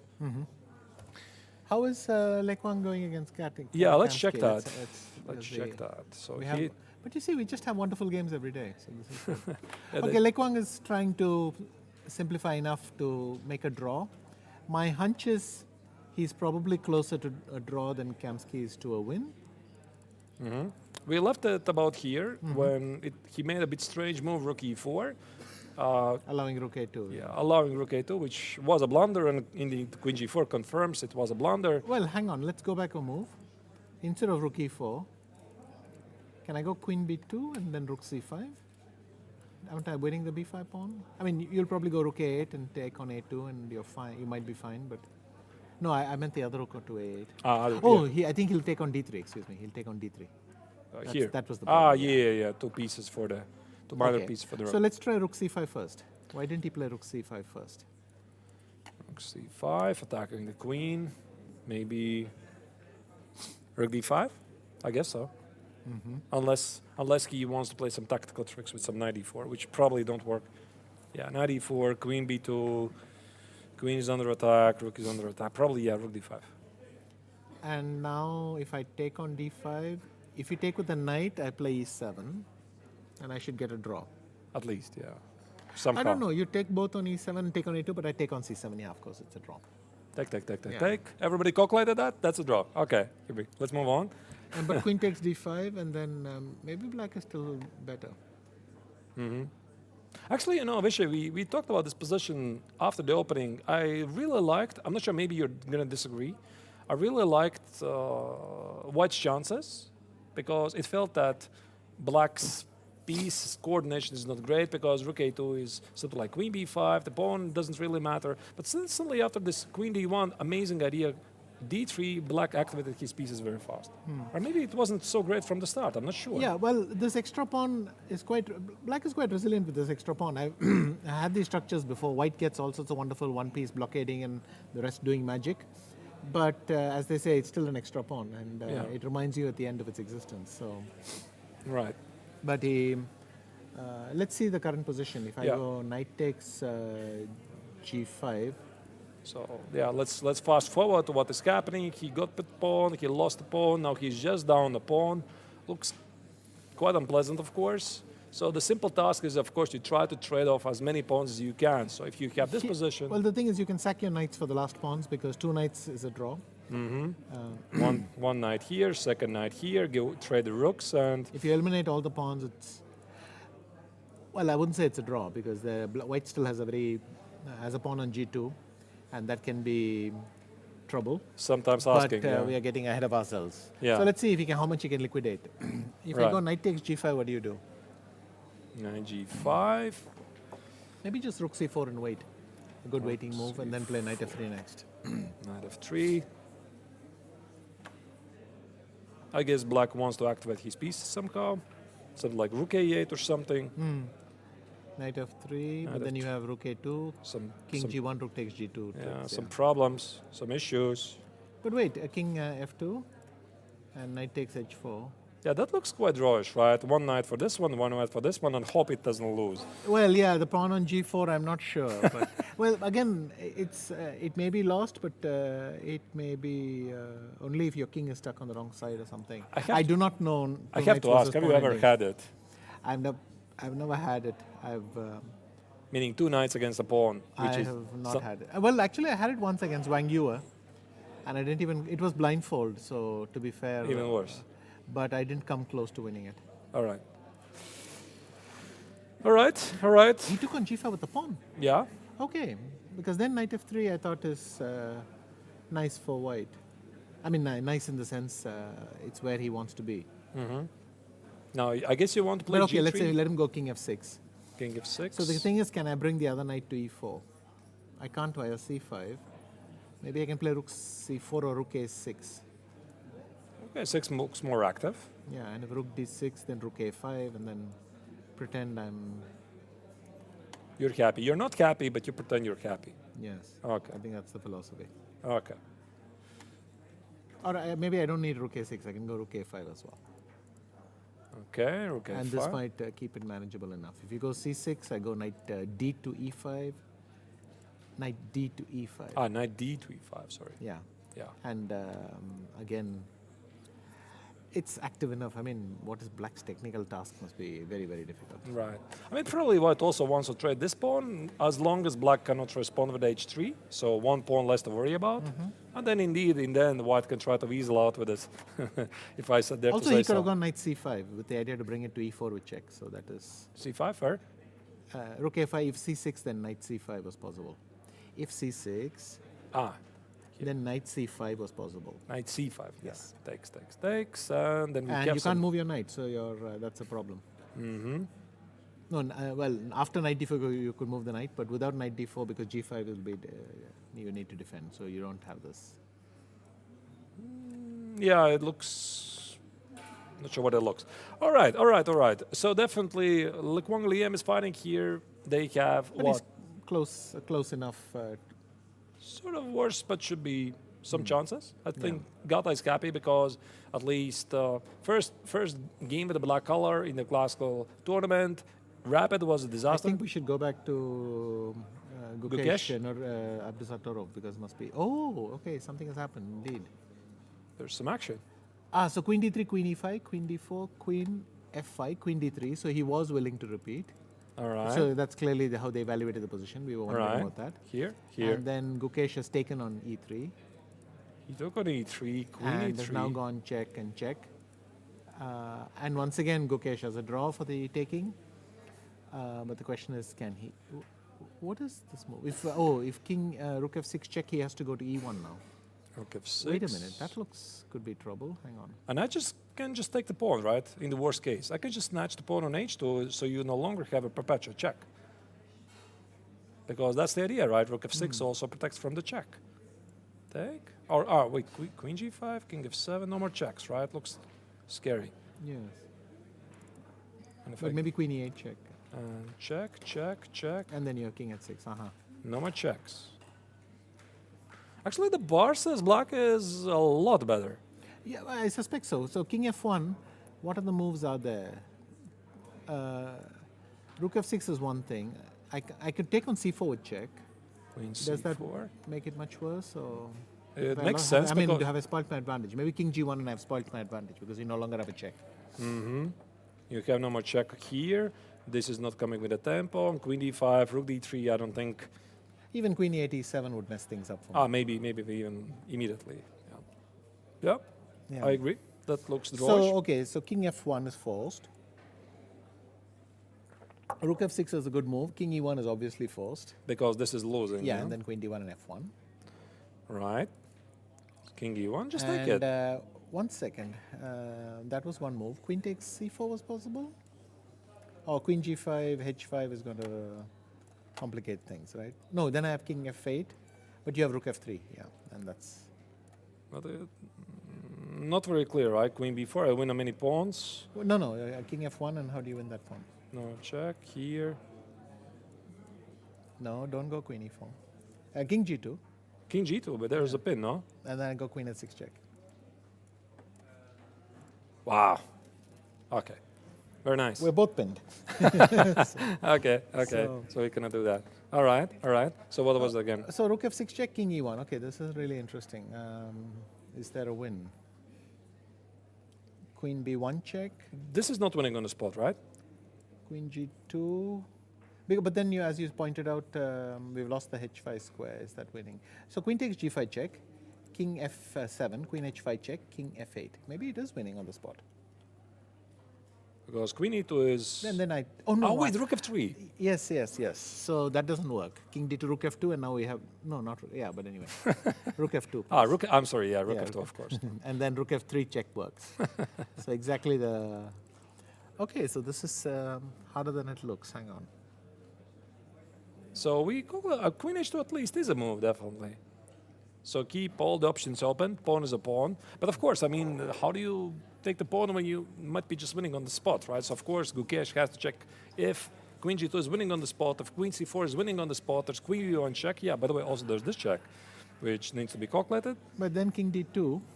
And maybe some smart series of checks. Somehow the queen on b2 feels better. I'm not sure. Yeah. He, by the way, didn't give a check yet on f6. But I think it should Well, fall. he has to consider rook h2 and such alternatives. Yeah. Wow. But I think in the end he will play rook f6 check. Right. So what's the time situation? He already finished the second time control. So this means... Oh, of course. Then he's going to he should sit for 10 minutes. You think so little?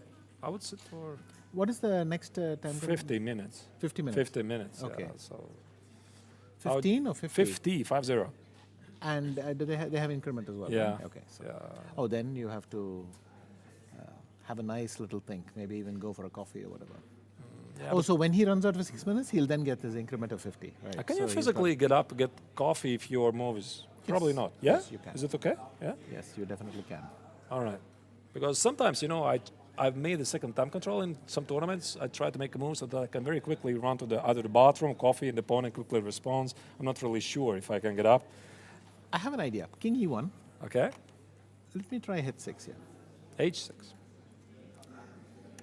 Because it stops some crucial perpetual mechanisms for you. All right.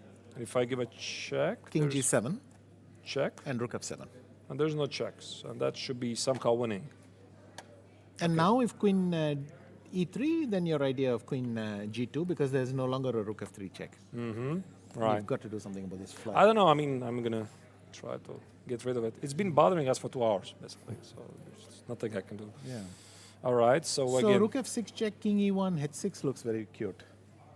Because it is hard for white to unscramble. If he goes queen e2, then queen c1 wins and all that. So queen d3, queen f2 Yeah, there's check, many and moves. what have you. So many moves. All right. Yeah. Now that you said, I start to like it. It's not even. because I suddenly clear. noticed that after queen e8 check, king g7, queen e7 check, rook f7, you don't have queen g5, and that's the most important thing for me. So maybe h6, rook f6 and h6 is winning. What's the computer valuation? What's the bar? The bar says black is. I'm not sure Much what it better, is. Let me just cheat a little. I mean, since we think we have a win, let's see what it Black is says. winning 2.5. Okay. So rook f6 check, king e1, something strong. Something I mean, strong. I like h6, but there might be something else. Can I cheat? Yeah, what the hell? Since we have a win, I think we can ask. Yeah, h6 is one of the top choices. King Yes. f7 is a move. King of Queen 7. No, but a b1 is a h6, it's good to find something like And that. queen h2 is also winning. Not so convincingly, but it's also winning. So everything is winning. Okay, so queen h2 is winning as well. Yeah, Okay. also. Yeah. Okay. But I like h6 because it solves a problem, but now let's see what he finds. He's thinking. Good, he has to think a long time. And Right. All right, so far, amazing game by Yeah. Damarai Gukesh, who is about to score a very important victory. And I noticed that he started strong in Biel because he had an amazing start in Chess 960, 3 victories in a row, then something happened. And also in the Rapid, I mean, against Abdus Satorov in the very first round, he was like playing a very powerful game. He missed it, but he seems to always be totally concentrated at least for the start of the tournament. Okay, let's move on. Liam's game against Kamsky, we checked. Keimer against Yesipenko, we haven't seen for a while. yes. Oh, okay. Now this looks pretty nice for Keimer. Oh, I mean, at best he will get this. Oh, it's only equal. only equal, yeah. The bar says it's only equal. I mean, to a human eye, it looks like knight a3, and you get the broken pawn structure. Well, the pawn, you have more pawn islands. So I have one continent, you have one continent and one island. So All right. So there was a lot of action which we missed. Now, Vishy here is talking about knight a3, rook takes on a3, and it's actually quite paradoxical. For example, it seems that black has an outside pass pawn. It seems that he should be doing great, but it's the pawn synchronization what really matters. This pawn can be targeted, this cannot be targeted. So that's all the difference.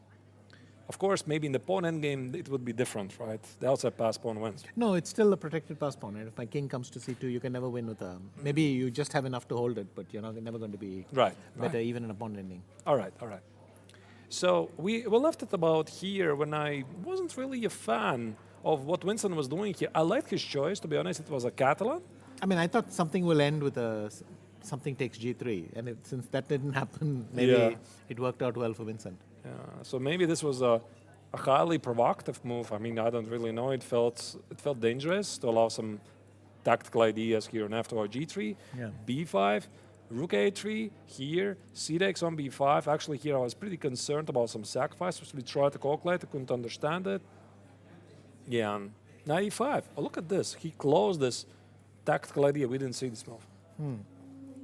So fast forwarding, black kept the pawn. Rook c1, this is apparently not a blunder. Looks like computerish chess, to be honest. I mean, okay, rook c1, rook b1. Now he eliminated it.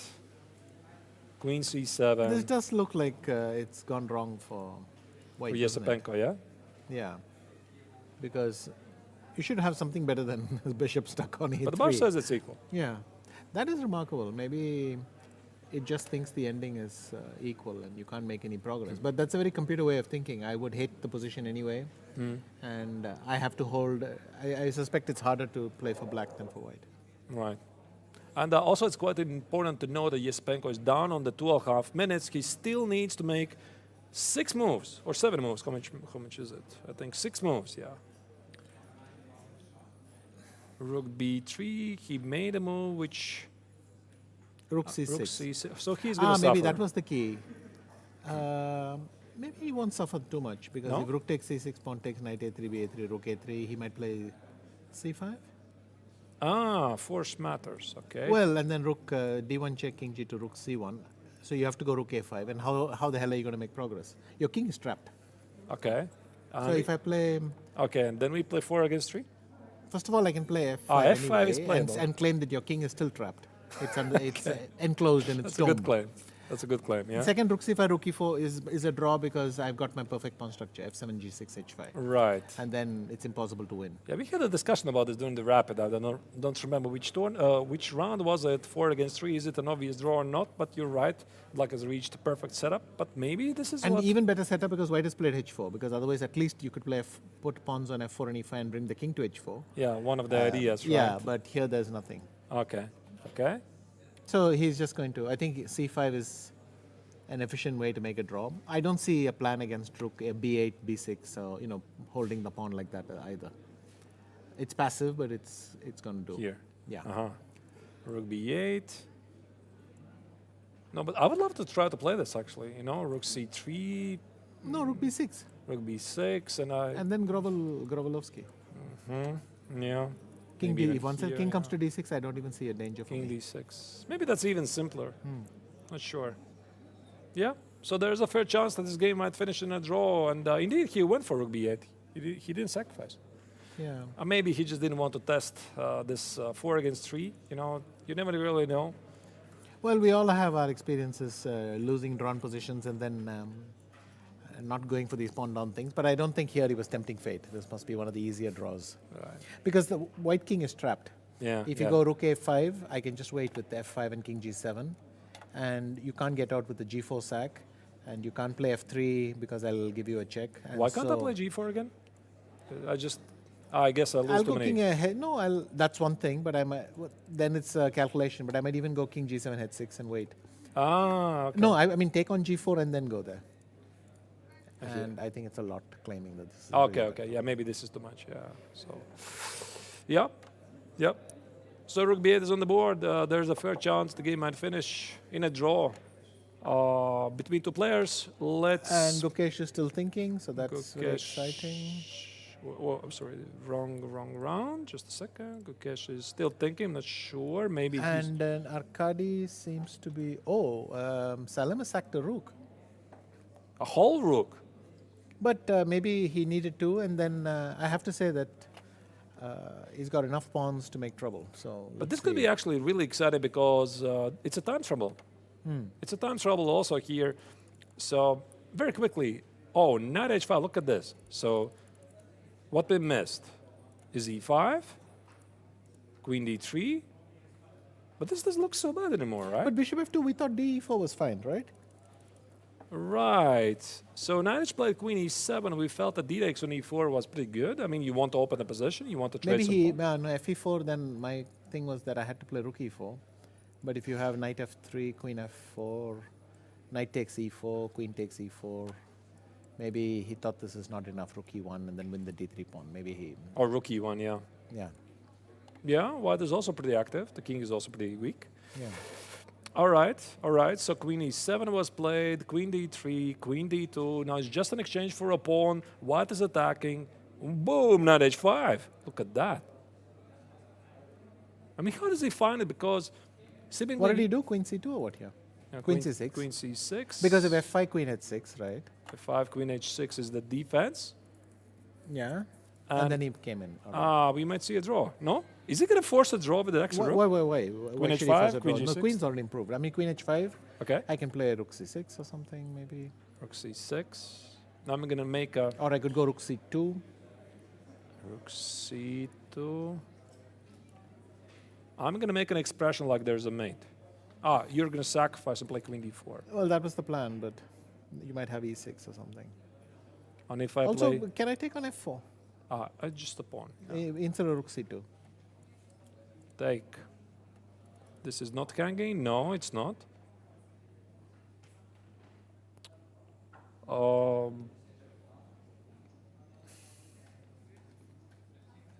If I go really desperate, how do you protect this pawn? Knight d5? Knight e5. Okay, yeah, that proves the point. So, So queen e4, what can you do? You can go queen g4. I could play f5, maybe. But then you can go queen g5 and then knight f3, a bit patiently. yeah, let me refresh the board. I think there's been a move, but queen h5 is on the board. Queen h5. Oh, but that is a blunder, right? Queen f4, we didn't see anything. I'm not sure. Oh, is he just going to play some knight f3 or knight g4? But you have to admit, queen takes f4 is a start. Oh, he didn't even bother. He just went Rook to c6. c6. And if I play knight f5? Well, now I would even consider knight knight g4, but then you can go queen h7, Queen h7. queen g4, and then if rook g6, Check, I right. still have queen f5. I still have queen f5. So I'm sorry? rook Which one? g6, and if you go rook g6, I have queen f5. Yeah, queen f5, yeah. I felt like I missed something. All right. Right, so rook c6 is on the board, and Salem Saleh is down on the last minute. I mean, the position is sort of attacking, but he goes f5, okay. Yeah, that 3 seems pawns for the reasonable. But rook. now rook h6, Rook h6, and I go here, you play f6. f6, right? Very good, yeah, stopping f6. This And there's does nothing. not look good. Does not look good. I mean, f5, rook h6 looks actually quite bad. Unless you have queen d1 and queen f5, you go bishop Yeah, but e3. it's already down a piece for how much? 1 pawn, right? No, 2. No. I was 3 pawns. Ah, 2 and then pawns. 2. 2 pawns. And I could even force a queen trade here. Ah, that is true. But instead of bishop takes h6, could I go knight g4? Okay, knight g4. Ah, so the point is rook leaves, but No, knight we f6, don't. knight Actually, f6. yeah, actually, rook c6 is fine, yeah. Or g6, yeah, okay. Yeah, yeah, no, this is great, sure. So if I rook h6, I have to go queen g5 now. Yeah, rook h6 is on the board, by the way. The bar says Or you could go queen g4. That's kind of paradoxical. queen g4. Queen d1 now Queen is d1. going down the wrong route, I think. Because now queen f5 is going to be great. Yeah, And black looks busted. yeah. And that's it. Knight needs to make the final move. He has 5 minutes. He's going to do it. And of course, Salem Saleh gets up. He has made his 40th move. He gets extra 50 minutes, of course, but the position is not to be enjoyed. He knows. He doesn't have anything. Is there something else, some other action going on in the time trouble? Let's check very quickly. Keimer is most likely going to be a draw. Kamsky against Wang Liem have reached. I'm not sure what's really. Le Quang Wim looks kind of outplayed, right? Because if he goes king e3, then I go knight d6, and I'm attacking g4. Let me try to find the video. Just a sec. Yeah. Here. Yeah, so king e3. Yeah, what would you play? Knight d6, I guess, to attack the g4 pawn. And there's another weakness. Yeah, this feels like a major improvement for black. White did not succeed to liquidate more pawns. G3 is not happening. First of all, his rook was supposed to be on a5, creating havoc, not sitting on c2. So something went wrong. I mean, his rook needed these squares like a5, a6. Yeah. And I think, what did he do? He played rook c4, tried to stop the pawn. Black And acted. his rook got pushed back. I thought it was nice on a4 and a5 because it keeps one knight kind of clamped. Yeah. And Yeah, this was not very good, I guess, right? Slightly passive, and suddenly black takes over and start to push for this pawn. Because if you keep the rook here, you cannot attack the g4 pawn easily, I guess. Rook b8, rook b4 is impossible. Yeah? So, knight e4, though clearly, yeah, not only, I mean, as they say, black has the pawn and the compensation, right? Yeah. All right. the problem is also after knight d6, what is white's move? He doesn't play knight c5 because of knight c4 check.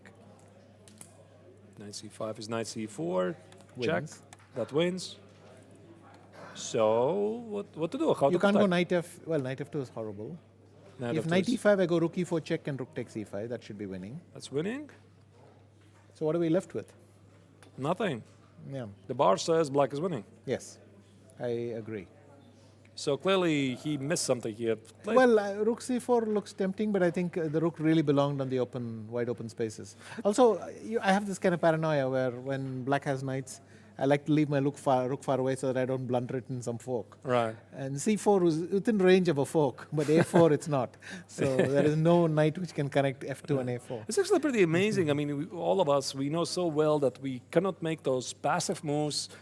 We know it perfectly, and then we make these natural moves, and after something like 4 or 5 moves, we realize, oh my goodness, we made all of these passive moves, Yes. right? I mean, we've all done it, but this is... Right. And All right. actually, you could have played knight c5 here, maybe. Here. After rook a4, or knight c5, rook g4, and I actually don't get back my second pawn. Yeah, because this one is protected. So rook unless c6 there's check, let's try rook c6 check. some tricks. And if rook g6, then you still have rook g2 check, yeah. So. Oh, okay. And that should be winning because this pawn, I guess it should be winning.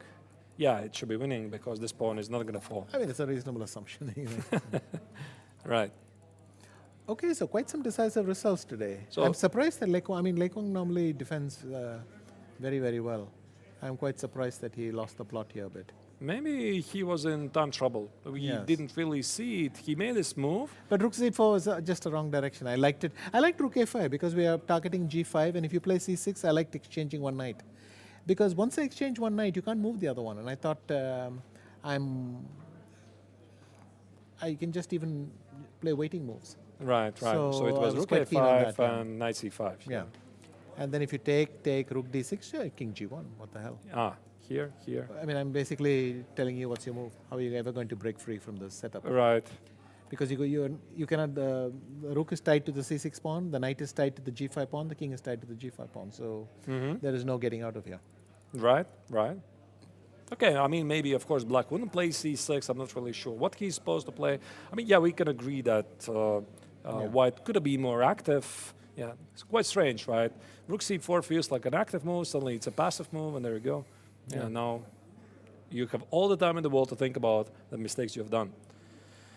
All right, what else is there? Gukesh's game, has he made a move? No, I don't think so. Let me try to... Well, he has a lot of time, so he's trying to work it out, but...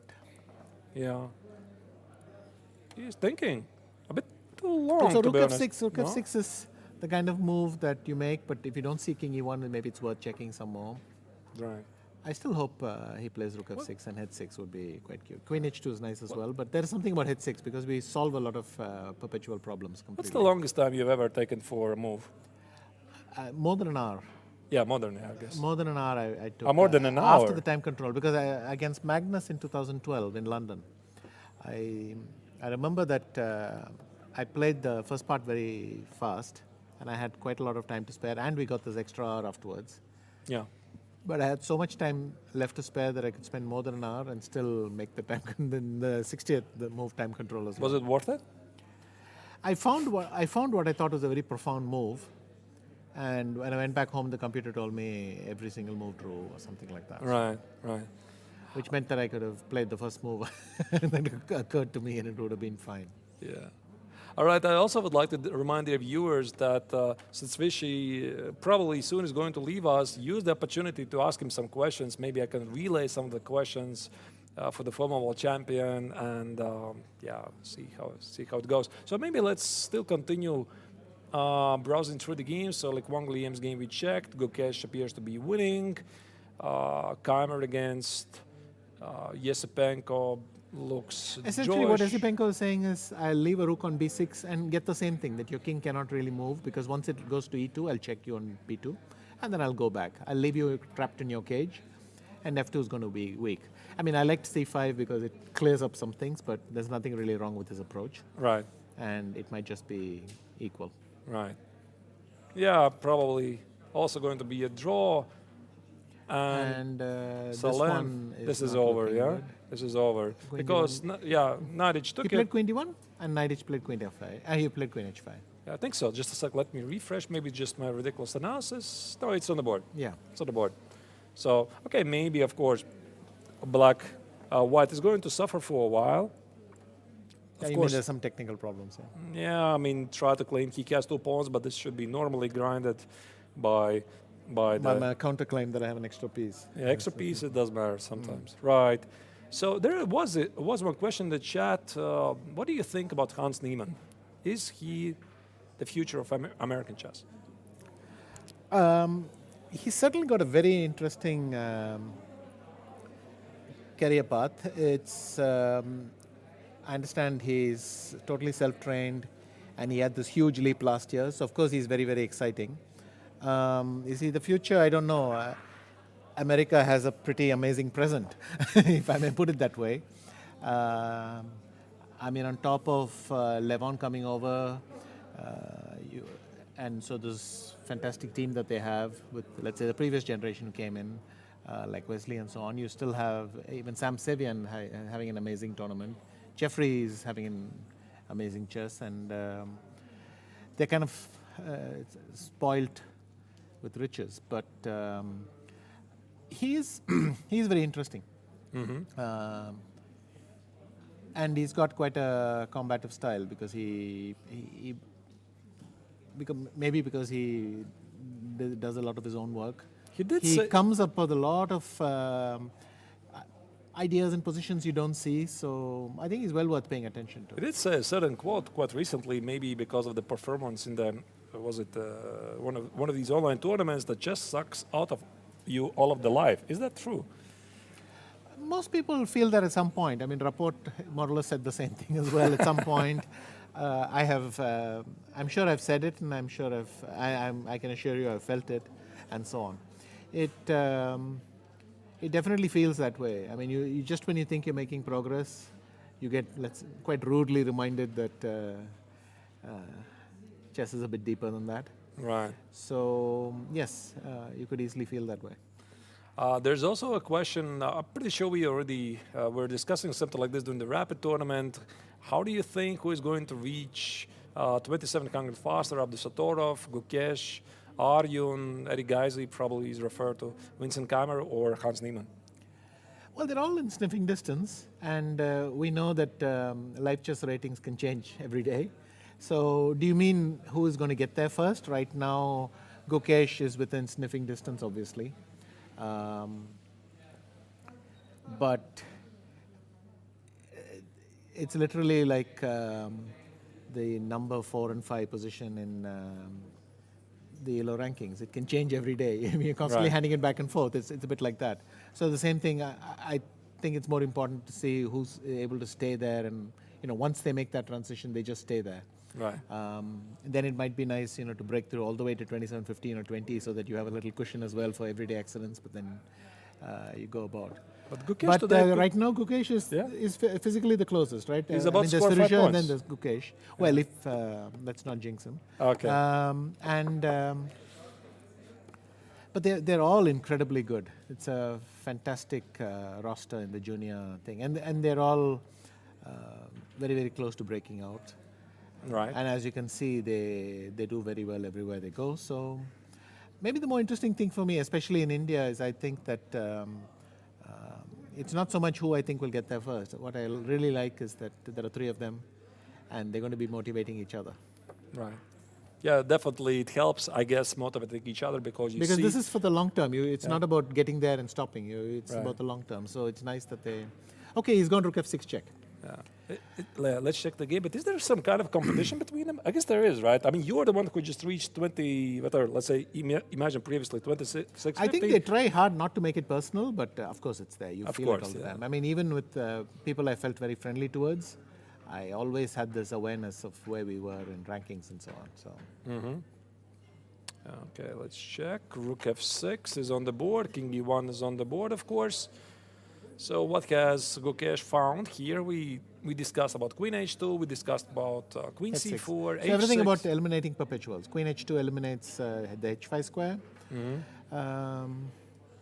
Queen h6 takes away the g5 square. So let's see what he has found. Right. Yeah. Let's wait for that.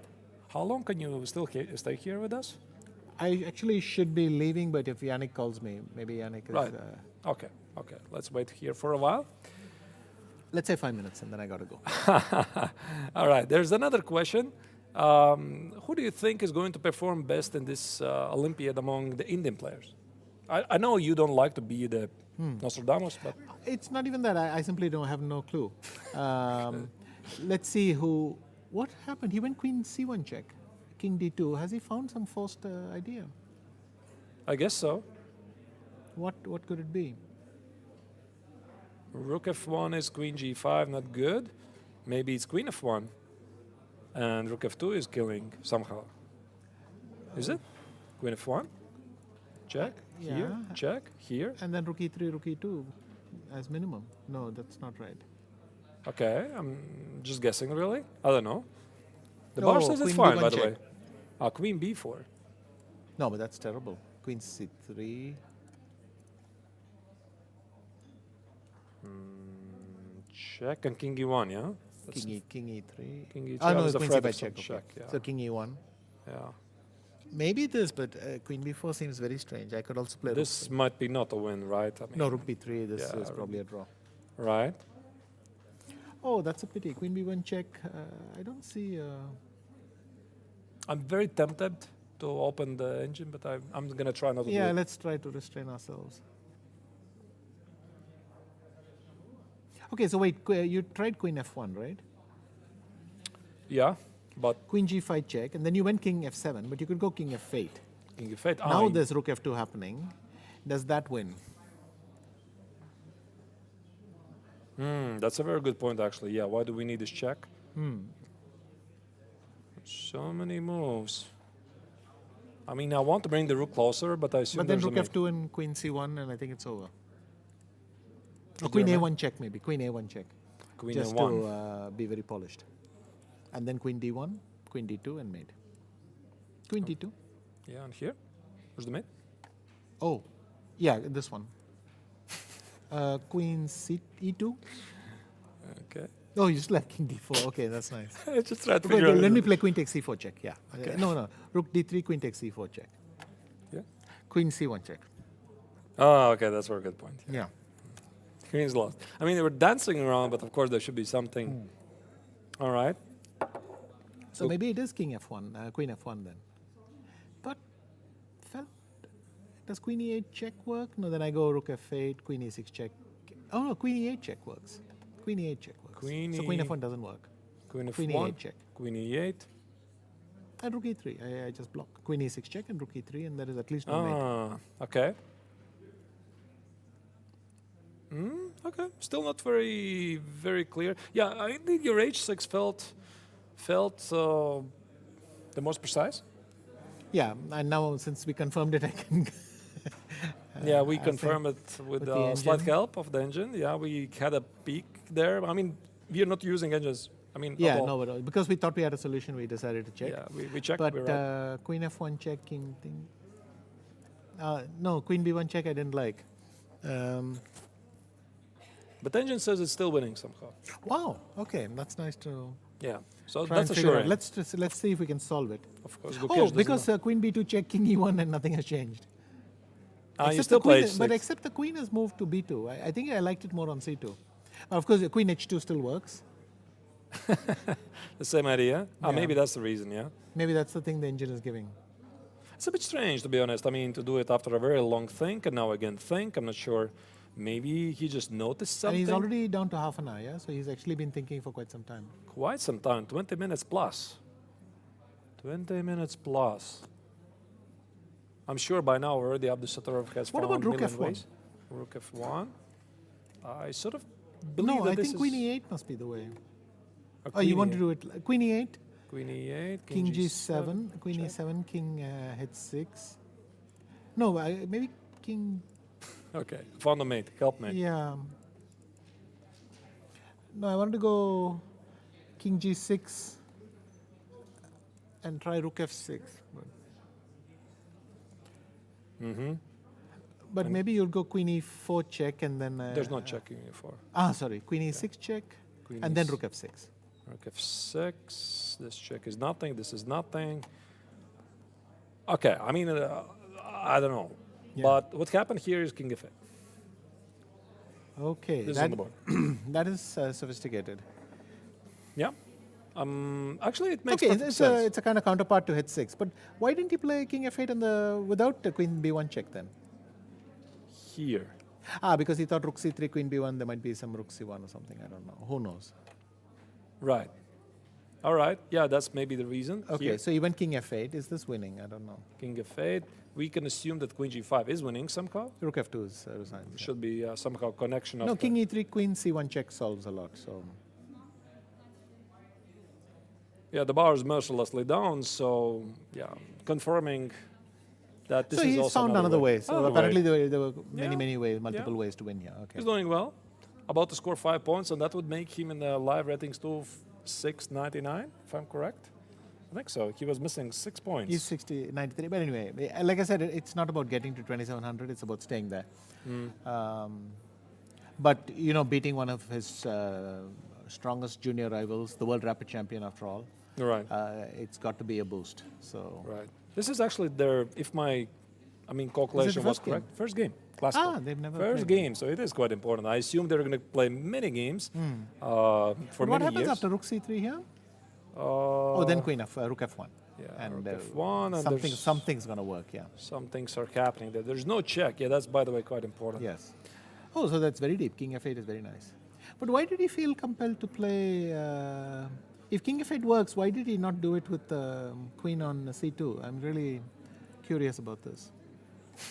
Okay, I think I probably got to go. All right. I need All to right. record Once for again, that, so- right. Once again, I would like to thank you for being here for the rapid tournament, for the round 1 of the classical tournament. Vishy, it was an absolute pleasure to have you here, and you already answered in the Tuesday's broadcast that your next tournament is going to be Dortmund, Yes. right? Yeah. So you're directly traveling to Dortmund. So once again, right, thanks everybody who are watching Vishy here in the studio. We are not yet done. The action still continues. It's just Vishy, he has to leave, so we wish him best of luck. And stay tuned. We are going to be back in about, I'm not sure really, let's make it something like 10 minutes, right, so that we slightly longer break, and see you in a bit.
We're back. We're back live from Biel International Chess Festival here in Swiss town Biel, BN, 55th already edition so far. Angelika Volkova, I'm Grandmaster Artur Neikshaans. We've been here for a while. You just saw the former world champion Vishy Anand here in the studio. He had some amazing insights, also following his countryman Gukesh's amazing performance, who is about to score a victory. Yeah, while I was away, so much interesting was happening here, and so many discussions. And the most important, there was a moment with a time pressure for everyone, and we have already quite a few interesting positions. And I believe almost in all the games, the decisive result will be on the black side. It's actually pretty amazing, right? I always believe that the first move should matter. No, I mean, specifically today, we are about to have quite a few wins with the black color. So let's take it step by step. So what is happening in Abdusatorov's game against Gukesh?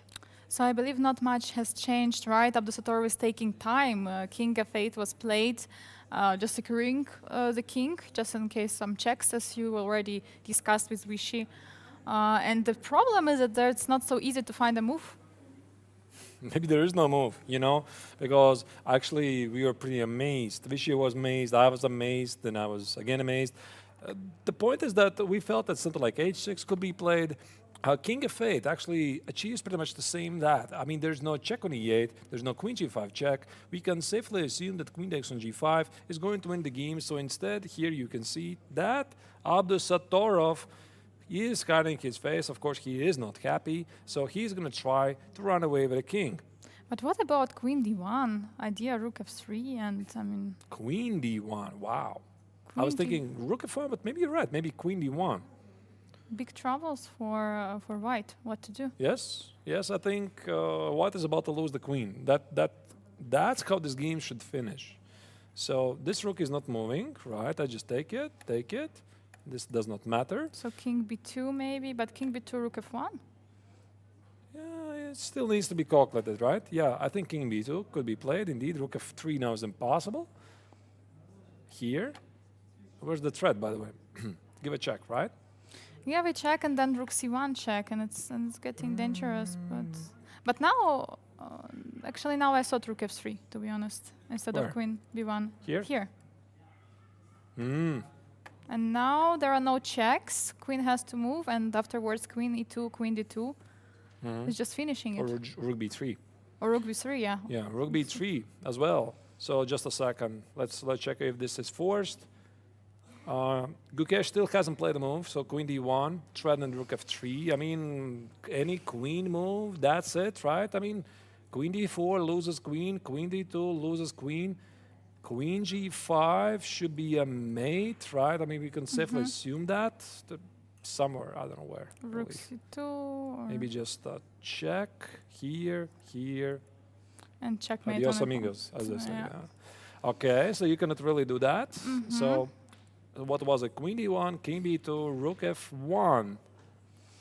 Now, okay, rook a2 you found, not we, but I'm gonna also take a credit. So rook f3, rook b3 should be a mate. And this also feels something. We can actually check on a1, but maybe let's check first one, queen b1. I don't know, like if queen a1 is... Maybe there's something faster, I'm yeah. just not seeing Yeah, it. yeah, This wins a rook. So you go here, you take the rook. yeah. And king d4, there should be Should be for sure something. for Queen sure. a1. check here, check here. I mean, I'm pretty sure this is not even the only one, right? I mean, the problem for the white king, it's exposed, and it's about to be the reason why white is about to lose the queen. Yeah, for sure. King is located very, very unfortunate, and many ideas. I'm not so sure if queen d1 should be a move, but it just looks, you know, with the threat rook f3, and yeah, there are basically no moves, but Maybe rook c3, final attempt. Yeah, but this is definitely a mate. yeah, This is definitely a mate as well. Check here, check here, check here, check here, here, here, here. at least a queen. At least a queen, so that already should spell the end of the game, the doom for white's position. Once again, yep, that's it. I think that's it. You're right. Queen d1 is just killing the game. But of course, Gukesh is going to sit here for a while. He wants to make sure. I mean, it's actually pretty amazing. I mean, despite his young age, he knows when to spend time, when to double check, when to make sure. Because in the second time control, I mean, here, Vishy here was wondering, why don't you just play rook f6 and h6 very quickly? Instead, Gukesh spent here something like 20 minutes. He played queen b1, king f8. He had calculated it until the end. He made sure this is winning, and Anand was impressed. Absolutely, and you know, even though he has now twice less time than Abdusattorov, in case of the checkmate, time matters nothing in chess. So in case it's going to be a decisive attack, of course, it is important to calculate all of the details for Gukesh, and that's why he's spending even more time. Because even like if he's spending the most of his time right now on this move, it's the most important that it is precise and it is followed by the mating attack. Yep, Black wins. So let's wait for the official confirmation. White still has 50 minutes. I don't really think that Abdusattorov is going to wait all the 50 minutes, right? Because, I mean, this is a long tournament. They're playing 7 rounds. There's no need to sit until the end. No need to spend energy. He knows he's busted. He's going to try some chances. He's going to test, try to be as tricky as possible. But in the end, if Gukesh is going to find all the right answers, the queen falls. That's it. This is the moment when you resign. Yeah, so we can move maybe to another game while Gukesh is thinking. And we're having Lekman Liam against Katakamsky. Yeah, the game where Lekman actually blundered this pawn on a2, and afterwards it just went worse and worse for him. And now he's even down 2 pawns. That's it. This game is done, and Vishy didn't really like what here Lekman Liam said, because his words were that normally Lekman Liam is a very resilient defender, right? And something happened here he was unable to explain. We looked at rook a5, rook a6. Now instead, White played rook c4, trying to sort of apply some pressure against the pawn on c7. However, after rook a8, suddenly White realized there's some problems to defend the pawn on g2, and after rook c2, rook a4. White, Yes. White was just realizing the pawn on g4 has been a major weakness. So, yeah, White already was suffering a lot more than just down a pawn. So, from here on, Kamsky's technique was pretty flawless, simplifying the position, took another pawn, and now this is just a technically winning position for Black. Yeah, exactly. In the position where there are quite a few weaknesses, it's important to attack both, and this was what Kamsky did very flawlessly, I would say, because, first attacking g2, then attacking g4, and then taking it. So that's the game, basically. We can say it's over, unless something, I don't think that something can happen for Kamsky in this game. I mean, okay, you still need to be careful, right? Because maybe you can miss a fork. I don't think it's going to happen, of course, because Black has 47 minutes. The game is technical. So if you're playing here with Black, what would you do? What would you do, Angelika? I think I would for sure keep this c pawn because sometimes this passer, which is a little bit further away, can help to just get distracted the White's pieces to it. For example, I would not go immediately for something like knight e3 and taking on g2, and it can be tricky with those 2 pawns, I believe. So I think that when material is very limited, it can be really a chance for White to hold.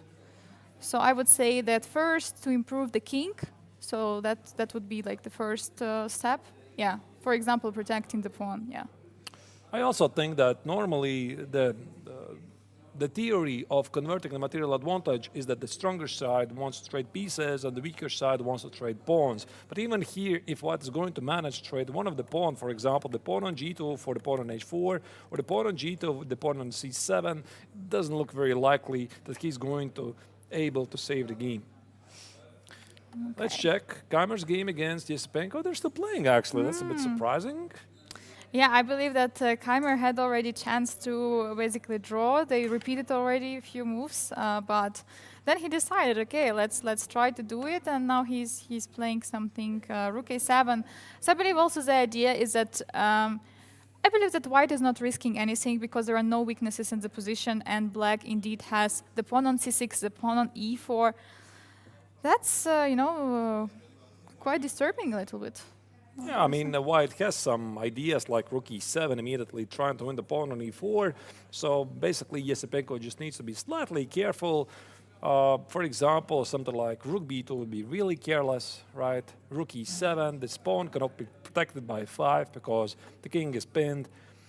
I mean, maybe, of course, in some scenarios, Yesipenko could be entering the same game, but why? I mean, why? Why do you want to go for the same game when you have 4 against 3, which normally is a draw, but this means you're essentially playing it for the next 2 hours?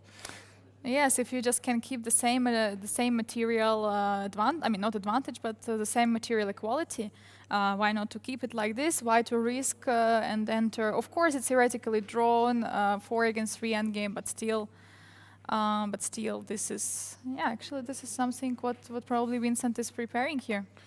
Right. Yeah, for some reason, the small board, just a second, give me a moment. I think Yesipenko here is trying to evaluate this position. Just a second, The where's my mouse mouse? somewhere. I lost my mouse. Here it is.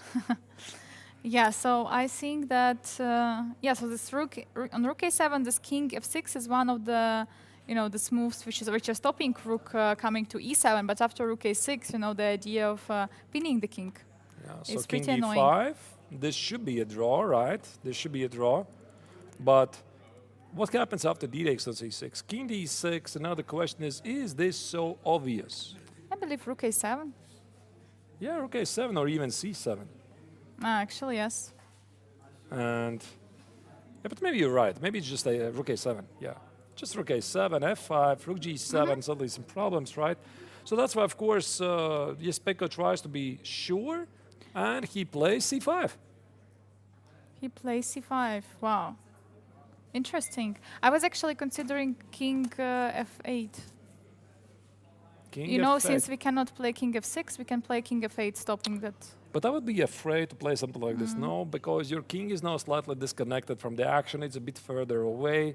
Maybe there's some moments when you need to be careful of some g4, like Vishy mentioned, king g3, activating the king. Oh, the king is cut off, yeah? Yeah, maybe you're right, yeah. Could be tricky. Maybe there's some ideas like here, h5, rook h7. I don't really know if this is dangerous, but you need to be careful. The king is cut off. Yeah, so the thing is, what is Yesipenko going right now? It's not a passive defense, but it's an active one. So c5, basically saying, okay, you can take the pawn, but I'm still going to hold it. So let's see. I mean, the most obvious move, I would say, is take. He has to take. He has to take. I mean, otherwise, this is just a dead draw immediately. I guess rook c4. Normally, you are supposed to position the rook behind the pass pawn, so that is the best defense. And offense, by the way. So And offense, yeah. And maybe something like, of course, rook c2 or rook c1 could be played, imprisoning the king so that the king cannot join the game here. But I believe it's probably even some other moves like king f6, king e6, f5. So let's say here, make sure the king is not making on e2, here and here. I don't really believe that White has any chances, but of course he's going to try to test it. For example, c6. And how do you play? Yeah, I f5? believe that at some moment White will still have a chance, to trade the c pawn for the g pawn, maybe. No, You not. still need to be No, not coming with the king, but to try to push the pawn forward. where? C pawn, just coming rook vc6, rook c8, c7. Here? Yeah, and then at some moment trying to attack the pawn on f7. Instead of king f1? Yeah. So the idea is to attack the other pawns. So just trade it for another pawn, because it's for sure that c pawn will not. How do you play? You mean c7? c7, yeah, and the idea is king. Is Oh, yeah, rook. but oh. Idea is I rook. blundered, yeah. Yes. I thought I'm going to manage to put the king on g7, which probably is a draw, but I did not. Yeah. Okay, let's check what's happening in the game. Indeed, c5, d takes rook c4, rook c7. Should be a draw. Where have I heard this before? Should be a draw. Keep repeating it. Yeah, should be a draw. I don't think Yesipenko really wants to give up the pawn on e4 for the pawn on c5. He looks a bit bored. I mean, King f6. So let's see, what will Vincent do now? Try to do something with the king or playing something like c6, rook c8? I think this can be included already, almost Yeah. automatically, unless, of course, white is planning to play g4, king g3. Yeah, that was I was also thinking, but maybe it's a little bit more risky, I don't know. c6, and now I need a smart move. I don't want to test this endgame 4 against 3 again. But it's different, you know, it's different 4 Yeah. against 3. It's different. King e6, Rook c8, let's say. and just take the pawn, no? Rook f8, king e7. So probably some move from white should be played while rook is on c7. So not to allow this What king move? when the rook is on c7. I mean, here. No, when the rook is on c7. Yes, here. You have only 2 ideas here, here or here, right? F3 is rook c to check. Here, okay, maybe like this. Here, I still go here. And now maybe rook e8. Yeah, that actually is interesting. And if I try to keep the pawn, Then rook e7, and then, for example, c7 can be pushed maybe. And then rook g7. yeah, some tricks. I agree. So But black don't- needs to be careful. I mean, of course, it should be a draw, but you know, there's so many examples in competitive chess. I mean, not only in competitive chess, club level chess as well. It's just tricky rook endgames. Yeah, it's sort of a draw, but But I'm just considering what happens if black is just giving up the pawn on e4. I mean, it's like, should be theoretically a draw. no, it is a draw. But the question is, if Yesipenko wants to play it. I mean, I don't think I would want to play it because, for example, if I'm sitting with black, I know it should be a draw. I know four pawns against 3 should be a draw, but I'm looking for something more direct. I'm looking for an immediate way to finish this game. I mean, why suffer for the next 2 hours if I can finish this game right away? That's like comparing with one of the most infamous endgames, rook and bishop against rook, right? Everybody knows it's a draw, right? But do you want to go there? No, you don't want to go there, right? You go there if you have no choice. And of course, also, Yesipenko is going to go 4 against 3 if he has no choice. But he's going to try to liquidate it earlier if possible. Yeah, so king f6 was played. I mean, Vincent is thinking, so maybe while he's taking his time, we can go and check another game. Yeah, so another strong attack from the black, from Arkady Naiditch. Yeah, I mean, so it's already like not even an exchange. So I believe when I left, or like when last Sort of a time rook is checked, it missing, was yeah? exchange. But now the whole rook is missing, and Yeah, what to do? sometimes rook is needed. I mean, unfortunately for Salem Saleh, things started to go wrong. We left the game about here. And by the way, me and Vishy were looking at this position. We're not really sure if Naiditch played correctly this idea of queen e7. We felt that d-takes on e4 was pretty clean. It could have been played, but maybe something was found, like f takes, knight f3, as also mentioned by Vishy, that didn't find, wasn't really so appealing to Naiditch. Now instead here, white tried to complicate matters in time trouble with this spectacular piece sacrifice. So white already is down in exchange for a pawn. He tried to complicate matters because the problem is brewing at the c file. And the thing is, Naiditch just kept his cool, right? He found all the right moves, proposed trade pieces, put the rook on h6, and that's it. I mean, white's attack was gone. And of course, here after queen h5, bishop h6 is a slow death, so to speak, because white is just getting forced to trade queens, and that's it. So this is just a technical position, plus white couldn't even play rook c1. Yeah, that's just a piece. That's just a piece. So Salem simply had no choice but to complicate matters. Unfortunately for him, knight f6 doesn't win the queen because the black knight defends it. So this is how they got here. Bishop d2, and the game is still on, but the rook. Is missing. But the rook Somewhere is missing. on a1 would be nice to have a rook. Yeah. I mean, no- even black probably can just take on g4 probably at some point. And I think if I'm Arkady, I'm looking for ways to simplify the position. Yeah, if, for example, knight is too annoying on g4, take for sure is possible, so... For example, can I try to do it? Maybe it's too much. Maybe I don't need to do it. Let's say here, Here, maybe it's ridiculous. Here, yeah, by the way, the pawn on d5 is also under attack. So maybe it's not necessary Yeah, right away. it's probably not necessary. But I just wanted to tell the point. I mean, the point that if Arkady is going to find a way to simplify the position, he is going to do it. He doesn't need the extra rook. He just needs basically 2 extra pawns, so to speak, a simple lane game. He knows it's going to be winning, and that's the difference, which you get from experience. You don't try to keep your extra rook at all costs or your extra piece at all costs. You try to make it as simple as possible to get from point A, which is your position, to point B, which is the opponent resigns. I just wanted to say f5 might be a move, and he's actually playing it. So yeah, f5, just there is no way to open this file. I guess e takes on f6 was out of the question for some reason. Not knight f6, of course, because the queen would be hanging. Yes. But I guess something Rook like rook takes, f6. yeah.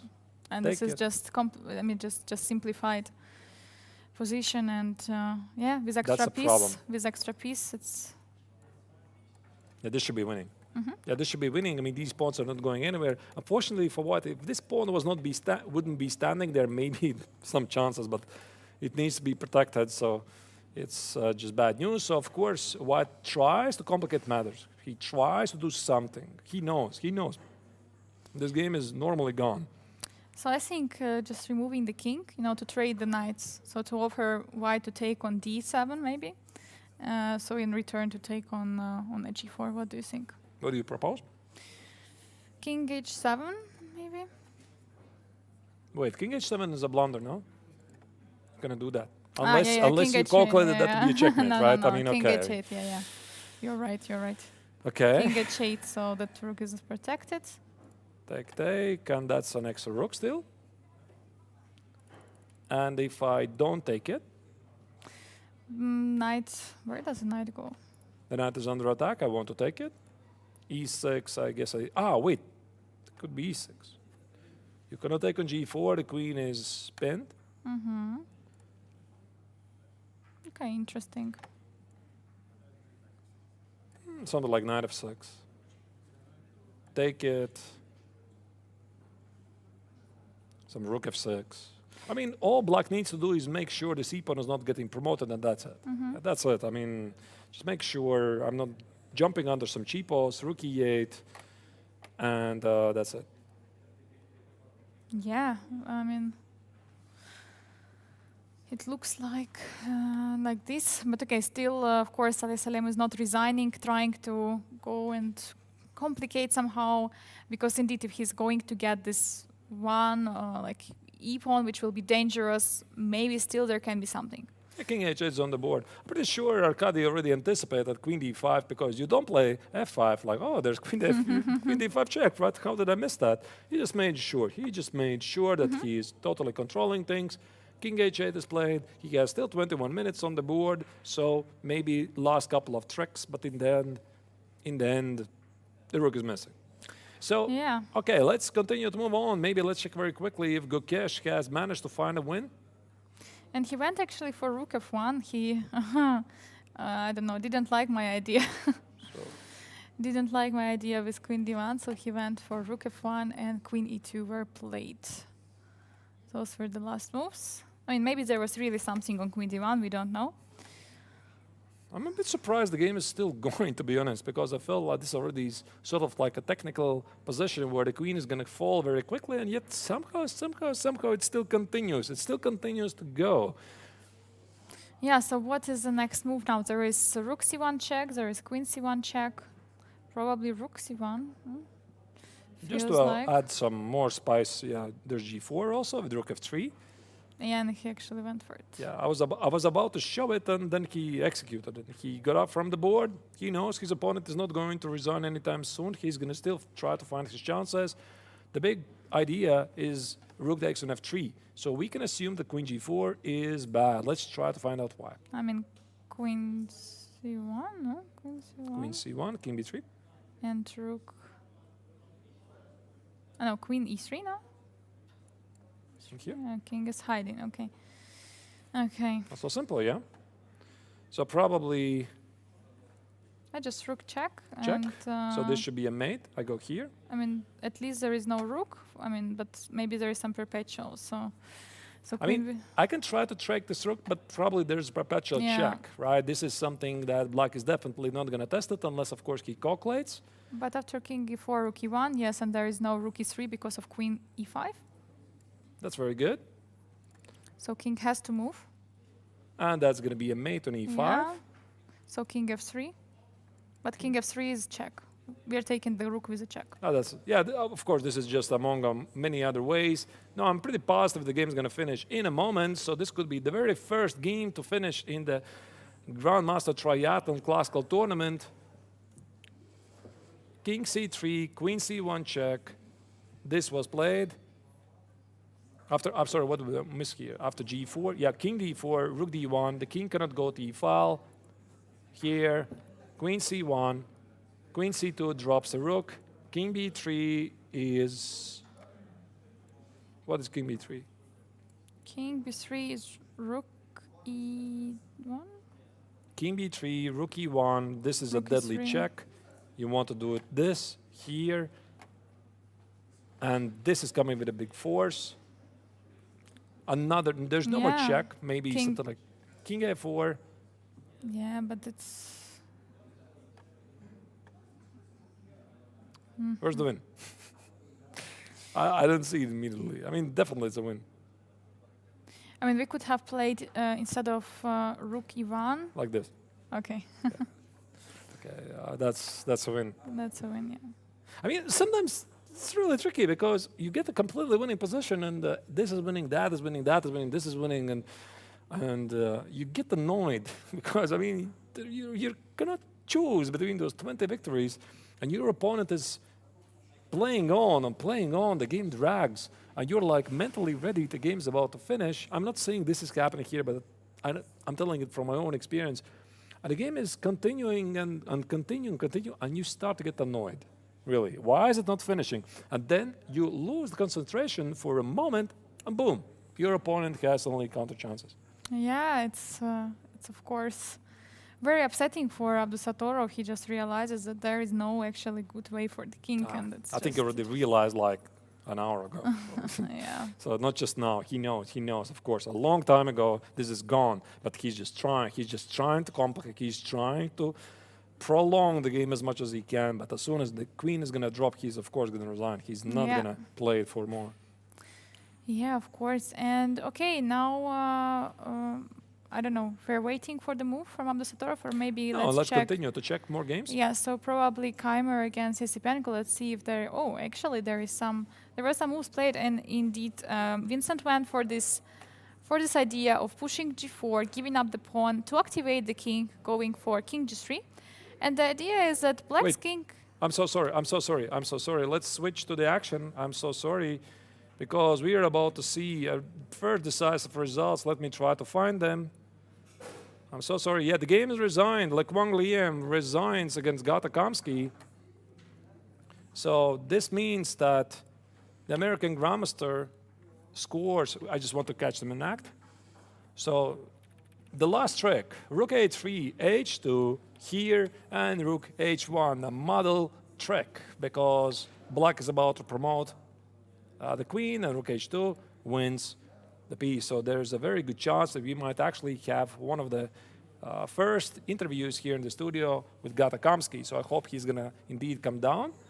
Yeah, we are going to wait for Gata. And yeah, hopefully in a few moments he will join us for the interview. Actually, it's quite interesting also. Abdusatorov has resigned. So Oh. that's going to be interesting. You told me that you're a bit afraid that they might finish their games at the same time. And indeed, they have.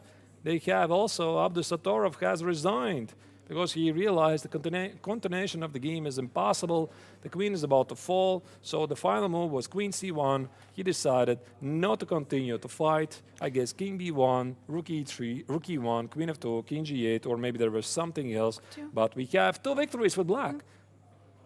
Okay. So I guess is Gata going to join us in a moment? Would you? Yes. We want. Like in a Yes, couple we of want. minutes, right? Or you need more? All right. So I think what we are going to do now, so we are going to make something like a short break of maybe 5 minutes, 5 minutes, right, while we set up for Gata here a place in the interview. Please don't go anywhere. Gata's going to show us very quickly his game. We don't want to keep him here for too long, then we have to. Don't go anywhere. Let me try to, just a second, prepare everything. And we'll be seeing you in a moment.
I mean, there should be something. I mean, here somehow not. But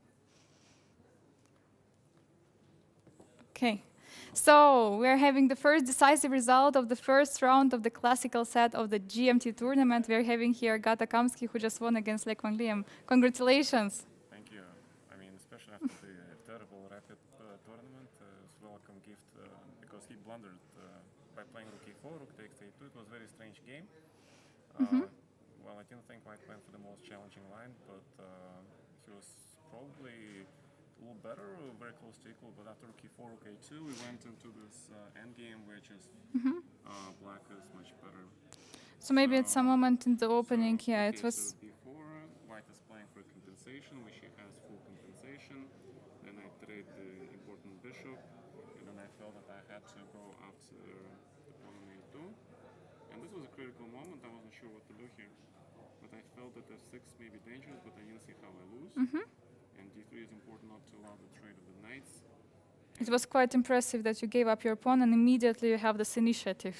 Yes, and h5 was very important because, you know, I get a loft and also after h4. So I think at this point it was equal. But, you know, at first I also didn't see why rook e4 is not so good, but then I realized I can just take the pawn. Because if he takes on a2, pawn e4, rook c6, pawn c6. But yeah, I mean, if he doesn't play rook e4, just rook c5, I think is equal. And he mentioned to me after the game immediately. But this endgame was very unpleasant. Probably I didn't play the best way. Probably rook a8 is better, but this is safer. And I felt that he could play better, defend better, but for some reason, you know, he was very long time, and in this portion he started to make some blunders. So I think after knight d5, knight f4, I think rook f4 is already technically lost. So yeah, so I was very lucky that it's just one blunder, the whole game is gone. So tell us, how did you manage to yesterday to get over, you know, you had not such a great result in rapid. How did you manage to get over? Just concentrate on the classical. No, I just remembered that, you know, I'm the oldest guy here. I don't have to prove anything, you know. And so we can just play chess and that's it, you know. they beat me in the rapid to 0. I lost almost everything, and Gukish was nice enough to give me a draw. But I lost 6 games, and I said, okay, this happens. These guys are all young and they play rapid game, and I'm blundering queens, everything. Okay, so I said, okay, let's hope in classical chess this does not repeat. And today was a very nice gift again from my opponent. I blundered queen to him in I think both games, and today he returned the gift, so very important. Thank you. So you said it's enough, and today you started pushing. No, I was just trying to survive, Okay. All right, thank you. Okay, thank you very much. One more time, congratulations and good luck tomorrow. Thank you.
And we are back. We are back from Biel. Here you saw Gatakamsky giving an interview to Angelika.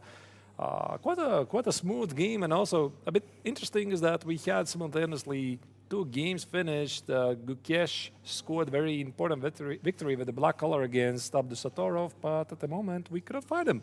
Yeah, unfortunately, Gukesh just disappeared, so probably there will be no interview, unfortunately. But anyway, we still have 2 games to go, so we're going to hope that... Not really sure. Maybe he's just wandering somewhere here, no? Maybe. doing We will analysis. keep an eye. Maybe he's still here. Let's not. Let's hope. Yeah, let's continue hoping that, because I didn't see him leaving here, so I would have noticed. But anyway, it is what it is for the moment. At least we got Gata, and let's continue with the remaining two games. One of them should be already finishing also pretty quick, and that should be the game of Arkady Naidic against Salem Saleh. Yeah, we have some somehow impressive, black power today. All the black colors I mean, besides one game, are indeed, very impressively attacking and getting the chances. So in Gata's game, there was still some luck. But for Arkady, it was somehow out of the opening. Salem made a mistake, and that was it. That was very decisive. I mean, Nadic played a powerful game, really powerful game, right? So all of this entire sequence of, again, we have to go back here for a while. You remember, right, this he takes on d4, which felt to be a risky choice. c4, knight b4, giving White some chances to organize a kingside assault. However, something happened which I guess Salem just didn't evaluate properly. Knight h2, rook f1, b3 and f3, followed by an exchange sacrifice, probably were not the best choices he could have done. And in the end, he had no choice but to sacrifice a piece, try to complicate matters, but essentially winding up in a position down the rock. Yeah, Arkady made it really, we can say flawlessly, basically. And this moment, actually, Salem is taking quite some time, because we were in this position, I believe, half an hour ago, and he's taking some time here, because, yeah, taking on d7 looks very dangerous to open all the pieces, all the rooks and queens. I mean, considering the fact that there are no second rook for White, so opening all those pieces to the king seems very dangerous. Right. So maybe we can go to the last game which is left, the game Vincent Keimer against Andrei Esipenko. Let's check it. We have a rook end game, and of course it looked like a draw. But yeah, some complications we have here. We have the c6 pawn. We have already basically the pawns of black are getting disconnected from each other and getting weaker. So Vincent is trying to push for a win here. I mean, not push for a win, but at least create some chances for. Of course, he has an extra pawn, right? He has to. I mean, black sort of is claiming that his pawn on c7 is, not much. So here we go. Vincent decided that king f1, rook c2 indeed is not going to allow him to activate the king. He is sacrificing a pawn in order to activate his king. King f4, king g4, these are the ideas.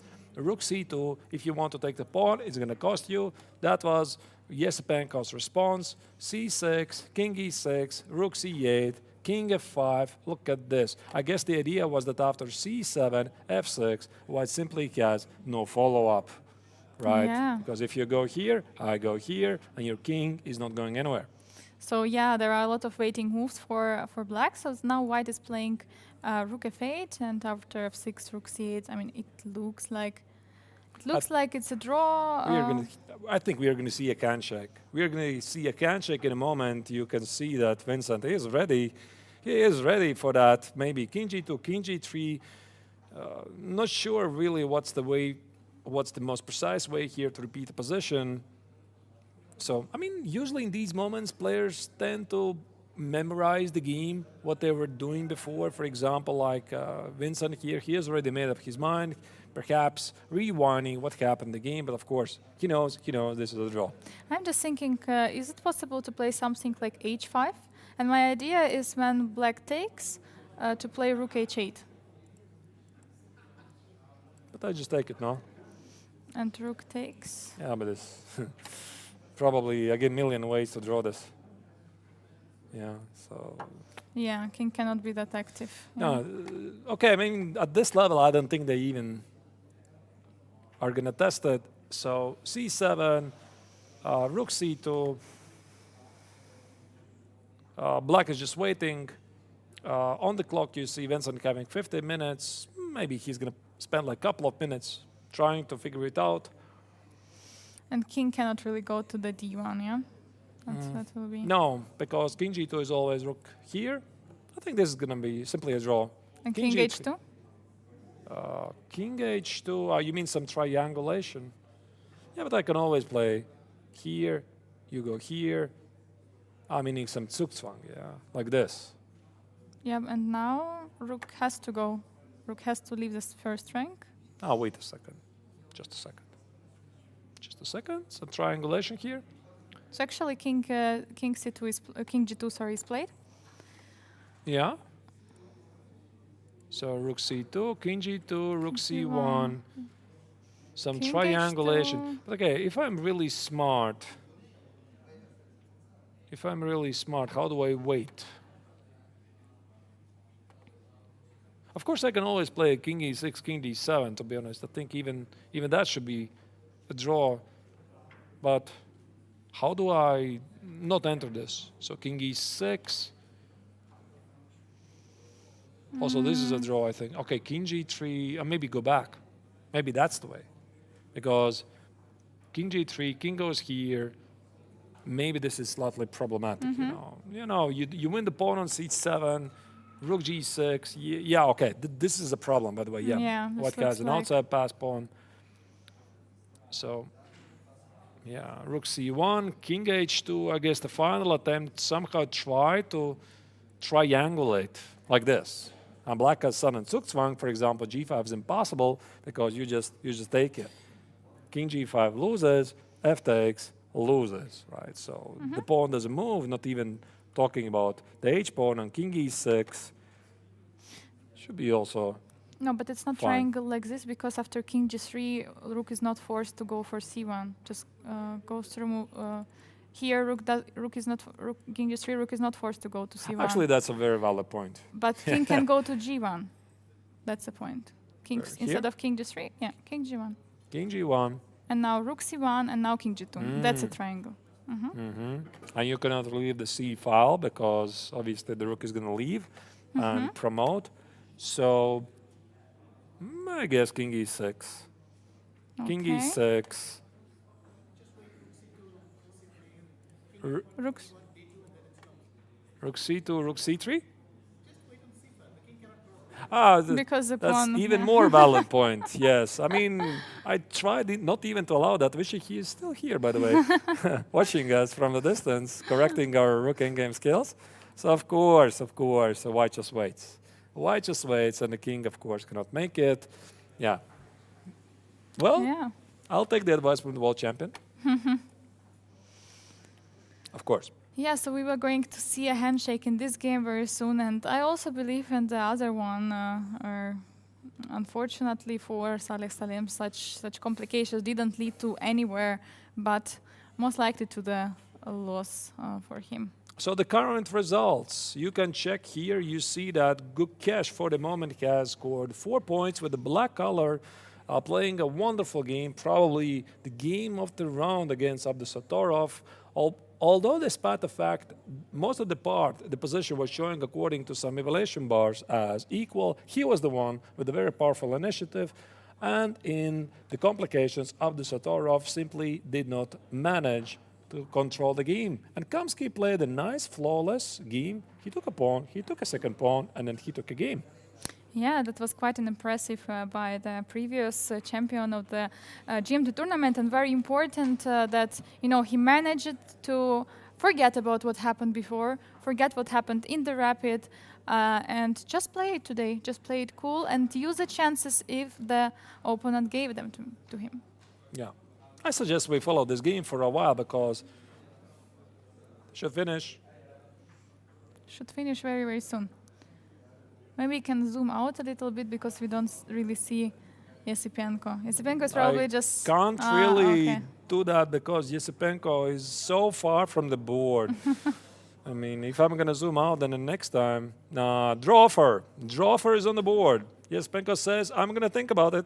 And he agrees. And he have the draw offer. And yeah, the first draw in the classical set of the GMT tournament. Yeah, it was quite an interesting draw. We always had there was some ideas for both sides, but at the end it finished peacefully. But you know, Angelica, what I really like? I mean, despite the fact, it doesn't matter what kind of level game it is. I mean, it's the World Championship match, it's the Super Tournament, it's the club event, it's a league match. It does not matter, even though the rules sort of mention that you cannot really analyze the game over the board, right? I mean, you finish it, you're supposed to go outside, you're supposed to talk about it there. Every single one talks about their first impressions over the board. I mean, this is something you cannot simply change, right? And I also see that Cameron and Yesepenko, they're sitting there, they're talking about the game, and then usually somebody shush, shush, you know, tells in the background, please be quiet. I have some very tense situation here in time troubles. I've been in this situation many times, but of course, I mean, this is the moment when you immediately want to exchange some thoughts with your opponent. But I think what is very funny here is that, you know, in order to confirm that it's a draw, both players have to put the kings on the e4 and e5, and actually, you know, Yesepenko put the king on e5, and it's as if it made a move, you know, and it's actually, if it would be a real move in the position, it is losing, of course, so this move was not really played, but quite funny that sometimes it happens. So first stopping the clock and then putting the kings. It's quite funny that you mentioned that sometimes the king is in the wrong position and then you move the other king. For example, let's say we had the position, the white king was on d4, so you moved on e5 to fix the draw, but the position fixes, the black wins. Oh. Yeah, I've had it before, so okay, I mean, it's fixed very quick. So I hope we can get the players here with us. So maybe, I hope they're not going to pass us without us noticing, right? Because we're technically sitting next to the exit. No, they will not. All right. So let's follow Salem Select's game. The only game left. Let me find them. Still fighting. Still fighting, still trying something. I mean, of course, it's, I mean, no one, you know, I mean, if someone tries, you know, no one loses more points than in case of the immediate resignation. So, of course, if there are still the chances, and in this case, there is pawn on e6, potentially can be something. So, yeah, that's why he's just trying. He's just going for it. Of course. I mean, nobody has made points by resigning early. This is a known truth, of course, but you test your chances until some certain moment. e6, knight b6, queen c6. Now, I wonder if I can just take on g4. Seems to be pretty obvious choice because one piece less to worry about. So something like rook f8, bishop f8 looks... maybe there's something like e7, but I just take it. Andrei? Yes. Sorry, could we? Are we going to have Andrei Do you have or a few Vincent? minutes of time? Are you going to join us? Okay. Andrei is going to join us. I'm not sure about Vincent, but not yet. Is Vincent going to be here? I guess so. All right. So what we can do now, again, we are going to make another short break of something like, how much time do you need? How much time Vincent 3 does need? minutes, I think. 3 minutes? Are you sure? So fast? Yeah? 3 minutes? All right, we are going to be back in a moment with another interview. Both of the players, Andrei Yesepenko and Vincent Kame, should be here. I'm going to still give it 5 minutes, to be honest, because I don't see Vincent here. But okay, let's start with 3 minutes. In case we are not still here, don't go anywhere yet. We are going to be here in a moment because we want to see this interview.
So, welcome everyone back. We have the third game played.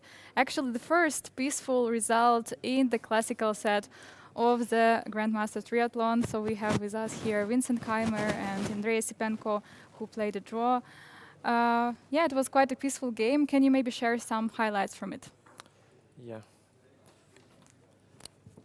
How So, it works? 1 second. Okay, 1 moment. Should be difficult, yeah.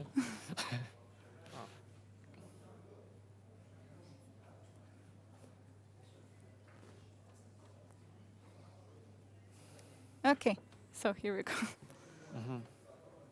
So I decided to. I didn't expect this line, of course, but I decided to surprise Vincent.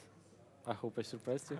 Well, I mean, okay, I played it a few times, but yeah, it was not like I spent so much time on this, and it's also a very solid line for black, so it's not. Yes, Yeah. yes. And I played this line with white pieces, and I really didn't like how it goes. Yes, and I wanted to make it difficult for you as well. So, yeah, it's Yeah, no, I mean, Similar. of course, there are many different moves. Yeah, I mean, okay, I think also A5 or E3, yeah, just yes. anything. But And before it's probably the only one which I remember. Bishop D5 and this position. yeah, but I was not so sure. Maybe I hope to get B5 at some point, but yeah, it's not easy. I mean, Yeah. Yeah, it should be equal, but it's not so easy to play with the black pieces, I guess. yeah, but okay, I also need some moves at least. Yeah, I mean, I have Yes. problems that always with 92 forks or something. I think that's Yeah. so. Yeah, of course, Yes. 6. Yes. Bishop D6. Rook. Yeah, it makes sense. I thought Queen B6. Okay, Might work. B1. Rook B1 and just Rook E8 maybe. If you play B5, I take. But take okay, then now we C5. go knight. Yes, E1, yes. and Yeah, that's why actually. yeah, I think Queen played- E7 is Queen better E7. place. Yeah. Yes. Rook of D8, Rook C2. Yeah, I mean, of course, I would have loved to play knight E1. Yeah, but always knight Yes. E4, H5, H4. Yes. Yeah, that's why Yeah, no. I H4. tried to make it work without H5, but it's No, I it's think H5 is good, unpleasant. yeah. Yeah, H5 it should be fine. Yeah, H4. maybe H4 wasn't the very best move, but Uh, yeah, Yeah, it looks. okay, I was logical, thinking about knight H4, but it was maybe a bit too crazy. Maybe just G6. Yeah, okay, I was trying to calculate this, but okay, I'm pretty sure it's very C5, bad yeah. for me. But okay, at least I was, spending some time here. Ah, and Yeah, knight but okay, I don't G6. think it actually works. I think just basically any move, yeah, with Any so move, bad pieces for one pawn shouldn't actually work. But yeah, I mean, at least I was not entirely sure. Ah, okay. Okay, I think you can just take, actually. And yeah, okay. Didn't feel right also. Okay, now you can already. Okay, F2-6, yeah? Check. Yeah, okay, I'm not sure, as I said, but it looks so bad, yeah? Yeah, but still, it's. No, it's not that clear. Maybe Yeah. I can just take somewhere at first. Yeah, On F2, take Yeah, Fg, it has to and be fine, yeah, yeah. it should be fine. Yeah. No, I So- didn't like this. Yeah, H4, it should be okay. Yeah, okay, of course I have to think about this move, yeah? Yeah, I wanted to just And- go here. Yeah, but maybe you can take and go G5, yeah? It's always. Yeah, this- maybe, but it's too. I thought it's too much for this position. But maybe yes. But yeah, but also, yeah, this knight is yeah, not this knight. the wrong plays- place, yeah. Yeah, Oh, but B5 wasn't a good move, yeah? I mean, Yeah. the problem was with B5 that I calculated all the sacrifices from the black side, and somehow I didn't really see anything great, but just forgot about CB5 because now we have H4, H5 in, and now I don't have this knight H4, which was really important before, and then it would have been okay. At least what I saw was better for white, but now here, I mean, I don't think I can really take. So, and okay, I think here you just take on G3 and it should be horrible, yeah. yeah. Here, I think but this maybe doesn't work. instead of yeah, here Queen D5, Bishop G3 as well. Yeah. So you always. can. Yeah, I think Yeah, you probably it should be. more or be- less you will always take on G3 and then Yes. it's not that. Yeah, at Doesn't first I anymore. thought Queen B6 you can play, but Rook B8. Yeah, but And- also I mean even if I also endgame can't really be better for me, no? Yes. And you have also Rook C1, Yes. Rook C2 stuff. Yeah. Sorry to interrupt. So after this rook a3, Queen b2, like, did you consider to sacrifice on somewhere on Yes. g3 on f2? Yes, at first I wanted to play here, Not sure. Maybe king. Yeah. king, yeah. I was not sure. Just didn't know. Yeah, but it's still complicated. If you take with a rook and Yeah, king, bishop e3, it's- piece is a piece, you know. Yeah, no, it's always it's tricky. unclear, yeah. At I the was end. not sure. But it's also not like I thought it has to be good for white. It's just that I didn't see it that it would go that horrible, so I thought I can take the risk. And also, it's not that clear. Of course, you get a few pawns, but still, yeah. Yeah, I thought you can just take. I Okay. take rook f1, rook e3 on. Yeah, but queen okay, you e3. can go rook e3. No, I mean this looks Yes. quite good. Yes, and I didn't like this position and queen b7. But okay, even if you take h4, you can't take. Yeah, then Yes. I take and take f7. Yeah. Yes, Yeah, no. this also, knight is very strong. You know, Yeah, yeah, it's I think it fully- should be fine for white. Yeah. Mhm. No, but I mean, if you have cb5 and I have no real move, then okay, why to go for Yes, some yes, weird sure, sure. sacrifices? Yeah. Mhm. Yeah, Knight 95. f5 It's, also. yes. Yeah, and rook a5 also somehow didn't really think about. Also stupid. Yes, and- but you found this strong move. Yeah, but I mean, if you just play any move, I just don't have a next move. Yeah, let's say you play queen e6, like I can't play any move. Mm. I was really demanded. Okay. Okay, I can try to go queen b3, sacrifice another pawn, and hope to somehow draw it. But yeah, I mean, it's very hard for me to make a move here. Yes, So that's. I was okay. considering this move, but for some reasons maybe I just couldn't understand. What if I just play here? Yeah, okay, it's. You- But okay, you, you know, um, at some point with maybe even queen a6 extra, I was not sure. Also, I didn't like king h2 and the Yes, bishop. it looks bad. But yeah, maybe it's okay. It's just that, you know, after queen e6, it's hard for me to make a move. Yes. So after bishop a3, I was quite happy to see this move actually. I mean, okay, if I Yeah. don't lose immediately, I thought it's quite okay. So I played rook a6, rook Yeah. b1. Oh no, Yeah, this b4 and this bishop. Yeah. It looks terrible. Yeah. No, but it's also I have also a terrible knight, yeah, because Yes. okay, it's nice there, but can't go anywhere. And yeah, okay. Somehow I think that maybe it's around equal, but at least here I felt I shouldn't have that much of problems. And okay, exchanging queens. b6. Yeah, I mean you can just take, no? I mean if you want to draw, and f6. I didn't like knight d7 Wow. and knight c5. So aggressive, yeah. Yes, but it could be just bad for me, no? You go here, these pawns, knight Yeah, sure, d6, no.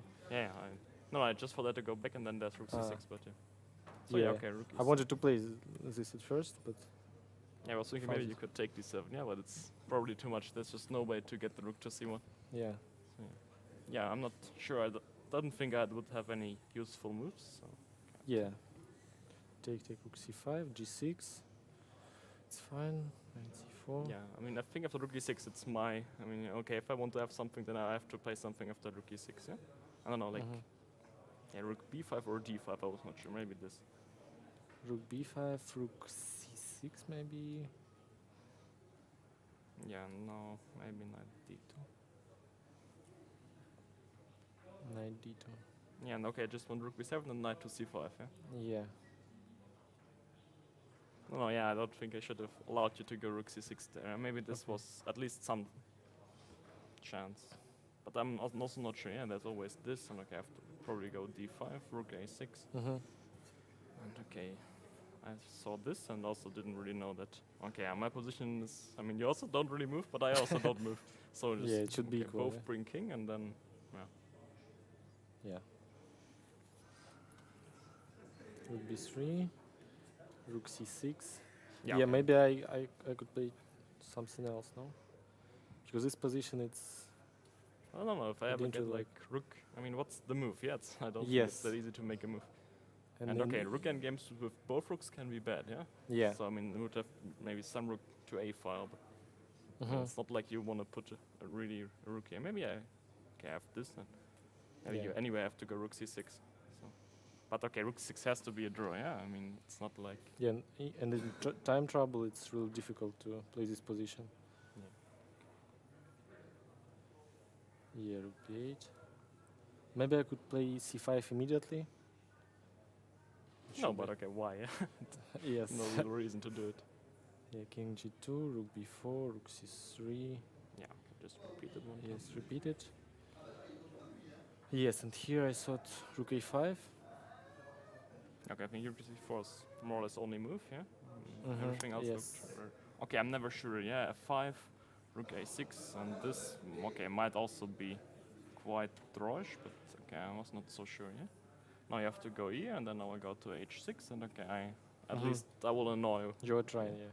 I mean, okay, might still be that just with king on e5, I don't really have anything, but okay, you know, it's at least a pawn. But The problem is I didn't really want to play 4 against 3. So it's too much time, you know, to... yeah, but okay, rook Yes. a5, yeah, you can always play rook c4, yeah, I Oh. don't think it's... Yeah, rook c4. Yeah, because I thought about g4 here, yeah. But I think it's very important that here you can go to h7, yeah, and not g7. That's why I wanted you to go king f8 and then do the same with king on f8, because then now, okay, you can just take h5, yeah. And then it's okay. Yeah. So yeah, I didn't see anything after rook c4, and that's why then I gave the checks first. Okay, rook a7. Yes, c5, take. f6. Yeah, and here... Okay, I think I can get 4 against 3, but I was just thinking, okay, I already have this h4, h5 structure fixed, so basically it's Yes, very it's much known how to draw on, and also, okay, it's also weird for that, you know, I have to try with 4 against 3, but then it will also take very long, and okay, I trust you to hold this now only. I mean, if nothing really, yeah, okay, I would say you just have to go, yeah. So Vincent, after the c5 was played, did you feel like you can try something to go for a win, like to create like some chances? Okay, I mean, I think it's obvious that white is better in the rook endgame, but you know, it's hard to believe that it's winning. So of course I can try, but yeah, I mean, here I can take this 4 against 3. I probably give check. No, here I can take. Yeah, no, I at wanted to first, go to e8. Yeah, sorry. I rook have to go e8, to e8, yeah. And then okay, you take. And okay, of course the king is cut, but okay, it doesn't matter. Yeah, you will. But Andrei, you didn't want to play this for against 3. Yes, I didn't really want. But of yeah. course, it's a draw, but it takes a lot of time. Why to struggle, yeah? Yes. Yeah, I mean, it's also for black. You know, you have to sit for hours maybe, and it's still different. Yeah, for white it's the same. It's Yeah, struggling it's- as well. Because okay, we both know it's draw, and it's not like there are like some great chances or anything. It's just that okay, it can help for mistakes. But yeah, Yeah, I mean, and you said maybe you can do the same, yes, in the game, even without g4. Yes, without g4. Yeah, like... So c6 and then this, yeah? No, here it's a problem because I can't play c6, f6 because of f3. And But okay, why you need to go f6? yes, I don't... Then I get this position. But okay, you can just go look C6. here, no? Here? Okay, take. No, not here. Rook c8. Yes, here rook f8. Okay, yeah, f6. Then it's... Yeah, that's the question, yeah? Then can I ever do anything or no? Yes, here it's lost, I guess. Because the f3 and e4, yeah? Yes, but not exactly because... Yes, if you play something like No, but why Rook. rooks? rook here, for example, yeah? Yeah? No. Or yes. No, but why? I mean, okay, can give check? Yes, Yeah, check. I don't understand. It's Yes, just here. I win, yeah? With rookie. Yes, Oh. yes, tricky. Okay, this is... And I can't play g5 because check, and g4 is not made. Yeah. Yeah, so that was the problem. Okay, is it that clear if I'm winning there? I mean, king... Yeah, okay, yeah, I'm It should be. fast enough, yeah. Okay, so that was one Yes. idea, yeah? But Yes, okay, I that's just right. thought you will take 4 against 3 and then... Yeah, I Yeah. would take because Oh. I saw this, and then I would take 4 against 3. Yes, and Yeah. it's draw Yeah, as well. okay, and then a few hours later, more or less the same thing, yeah? Yeah. Okay, question to Andrei. So how did you manage yesterday to spend your rest day? How did you manage to recharge? Because you had, quite a unfortunate end of your rapid tournament. I think it was fine. The tournament, I mean, rapid tournament in general, it was good for me. Yeah, and yesterday I spent time with Kirill Alexeyenko and Vladimir Fedoseev. Yes, and I'm fine now. Okay, good, good. And how about you? So, did you do anything special? No, I guess okay. We just had this excursion, then okay. Mm-hmm. Yeah, relax a bit, prepare something, and that's I would say just normal rest day. Okay, so Biel Chess Festival is something special. It has special format. There are 3 events. Did you have any special preparation to this tournament? Question to boss. Yeah. I thought to win more games in classical because it's more points, and you have to win more classical. Yeah. Yeah, I didn't really do anything especially for this format. I think you just have to play good chess in every format. Yes, basically, I mean you need good openings for everything anyway. So I don't think it's just okay. The fighting spirit is maybe a bit more here because of course there's like first of all 2 draws is not the same points as 1 win, and then also. Of course, in rapid and blitz anyway, more decisive results happen. But okay, I don't think you can specifically prepare for that. Okay, thank you very much, and have a good preparation for tomorrow. Thank you. So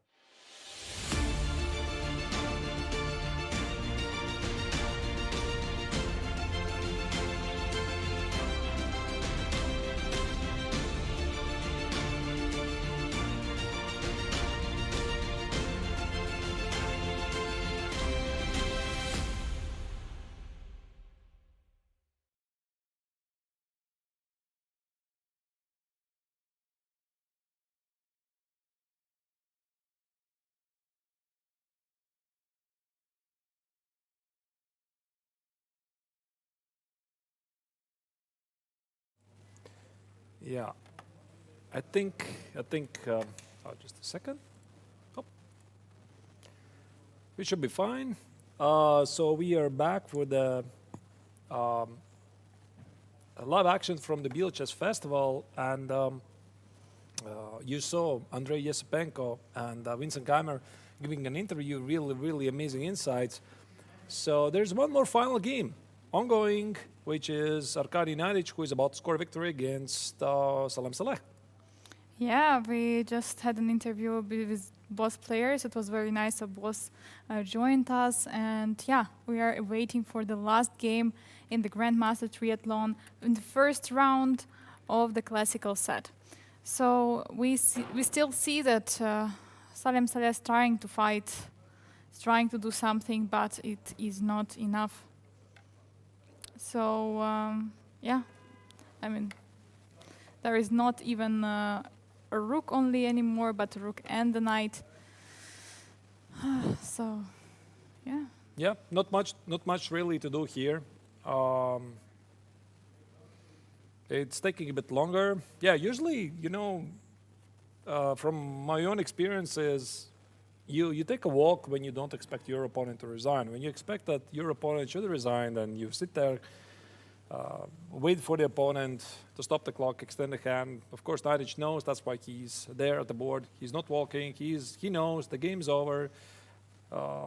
His opponent knows it. Black is up 2 pieces, a rook, a knight. So I don't think there's going to be any single move here yet to be played. The e-pawn is not going anywhere. So let's just wait for it. Yeah, we're just waiting for the basically for the resignation. I mean, there is nothing can be done here with white, right? I mean, like the rook is pinned on g7, but it's nothing. Yeah, there's a question in the chat. White is down a ton of material. Why not just resign? Yeah, that's the thing. I mean, sometimes you're just. I mean, it's difficult to accept. And you are remembering how the game was ongoing, right? So before you resign, before you stop the clock, you remember how it happened, what were the critical moments. Sometimes you look at the score sheet. I mean, still the old rule of nobody has made points by resigning early applies, but yeah, I mean, at some point you simply accept. It's mainly about accepting that the game is finished. Yeah, and it's very hard to accept psychologically that you lost. Yeah, because you were just trying to recall and you knew, here I should have done it differently, and that's what Saleh Salem is doing right now. Okay, still one more move. I was wrong. Queen d4. I think Knight is a little bit surprised that still. It's like, why we are playing this? Why? Why? I mean, Queen g5, that's it. Yeah, I mean. Queen e2. Okay, Queen e2 allows Queen h4 some check, but okay, even that is winning. Now, queen g5 is just winning on the spot because that's a mate. The pawn is gone, not allowing a check. So I think that he will resign once the pawn on e7 is gone. So, or like after queen I think g5. after queen g5. Yeah, queen g5, and I mean, there In is the meantime, nothing. yeah, in the meantime, we are going to try to get Arkady Nadic here with us in the studio. If you have some interesting questions you would like to ask him, please do that. We are monitoring the chat. So actually, we did ask some questions to Vincent and Andre, also to Gata. Queen g5 is on the board. So this is your chance to interact directly with the players of the GMT tournament. Yeah, so please write in the chat the questions if you would like to ask something. And yeah, hopefully Nadic will join us for the interview after the game. Maybe we can quickly check the standings. How are the players are standing right now in the tournament? Yeah, we can do that. So let me just give me a moment.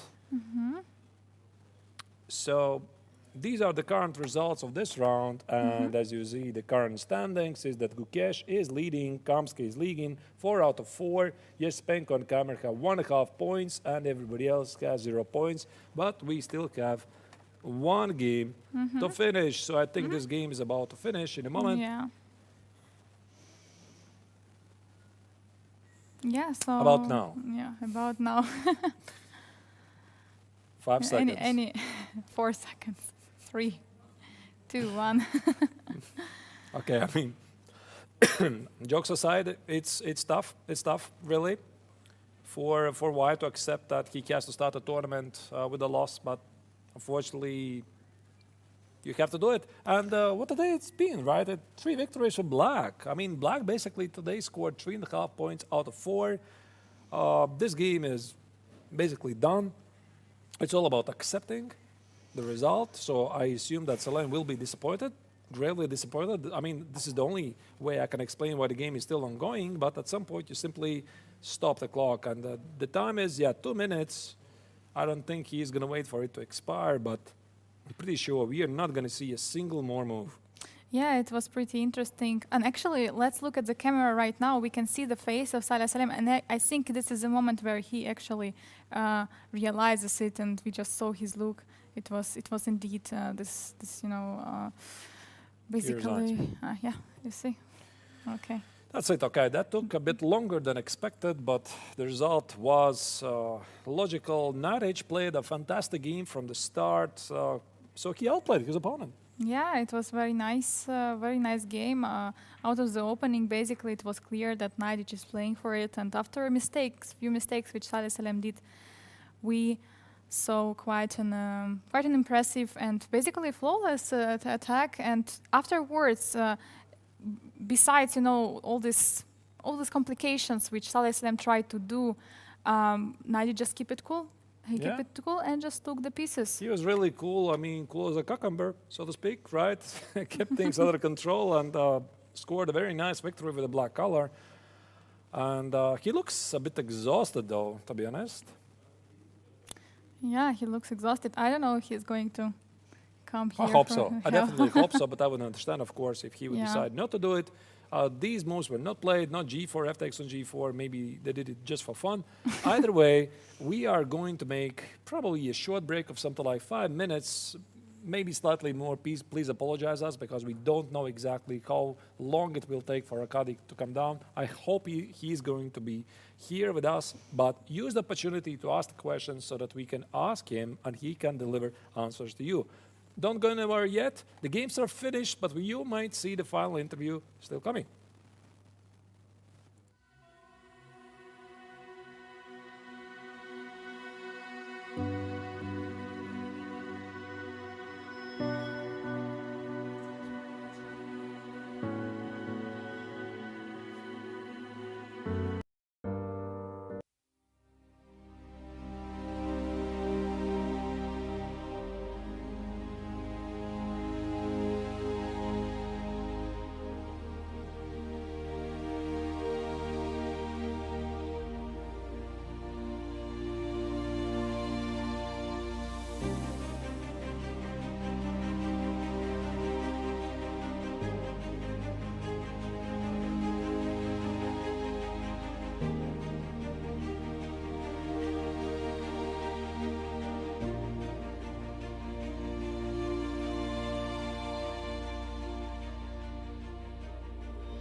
So the last game of the first round of the classical set of the Grandmaster Triathlon just finished. Arkady has just won the game. Congratulations. Thank you. So what do you think? Was this D4 the first mistake of your opponent? Okay, he played, of course, not the principal line. He should go D4 instantly, not D3. I think after D3, Black has a comfortable play, in my opinion.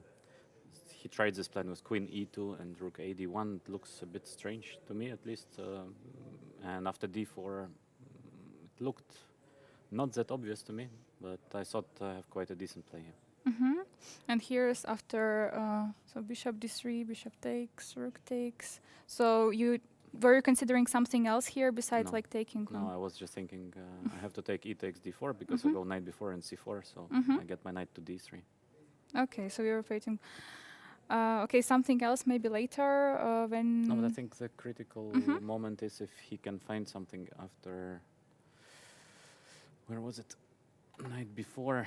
I think this is critical. If he has something, because he must find some counterplay. Otherwise, I think I'm doing better. And knight h2.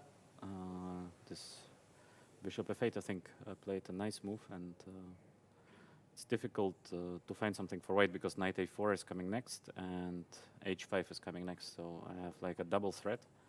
So yeah, things are getting very tricky for white, I think.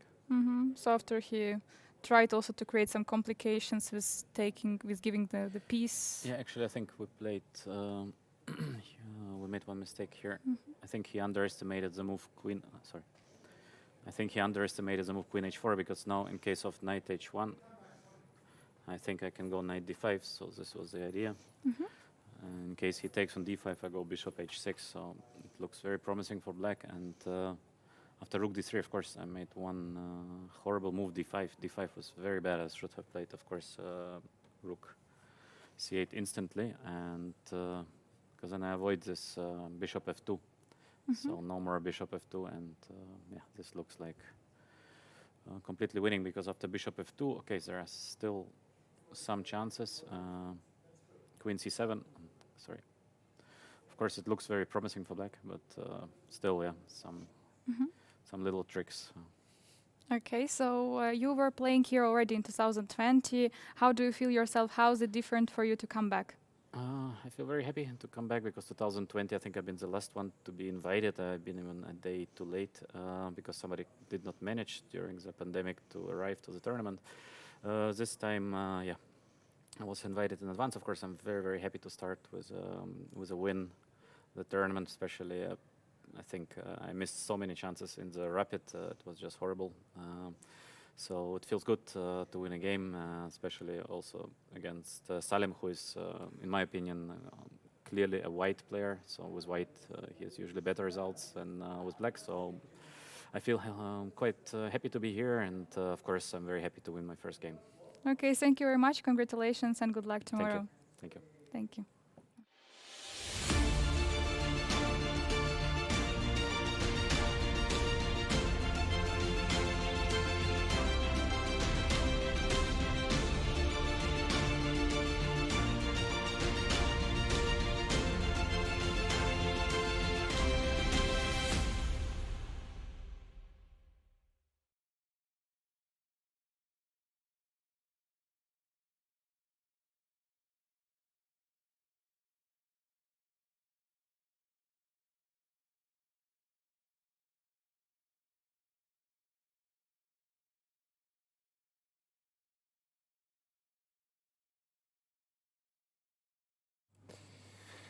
And we are back. We are back, and our closing words here are that Gukesh did not come back, unfortunately. Sorry about that, folks.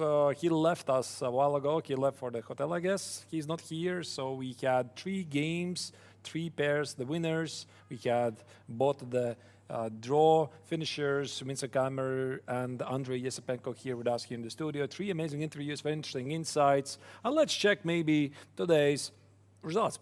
Yeah, quite incredible day, right? We have the first debut, so to say, and we have only 1 draw. 3 decisive games in the first round. I believe it's something special, and also considering the fact that all 3 wins were with black pieces. We had Abdusatorov against Gukesh. Gukesh won very, very nicely, creating the huge attack on the king. Lech Wangliam lost to Gata Kamsky, blundering the pawn, but afterwards just flawless play by Gata basically clinched the victory. Vincent Keimer played a draw against Andrei Sipenko. Vincent and Zem tried to create some winning chances, but of course it was just a draw rook endgame, so there was nothing special. Andrei just defended very nicely. And the last game, which has just finished, Arkady Nadic won against Saleh Salem. Yeah, just out of the opening, it was immediately so great for Arkady. Yeah. Right, and here we see the rankings of the classical tournament. 4 points each for Gukesh, Kamsky, and Nadic. And these are the overall rankings of the GMT. So since Lech Wangliam actually was not really so successful today, he is not anymore #1, but Andrei Sipenko with 11.5 points is leading the overall standings. And Gukesh, Lech Wangliam, they're trailing behind by half a point, 11 points, 10 points for Nadic, 9 for Abdusatorov. Everybody else has slightly less, but quite an important victory for Kamsky, who at least has some chances to climb back after a very unfortunate rapid tournament. Yeah, and as we know, the most important part has just started today, the classical one, because for the victory there are 4 points. 4 points. 4 points, more rounds, more action. You're going to see us tomorrow back at 2 p.m. Central European Summer Time. I hope you liked it. Today we had the former world champion Vishy Anand here with us in the studio. We're finishing the broadcast. Hope you liked it. Leave us comments if possible. And don't forget to come back tomorrow. Have a great evening.